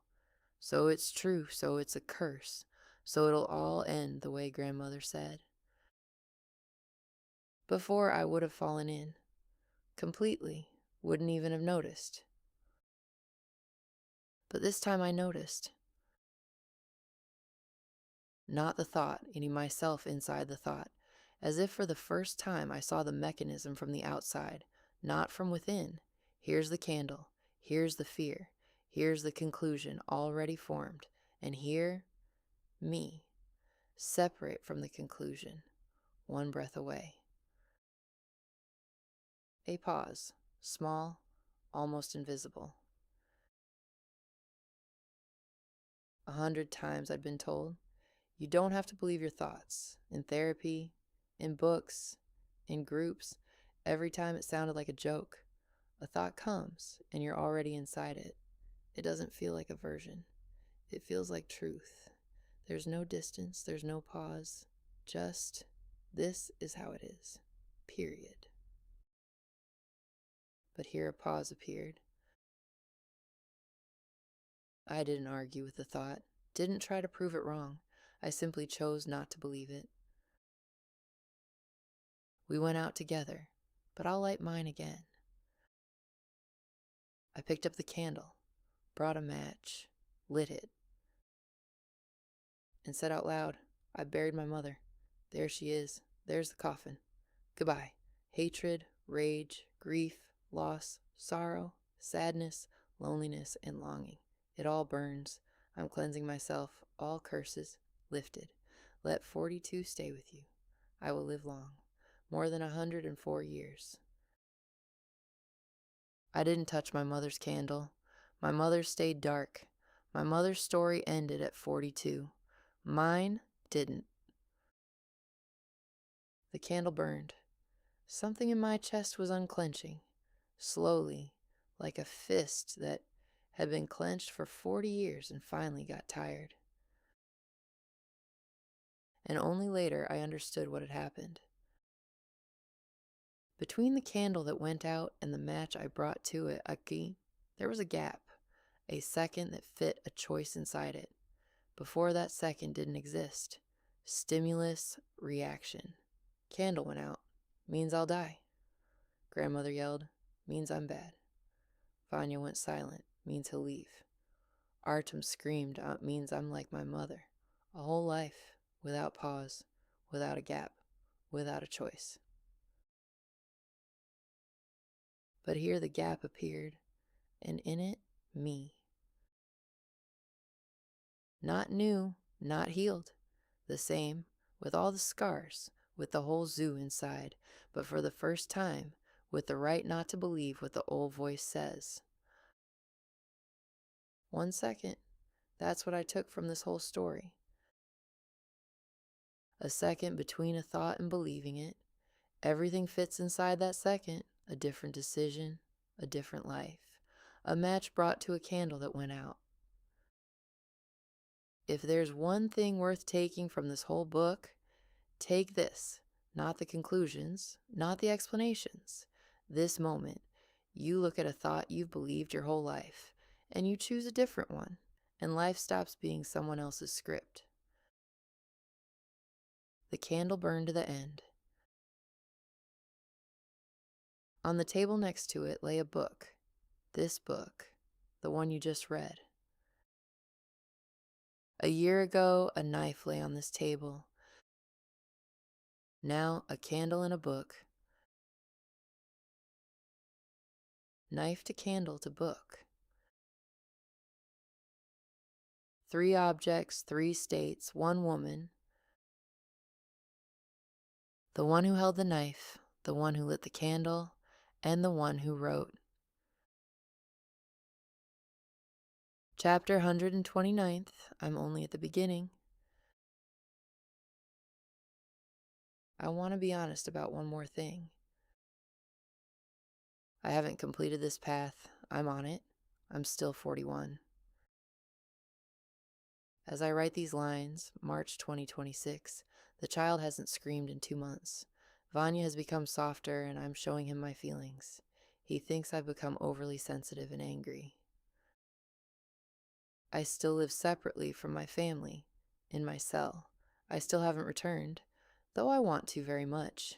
Every day I want to, but I need more time, more silence, more getting used to the fact that Artem doesn't scream every day, that Vanya is beginning to see me, not as a function, but as a woman, that you can be near people and not clench. This is not a happy ending. This is a process. Slow, spiral with setbacks. A CA steps are not a staircase you climb once with a prize at the top. It's a spiral. You go through the first step, and 6 months later go through it again, only deeper. You go through the 4th, and a year later see patterns you didn't see the first time. The 9th, 10th, 11th, they don't end. They're for life. Daily inventory, daily meditation, daily choice, kind voice or critic. I'm still watching my life unfold and change. I don't know how it ends, whether I'll return to Vanya, whether I'll be able to be the mother I want to be. I'm writing this book not from the point of I made it. I'm writing from the point of I'm making it right now, one day at a time, one breath at a time. And while I'm making it, I can tell you what it looks like from inside. Not after. Not from a beautiful finale. From the middle. From the process. From the place where nothing has ended yet, but it's no longer what it was. That's more honest than a happy ending, and maybe more useful, and more alive.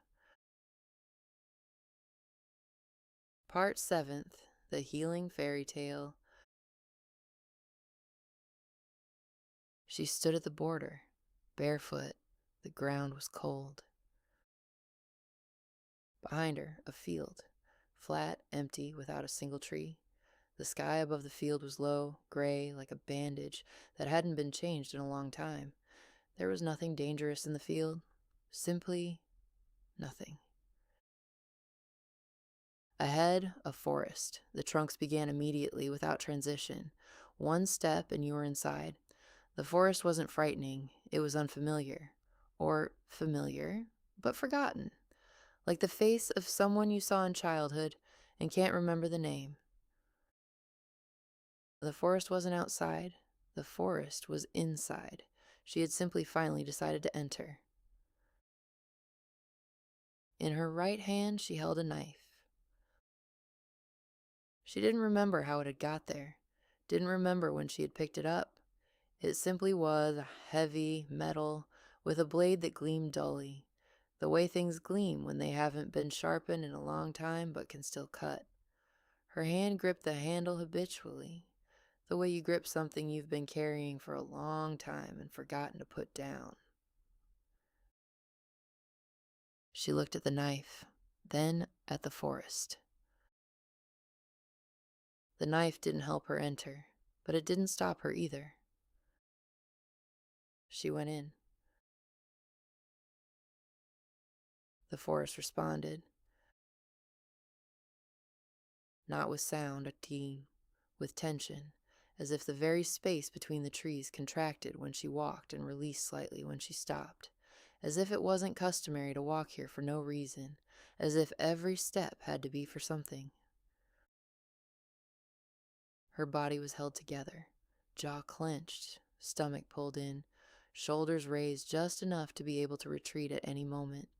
Breath went flat, shallow, controlled. She walked because standing still was impossible. Standing still, that's when you start to feel. Walking, a task is safe. Somewhere inside, deep in that place that no one touches, something ticked. Not a clock, a number someone had once spoken aloud and her body had remembered. Tick, tick, tick, like a countdown that had begun long before she entered the forest. Then the forest changed. Not immediately, gradually. The trees didn't disappear, but there was more space between them. The ground became softer, the sound quieter. And at some point she noticed she was walking not through a forest, but through nothing. The colors left first. They didn't disappear, they faded. Then the sound left. Then sensation left.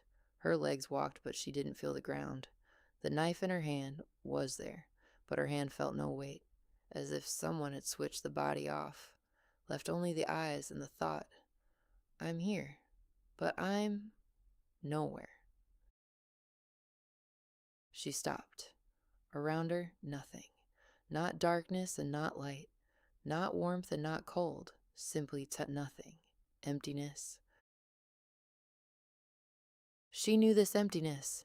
It came at certain moments, and when the pain became too great, when screaming didn't help, when there was no one nearby who could hear, then something clicked inside, like a switch, and the world ceased to exist. From the emptiness came a voice. Not from behind the trees, from inside, as if someone were speaking directly into her chest, not into her ears, but into that place where the ribs meet. You don't have to go further. The voice was calm, even, the kind of voice people use for things that have long been decided. You can stop right here, lie down, close your eyes, cease. She wasn't frightened. The voice wasn't frightening. It was familiar, the way the smell of home is familiar even if home was not a good place. It came on the darkest nights and offered the one thing that had not yet been tried, to stop. Why keep going if the pain doesn't end? The voice asked. Why breathe if every breath is an effort? Why try if there's no result? Who are you? She asked. I'm the one who is tired. The one who knows that everything has been tried and nothing has helped. I didn't come to kill you. I came because I'm in pain, and I want it to stop. I hear you, she said. Then put everything down and stay here. It doesn't hurt here. Here is nowhere. Nowhere is also a place, sometimes the only place where you can breathe. She stood, knife in hand, voice inside. Then she said, I hear you, but I'm not staying. You've been tired for so long, she said to the voice. You didn't want death. You wanted the pain to stop. That's different. I see you, and I won't leave you here alone. The voice didn't argue, didn't leave, simply fell silent, the way someone falls silent when they haven't been convinced but have nowhere to go. It was inside. It would walk with her, silently, a heavy weight in the chest. The emptiness began to recede. Colors returned slowly. First outlines, then shadows, then the green of moss. Sound returned last, the rustle of her own breathing. From behind a tree stepped a figure, quickly, confidently, tall, straight, with perfect posture, clothes, clean, buttoned all the way up, without a single crease, face, composed, serious, without a smile but without anger either. The perfectionist. Stop, said the figure. You're going the wrong way. Who are you? I'm the one who does things 12 hours, 7 days, without stopping. I solve problems. I close projects. I get results. Without me, you wouldn't have survived. Without me, no gold medal, no university, no career, not a single morning when you got up even though you didn't want to. I got up for you every time, every day. The voice became faster. Without me, you are nothing. Are you tired? She asked her. The figure blinked once. You can't be tired, said the figure. Being tired means stopping. Stopping means feeling. Feeling means what? Means the other one will come, the one from the emptiness, and then everything I've built will collapse. And if you don't stop? The figure was silent, then quieter, almost a whisper. Then I'm finished. You built while I didn't know how to ask for help, said the girl. You were the only way not to give up. Thank you. Now it's possible to go slower. The figure stood for a moment, then walked behind her. Not alongside, just behind. Still muttering. Step, step, breath, plan, direction. She hadn't had time to get used to the perfectionist behind her when she heard another voice. Not from the chest, from everywhere. You're going the wrong way because you are wrong. You're not trying hard enough. You're not smart enough. You are not enough. The voice was female, old, familiar, so familiar that she didn't immediately realize it wasn't her own. From behind a tree stepped a figure, heavy, with a hard face, with hands that were always ready to strike, to grab, to seize by the collar and put on knees in the corner. The critic. By Basarka, said the critic. Filth, ragamuffin, you'll die in a ditch, like your mother. You're not me, said the girl. The critic smirked. I'm everything you know about yourself. Without me, you wouldn't have tried. Without me, you wouldn't have got up at 5 in the morning. I created you. I'm your backbone. If I fall silent, you'll fall apart. You walked ahead, said the girl. If I say I'm bad first, someone else's blow won't catch me off guard. You're not a sadist. You're a scout sent into danger first. You tried to protect. I see you. You're not my voice, said the girl. You're hers, the one who was also afraid, who was also beaten, who rolled stones at 9 years old. You're not the truth about me. You're her way of surviving, which she passed on to me, along with the name, along with the blood. The critic didn't leave, but upon half a step retreated, the way someone retreats whose power has for the first time been named as someone else's. From the bushes on the right, eyes were watching, large, round, with dilated pupils containing nothing but attention, ears, long, pressed to the back, body again pressed to the ground, every muscle finely taut. The hare. The first living creature in this forest. It breathed, it moved, it was afraid, but it was here. Stop, said the hare. It's dangerous here. Where exactly? Everywhere, always. I hear before others. Every rustle, every change in the silence. When footsteps sounded in the corridor, I heard first. When a bag was put down at the door, I could tell from the sound what the evening would be like. That's exhausting. The hare flinched, ears rose just slightly. It's the only thing I have. Without it, I'm dead. Are you tired? The hare blinked, slowly, closed its eyes for a moment, and in that closing there was so much exhaustion that she felt it in her own body. It helps to survive, it said. It doesn't help to live, but I don't know if living is possible. You're not paranoia, she said. You're a guard. You heard footsteps when I didn't yet understand what to be afraid of. You did the only thing you could. You warned me. You're not illness. You're survival. The hare stood, ears nabbed for the first time, not pressed down, just ears. It didn't want to go, but it went. Ahead, scanning, not from trust or from the impossibility of being afraid alone. Something flickered between the trees, reddish, fast, and disappeared, and again, closer. Something's watching us, said the hare.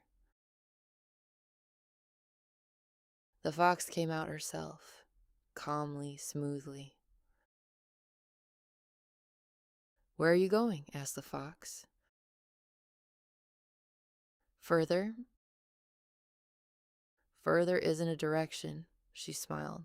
Going straight is honest, and honest is predictable, and predictable is vulnerable. Better to go around. Show one thing, do another. Is that how you live? The fox stopped. Amber eyes, without cunning, without a mask. Once it worked, show how bad I feel, and then they come. But then they notice not you, but the pain. They come not to you, but to the pain, and you're left alone. And asking directly? Asking means they might not give, but if you go around, you'll definitely get something, at least a crumb. I don't know how to do it directly. Directly is going out naked. You sought connection the only way you knew, said the girl. If you couldn't ask, you earned it. If you couldn't show pain, you showed strength. You're not a deceiver. You're a negotiator without a vocabulary for honest conversation.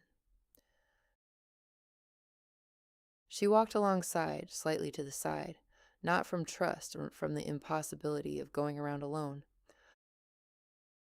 Something slid across the ground, thin, dark, soundless. The snake hadn't come from behind a tree, as it was already here, between the roots, along the path, dark, smooth, with scales that shimmered like water. The girl stopped, not from fear, from recognition. Something inside responded, quiet, rising from the pelvis upward along the spine, as if someone had pulled a thread that had been taut her whole life, and the thread didn't break, but trembled. "Have you been here long?" she asked. The snake didn't answer immediately. It moved slowly, along the girl's body and without touching, 2 centimeters from the skin, as if checking. Where open, where bound closed. "I'm older than you," the snake finally said. "I was here before words, before a name, before the first cry. I'm what moved when you couldn't yet walk." "Then why didn't I feel you?" "You did. Every time something rose from your belly and you pushed it down. Every time your body wanted to scream and you clenched your jaw. Every time you wanted to dance and you stood still. That was me. And every time you said to me no. I didn't know it was you. You knew. You thought it was danger. That if you let go, you'd destroy everything. You'd tear the room apart. You'd scream so that you couldn't stop. You would hit someone you couldn't hit." Pause. "And you were right," said the snake. "Back then, you were. At 4 years old, at 7, at 14, you couldn't let me go. There was no room. There were no hands that could hold you. You locked me away and survived. That was the only right answer to an impossible question. And now?" The snake stopped, raised its head, eyes without pupils, 2 stones reflecting the forest. "Now it's cramped," it said. "The skin is old, stiff, brittle. I grow inside it, and it won't let me out. And I'm in pain. And you, too. You feel it as spasms, as insomnia, as the impossibility of breathing fully. That's me, pressing against the walls of what you've coiled me into. What will happen if I let go? Pain, like labor. The skin will shed in tatters. You'll shake at night, wake from convulsions. Your body will do what you haven't allowed it to do for 35 years. Scream, arch, cry with a voice you won't recognize, childlike, animal, inhuman. You'll think you're going mad. You're not. That's me, shedding what has long become too tight, and you, along with me." Silence or and after? After, easier, not immediately, but each while is easier. Like after you've cried yourself out completely and fallen asleep, only not for one evening, forever. The snake slid closer, coiled around her ankle, not squeezing, not biting. Warmth, pulse, as if the earth were breathing through it. "I don't get tamed," said the snake. "I'm not a cat, not a hare. I'm force. You don't make friends with force. With force, you learn to be." They went on, the snake and along the path, not ahead, not behind, below, like a root that holds. Everyone stopped. The hare pressed to the ground. The fox stepped back. The perfectionist froze. The control, for the first time, Keen's hard fights couldn't compress the space, because the space compressed itself. A figure stood between the trees, motionless, without a face, without form. Simply a presence, heavy, oppressive, making you want to become smaller, to fall through the ground and not exist. Shame. It didn't speak. It didn't need to. It acted with its gaze, even though no eyes were visible. I see you, the girl said to Shame. You came a long time ago, when I was 3, or earlier. You came and said, something is wrong with you, not with the world, with you, and I believed you. Shame stood. I won't hide any more from what you show me, but I won't believe any more that it's the truth about me. Shame didn't leave, but he, half a step, retreated, the way someone retreats who has for the first time been called by name. From the darkness, a lunge, black, small, furious, flew between them and Shame, hissed, arched its back. The kitten. Don't look at her like that, it yelled. Useless, it stepped back, breathing hard. Are you on my side? I'm on nobody's side. I don't need anyone. But you threw yourself at Shame. Because when someone looks at you like that, you want to die. And I don't want to die. I want to fight. Fighting is better than that other thing. What other thing? When you're small and wet and in a pit and you call out and no one comes, and then you stop calling out and you become mean, because mean is someone people are afraid of, and someone people are afraid of. They don't abandon. But they don't love either. I don't need love, yelled the kitten. I need not to be abandoned. I won't abandon you, she said. Everyone says that. But the voice was no longer mean. It was small, very small. You bit because when you were small, no one held you. You learned to be frightening because frightening ones don't get abandoned. You're not mean. You're alive.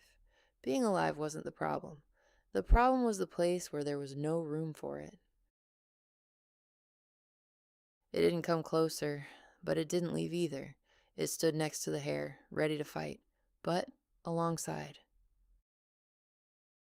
From behind a tree stepped a figure with a stuffed mouth. It wasn't eating, it was filling. Every pause, every silence, every moment when the body stopped moving and the emptiness became audible. Not greed, hunger, not for food, for warmth, for the sensation of I exist. You were plugging a hole, said the girl. Not the kind you plug with food, the kind you plug with a mother. The glutton's figure slowed. Hands roped just slightly, stopped reaching for the next thing. It walked behind, silently, with empty hands, silent for the first time. And then they all noticed, a little way off between the trees, stood a figure in armor, not a knight's or a worker's, without decoration, without gaps, chest sealed completely. It moved precisely quickly without stopping. 12 hours, 7 days, without a break. Not because it wanted to, because while you're moving, you don't feel. It didn't complain. It couldn't. It worked until it wore down. Wearing down was nothing new. It had been looking for its heart its whole life. Thought it was in gold medals, in salary, in closed projects, in not letting anyone down. Didn't know the heart was not outside. You switched on when feeling became impossible, said the girl. You switched everything off, and I survived, but you walled up the heart along with the pain.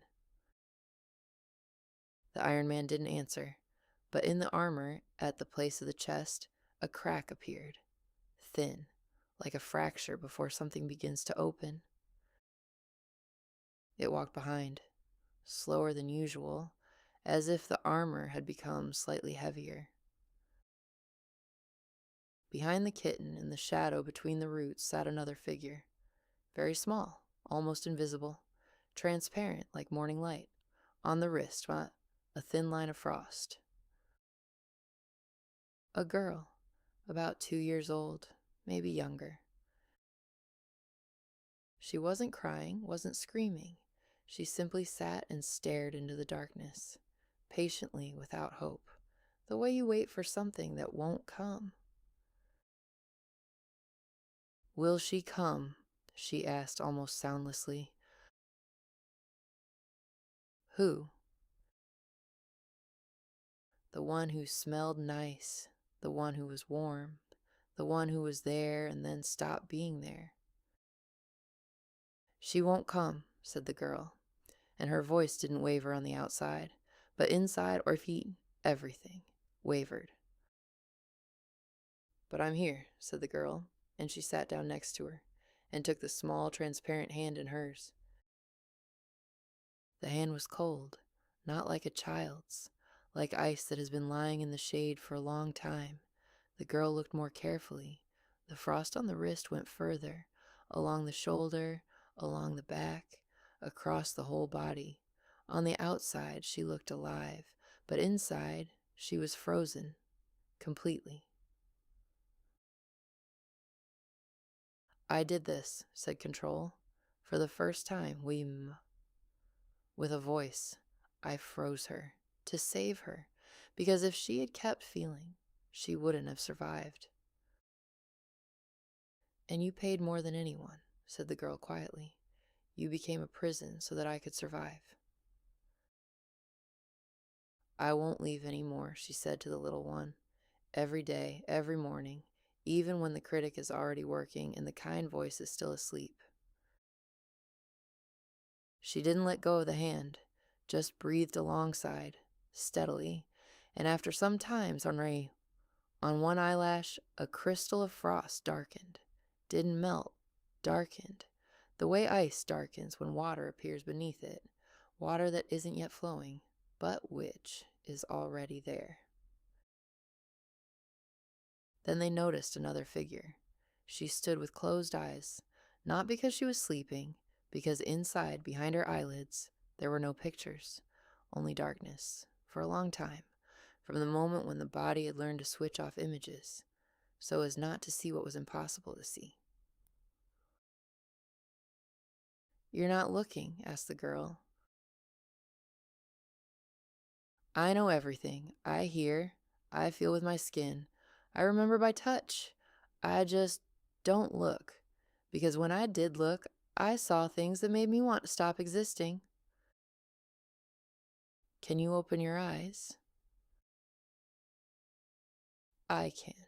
But right now, I don't want to."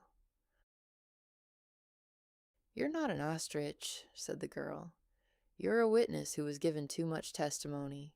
You closed your eyes not from cowardice, from the impossibility of taking it all in. That's different. Open them when you're ready. I'll describe what I see." The blind one smiled slightly, a crooked, uncertain smile. "Good. Walk alongside me." They walked, all of them, all tired. The voice from the emptiness, the first one from the very beginning of the forest, came again. "You see, it's not working. You don't have to go further." "Wait," said the girl. She stood in the middle of the forest, and for the first time she saw, not one part, but all of them, simultaneously. How the emptiness opens the door, and the voice of death enters. How the perfectionist rushes to close that door and takes control. How control squeezes tighter and tighter until it becomes impossible to breathe. How the capitulant is the first to fall. How the glutton stuffs its mouth so as not to hear the silence. How the voice of death returns, quieter but more certain. How a new plan is born from despair. How the plan accelerates too fast. How the breakdown. How again the emptiness. A circle, thousands of circles, she recognized every one. And then she saw something else. They weren't walking through a forest. through a cage. The forest wasn't a labyrinth. The forest was a cage, and she was carrying it with her. The cage wasn't outside, it was inside. I see, she said. I see the cycle, and I see the cage. I was walking in circles and didn't know I was walking in circles. Now I know. The phoenix landed on a branch, its feathers dimmed.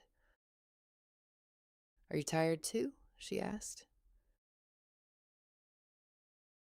Every time you fall, I rise. Rising endlessly. That's also a form of endlessness. Sometimes I just want to sit. Then onward, sit. You've saved me so many times. The branch broke, yeah? And you lifted me. The balcony, and you. The knife, and you. Thank you. But today, it's okay not to burn. The feathers slowly dimmed, didn't disappear but became warm, like embers. Not fire, but warmth. Not a blaze, but a hearth. All the parts stood alongside, for the first time alongside. Not harmoniously, not peacefully, simply alongside. The hair was still pressing to the ground. The kitten was still hissing its shame. The perfectionist was still muttering a plan. The critic was still watching. The snake slid between them, quiet, warm. But no one was running away. No one was hiding. No one was attacking another. The girl looked at them all at once and felt something she had never felt. They were all her, not enemies, not brokenness, not a diagnosis. Her, holy, with all the teeth, claws, masks, and silences. And at that moment, from the silence, she heard water. She felt it before she heard it. Something pulled not forward, inward, the way the edge of a cliff pulls you, not because you want to fall, but because the edge is where the known ends. All the parts fell silent simultaneously. For the first time in the whole journey, silence without anxiety, simply silence. What's ahead? Asked the hare. I don't know, she said, but that way. Everyone heard at the same time. Water. Not noise, not sound. Quiet even, like the breathing of something very large. A river, said the hare, and stepped back. We can go around, said the fox.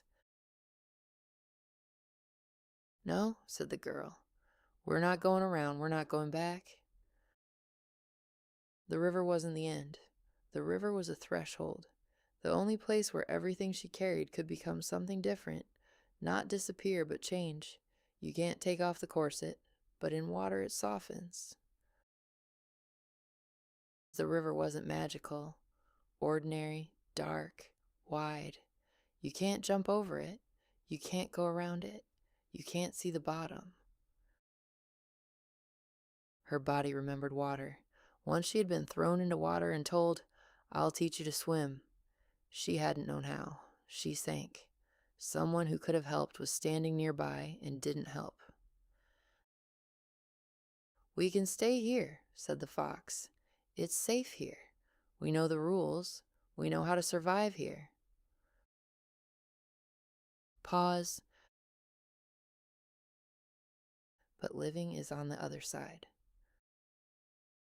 She stepped in first, not because she wasn't afraid, because she no longer waited for the moment when she wouldn't be afraid.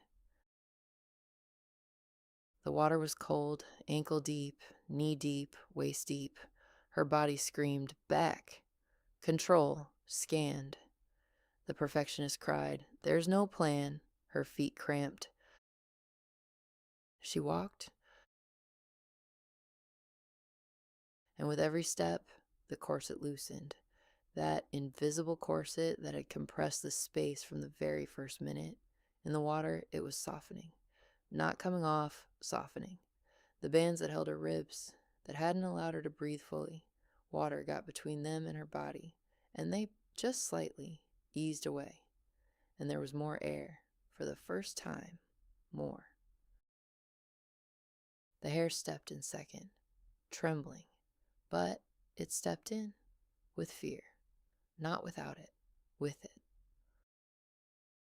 The fox in third, without going around, for the first time directly. The kitten, fourth. It hissed at the water. The water didn't react. It stepped in, wet, angry, but it stepped in.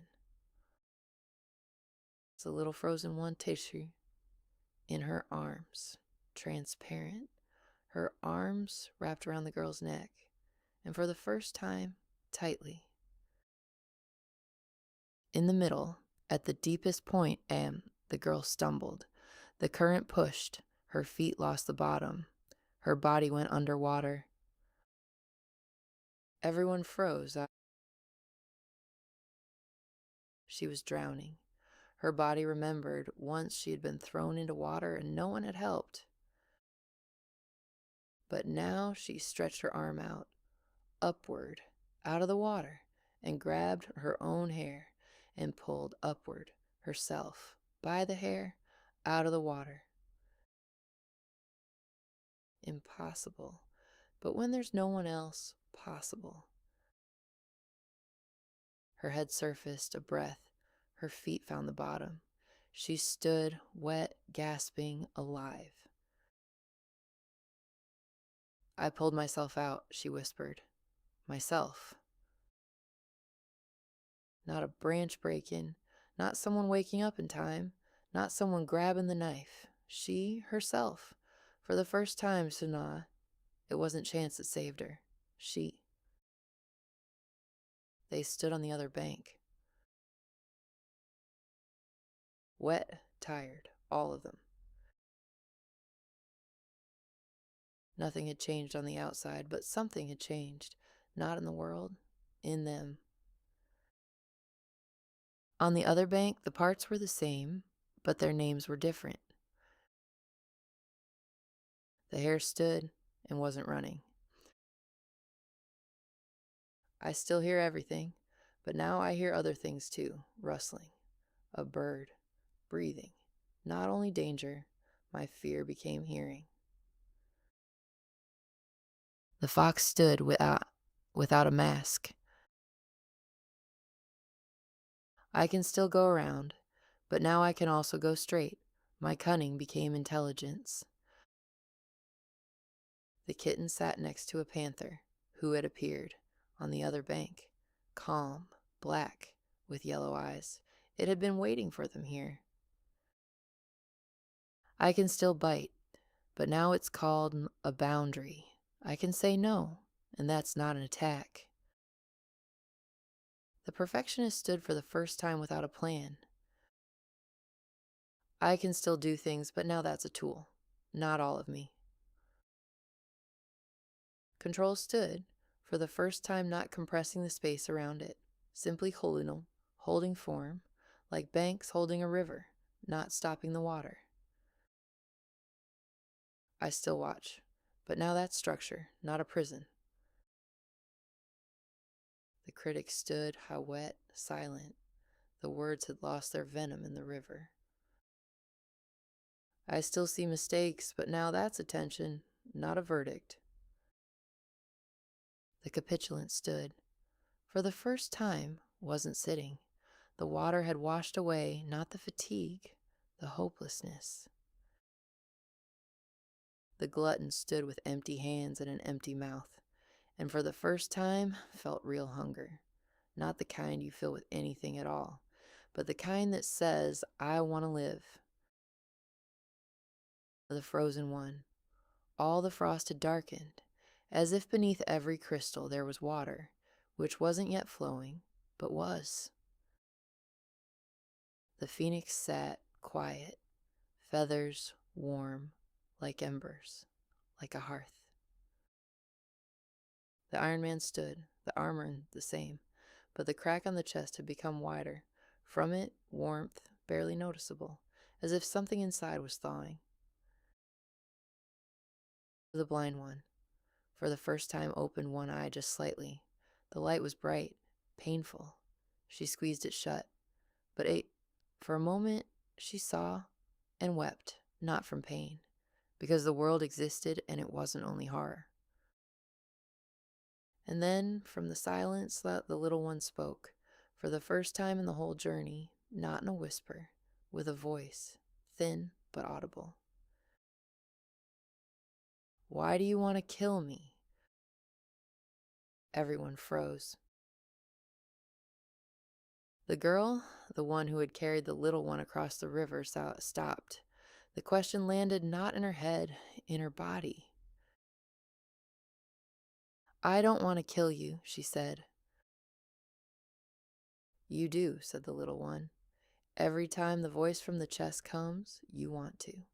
Every time there's despair, you want me not to exist, because I'm the part that hurts. If I didn't feel, it wouldn't hurt. If I didn't exist, you wouldn't suffer." Silence, enormous, a stone in the throat, heat in the eyes.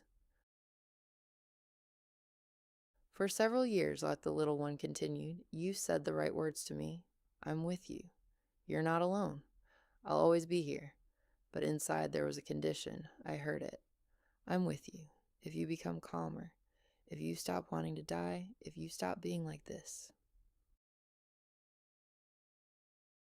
And I stayed silent. Because when someone accepts you with conditions, there's no trust. And without trust, there's no dialogue. The girl sat down on the ground, slowly, took the little one's hands in hers. "You're right," she said. "I wanted to fix you, correct you, make you normal.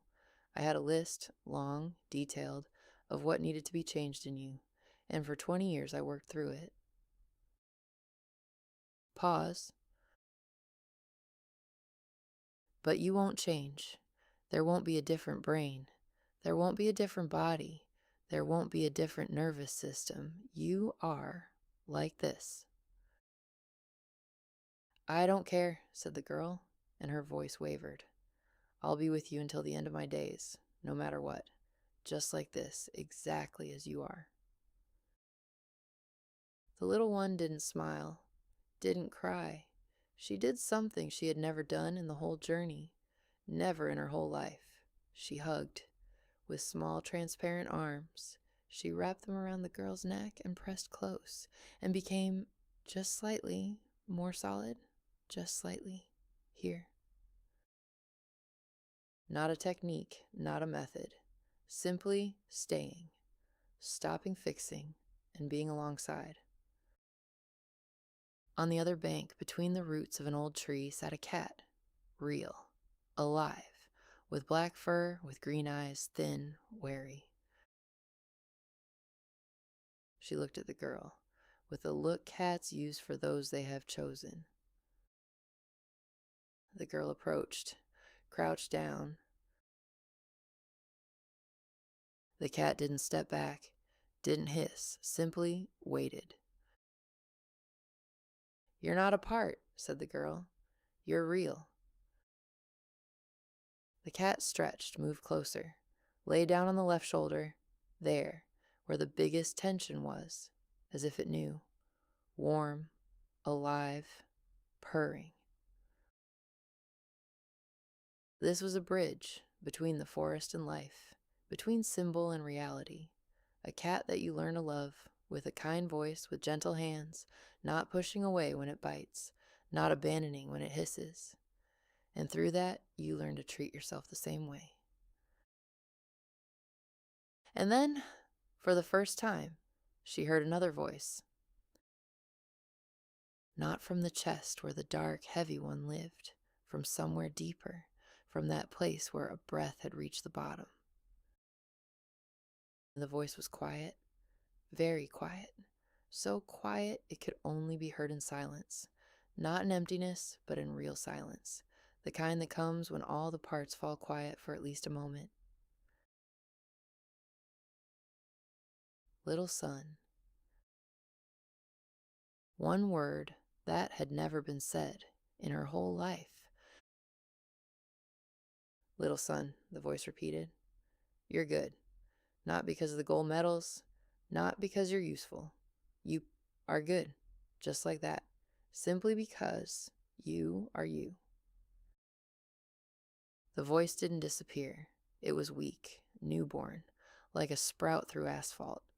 It needed to be grown every day, every morning.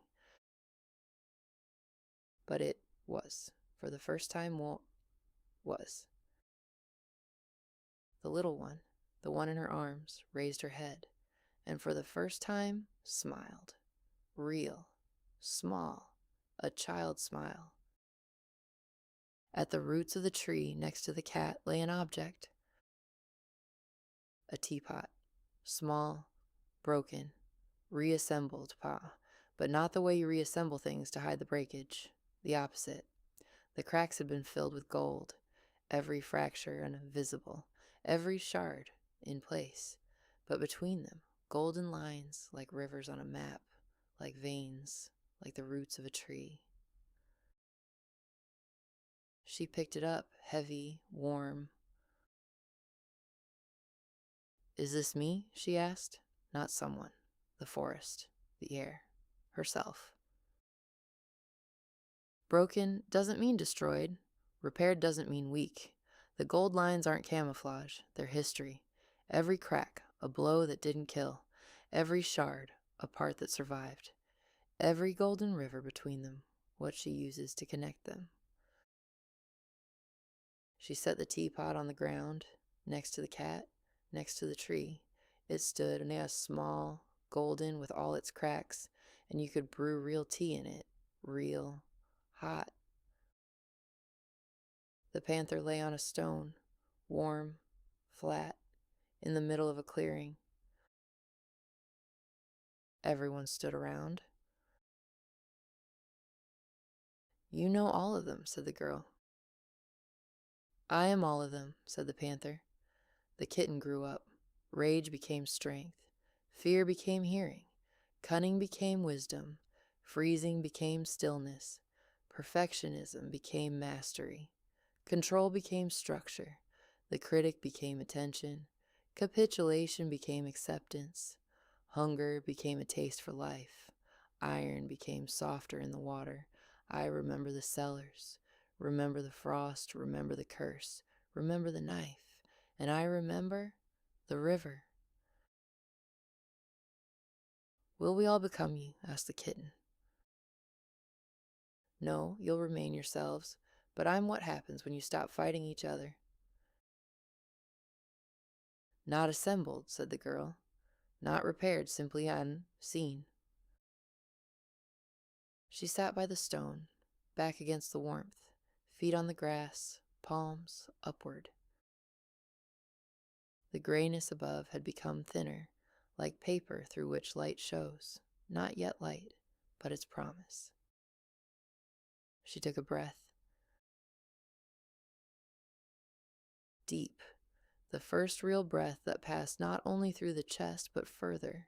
There, where the belly is, where the pelvis is, where what was closed, compressed, hidden. The ribs released, the air reached the very bottom and found there, not emptiness, something soft, warm, alive, what had always been there, but what she hadn't felt. Though inside, all this time, it had been. She exhaled, and together with the exhalation, water came from her eyes, warm, salty. The water flowed. She didn't stop it, wasn't ashamed. She sat on the ground. The ground held her. The stone warmed her back. The panther breathed alongside. The knife not on that bank. The river behind. The cage unlatched. The corset loosened. The curse he left at the stone. All the part and alongside. The forest the same, but now it wasn't a battlefield, not a cage. This one was an ecosystem, living, working, imperfect, with fear that became hearing, with cunning that became intelligence, with rage that became a boundary, with control that became a foundation. Integration, not when all the parts disappear, when they stop fighting. She didn't say, "We are healed." She simply stayed. Somewhere above the grayness had become very thin, like paper on which someone will write, later, something. Maybe it's possible without sacrifice. Maybe my fear is not a prophecy. Maybe the kitten needs to be taken care of. And she remembered 3 names. They had always been nearby. She simply hadn't heard them. The one who had given birth to her was called Love. She didn't give what the name promised. The one who had raised her was called Hope. She cursed instead of hoping, and she herself was named Faith. Faith, hope, love. 3 names, 3 words that hadn't been given to her. 3 qualities that needed not to be found, but to be grown from nothing. The way the kind voice appears in the silence when all the other voices fall quiet. Faith in herself, not in a plan, not in a method, not in yet another savior, in herself. Hope, not blind, not phoenix-like, not the kind that burns and burns out, quiet like embers, like a hearth. Love, not the kind you need to earn with gold medals, the kind that is inside, was always there, infinite and eternal, the kind that the little girl waited for at a closed door, and which all this time was not behind the door but inside her. You are here. And that for now is enough. Chapter 130th. What to listen next. This is not a list of recommendations, not a top 10 videos that will change your life. I'm not a therapist, not a content curator. I'm a person who at some point couldn't get up off the floor and was searching in books, in videos, in other people's voices for anything to hold on to. Everything below is what I've watched myself. If even one of these videos gives you what it gave me, then this section was worth writing. All the videos I talk about in this section, with working links, are collected on my website. Go to https://www.faithwithinyou.com/links. Breathing. A separate section, because breathing is what works when nothing else does, when words run out, when your head loops the same thoughts over and over, when the body is locked and won't let go. I won't explain how this works here, that's already in the book. Here, specific practices I use myself. Calm the chaos. Grounding breath work, 13 minutes. When you need to calm down fast, anxiety, panic, the feeling that everything is about to fall apart. 13 minutes and the ground is back under your feet. Not magic. Physiology. The parasympathetic nervous system activates through breathing faster than through thoughts. If you have moments when everything inside is screaming, start here. This is the first aid that's always with you. Inner child. Guided breathwork for transformation, 28 minutes. A breathwork practice aimed at connecting with the inner child. 28 minutes, and you may discover that inside you lives someone you stopped hearing long ago.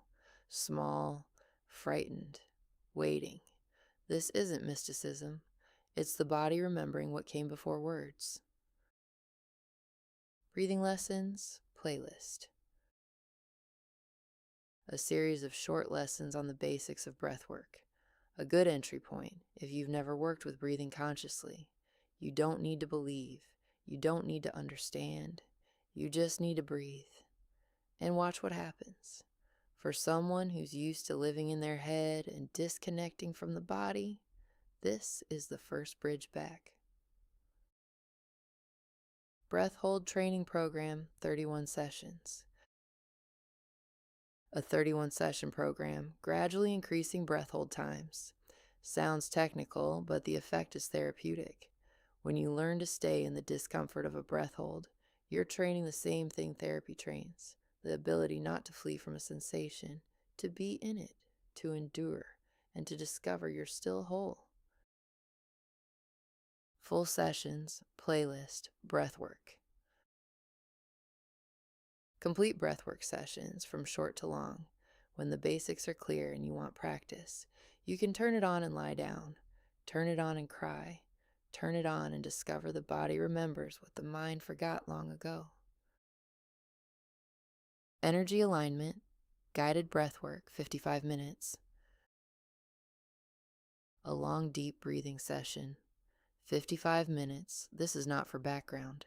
It's for moments when you need to drop deep inside and let the body do what it wants.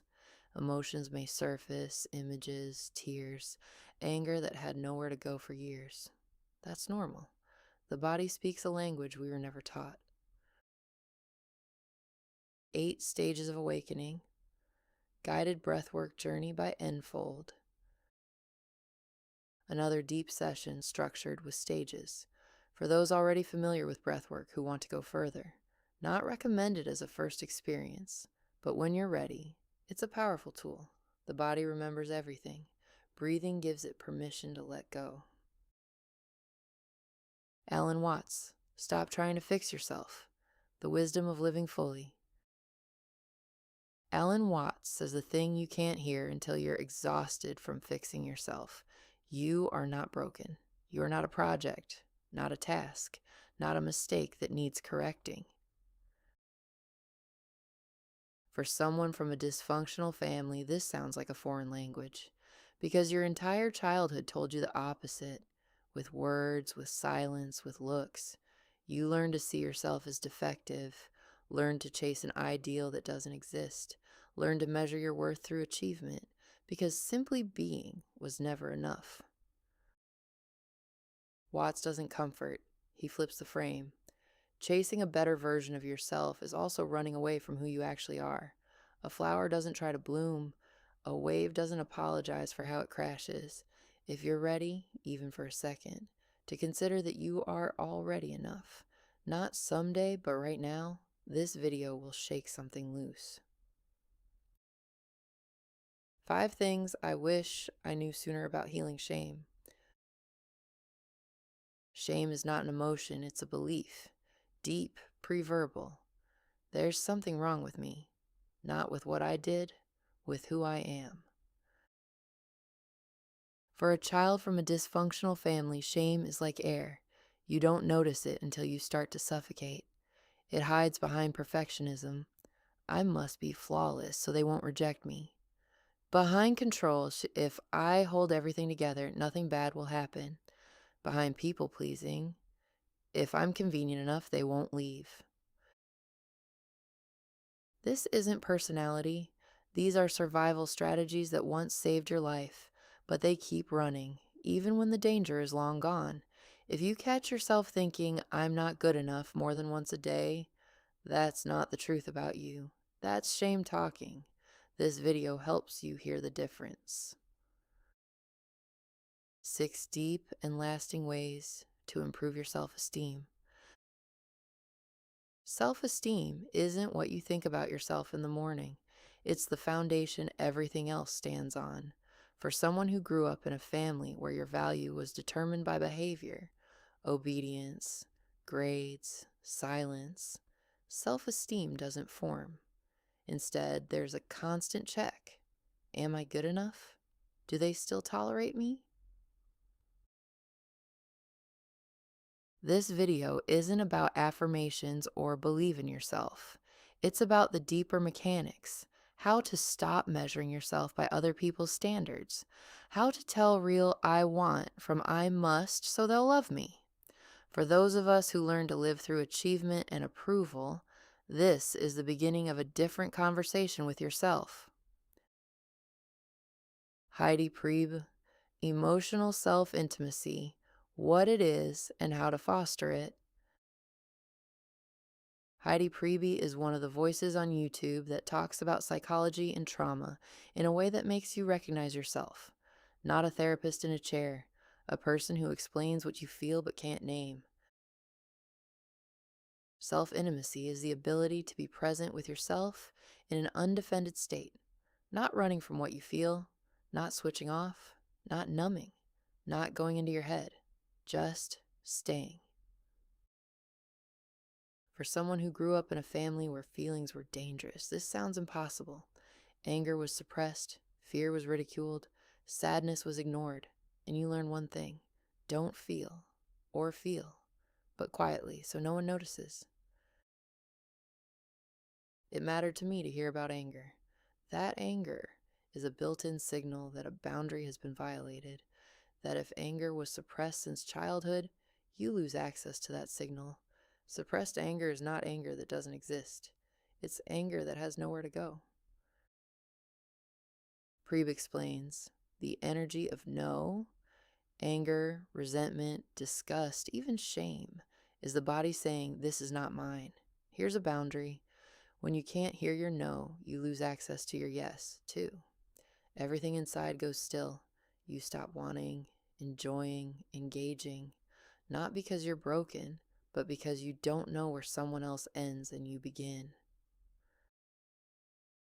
Heidi Priebe, Building Distress Tolerance, How to Stay Present with Hard Feelings and Expand Your Comfort Zone.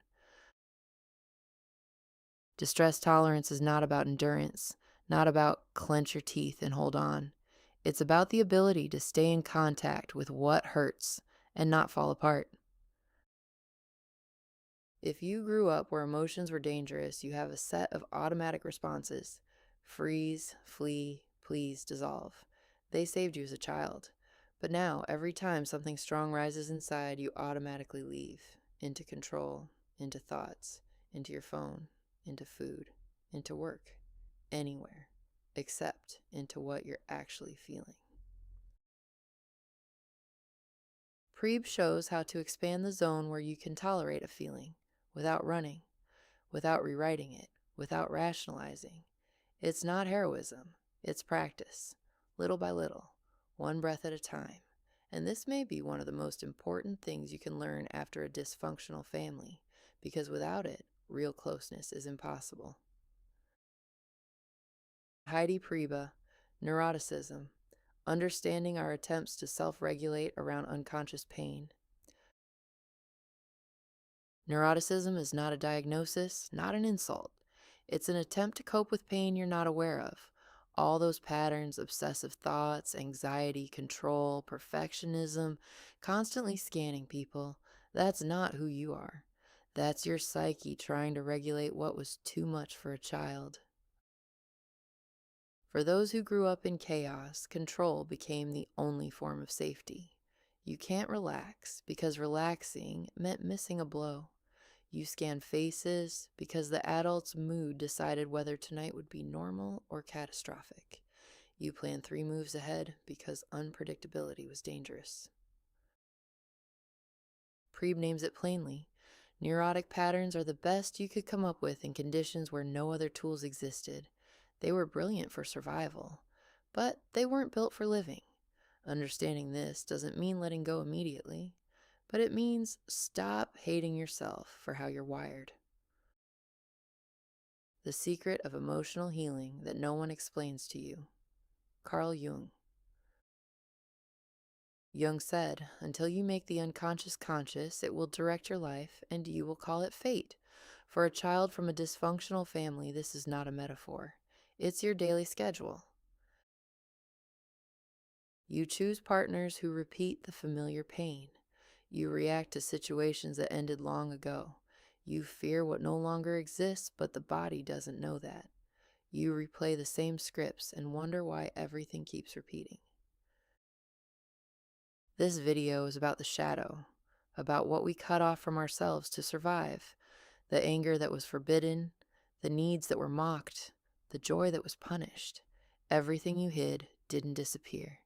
It lives inside and knocks at every conflict, every attempt at closeness, every choice. Healing isn't about becoming better, it's about reclaiming what was taken. If you do this, you will heal the most painful memories of your past. Carl Jung. A continuation of the Jungian thread, but here the focus is sharper. How to work with memories that still wound. Not forget them, not push them down, but live through them differently. For someone with complex trauma, painful memories aren't just the past. They ignite in the present, a smell, a tone of voice, a word, and you're no longer here. You're back where it was terrifying. Jung shows the path goes through the pain, not around it. You don't need to become stronger. You need to stop running. Tim Fletcher, Shame and Complex Trauma, Part 1/6. What is shame? Tim Fletcher has spent 15 years working with people who survived complex trauma, and he starts with the essential. Shame is not an emotion. It's a core belief about yourself. It gets wired in during childhood and becomes your operating system. He describes what every one of us knows.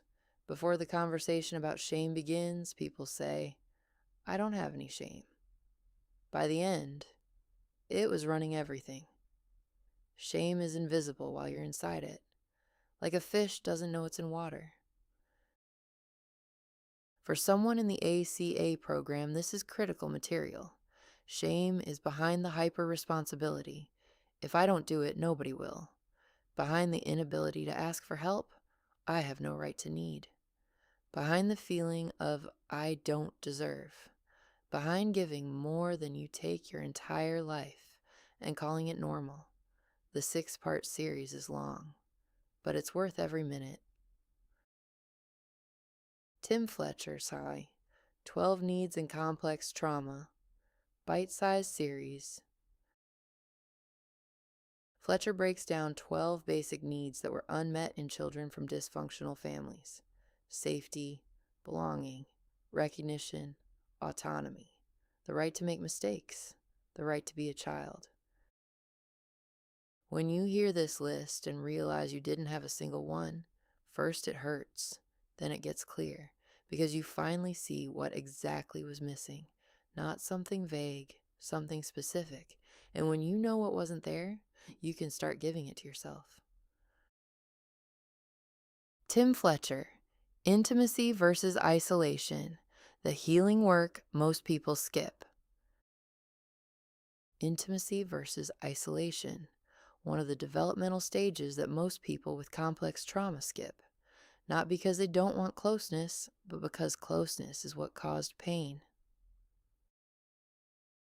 Fletcher explains why after a dysfunctional family, you either dissolve into another person or keep your distance, and can't find the middle. It's not weakness, it's traumatic adaptation. And to learn how to be close, without merging and without fleeing, you first need to acknowledge that this skill simply was never formed. Tim Fletcher, Realistic Recovery, Components of Success, Part 3 of 13. Fletcher says what few people say. Recovery is not an inspiring montage. It's a long, uneven road, with setbacks, with days when nothing seems to work, with moments when you want to quit. This series is about realistic expectations, about the fact that success in recovery is not the absence of pain. It's the ability to move through pain without falling apart. For someone used to binary thinking, I'm either healed or hopeless, this is an important shift. Tim Fletcher, Realistic Recovery, Questions and Fears, Part 11 of 13. What if I start feeling and can't stop? What if without my defenses I won't survive? What if everyone sees who I really am? Fletcher names the fears that block recovery out loud, by name, and it gets easier, because you realize you're not the only one feeling this. It's not your unique defect. It's a shared experience of people starting from the same place. Tim Fletcher, Realistic Recovery, Helpful Perspectives, Part 13 of 13. The final part of the series, and it's not a happy ending. It's about perspectives that help you keep going when it feels pointless, about the fact that recovery is not linear, that setbacks are not failures, that slow still counts, and that you're further along than you think. Alan Watts, Relax, your past is over. Don't return to it. The second Watts on this list, and he's here for a reason. If the first video is about you're not broken, this one is about let go of what's already over. For someone with trauma, the past is not past. It lives in the body, in reactions, in the way you clench your jaw in an elevator with a stranger, in the way you prepare for catastrophe 3 weeks before an event that may never happen, in the way you reread old messages, not because you miss them, but because you're searching for proof you were loved. Watts doesn't say forget. He asks, why do you keep returning to the place you're begging to be rescued from? What you called love may have been fear. What you called loyalty may have been the absence of choice. The past matters as a lesson, but living in it is not faithfulness to yourself. It's a trap. Sadhguru, Overcome Fear, Anger, and Anxiety. Sadhguru says what almost no Western therapist says: you are not your emotions. Anger is not an entity. You become angry. Fear is not an object. You become frightened. And between you and the emotion, there's a gap. Tiny, but everything is in it. For someone from a dysfunctional family, someone who learned to merge with every feeling or shut down completely, this is a radical thought. You don't need to avoid anger. You don't need to suppress it. Just see, here I am, and here's what I'm experiencing. They're not the same thing. Between I feel anger and I am angry, there's a chasm, and in that chasm, freedom. For those who spent a lifetime fearing their own emotions because they were punished for having them, this may be the first step toward not being afraid of yourself. 7 powerful things to tell yourself every morning. Shiheng Yi. Shiheng Yi is a Shaolin monk, but this isn't about religion. It's about the discipline of your inner dialogue, about what you say to yourself in the morning before the world starts speaking for you. For someone whose inner critic wakes up before they do, this is practice, not affirmations, not positive thinking, a conscious choice. Which voice do you listen to first? The one that says you can't handle it, or the one that says you're here and that's already enough? Jesus versus Buddha, love versus non-attachment. 2 models of love. One says, love so fiercely you'd die for it. The other, love so freely you'd let it go. For someone with attachment trauma, this is not a philosophical debate. It's a daily dilemma. You either cling and suffocate, or pull away and feel empty. Love and fear are tangled. Closeness and control, too. You're afraid of losing, and that's exactly why you lose. This video shows love and attachment are not the same thing.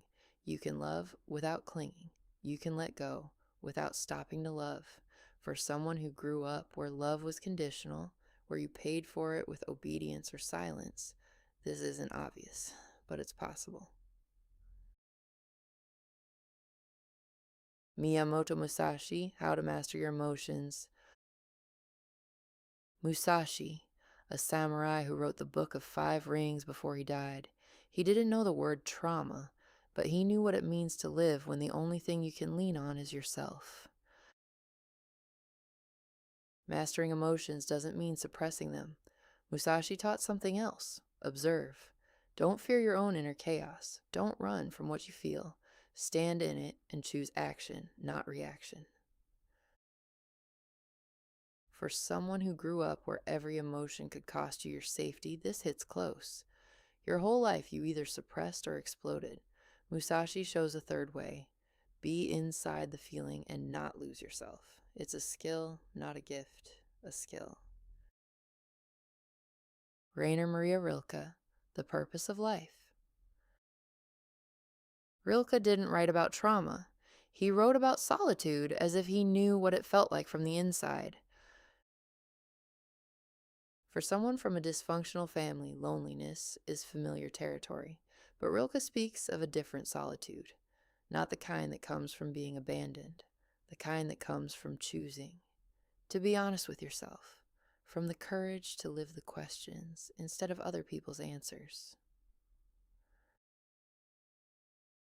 If your whole life you adapted, pleased, said yes when you wanted to say no, Rilke reminds you real life begins with honesty. Sometimes it hurts, sometimes it's lonely, but it's yours. The Ecstasy of Aloneness, Rainer Maria Rilke. Another Rilke, and it's here because for us, solitude is not an abstraction. It's every evening, every holiday where you smile but feel hollow inside.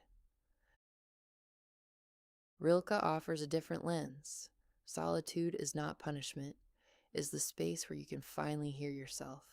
Not other people's voices, not expectations, not criticism. Yourself.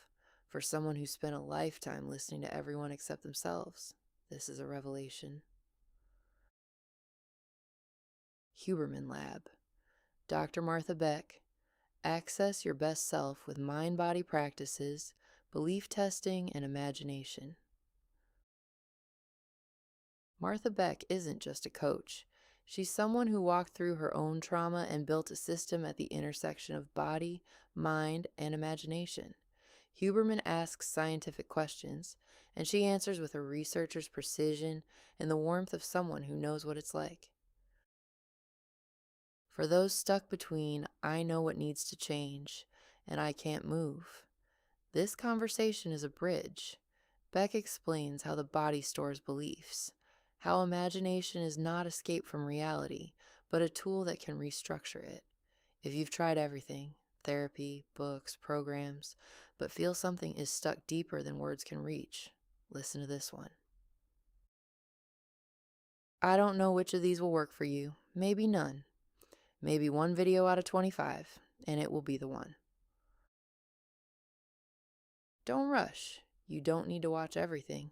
You don't need to understand everything. Sometimes one voice is enough, saying what you already knew but wouldn't let yourself know. Closing. You have been listening to First Don't Die. Author and for Faith Within You. Narrated using artificial intelligence technology. Copyright Faith Within You 2026. All rights reserved. Notes.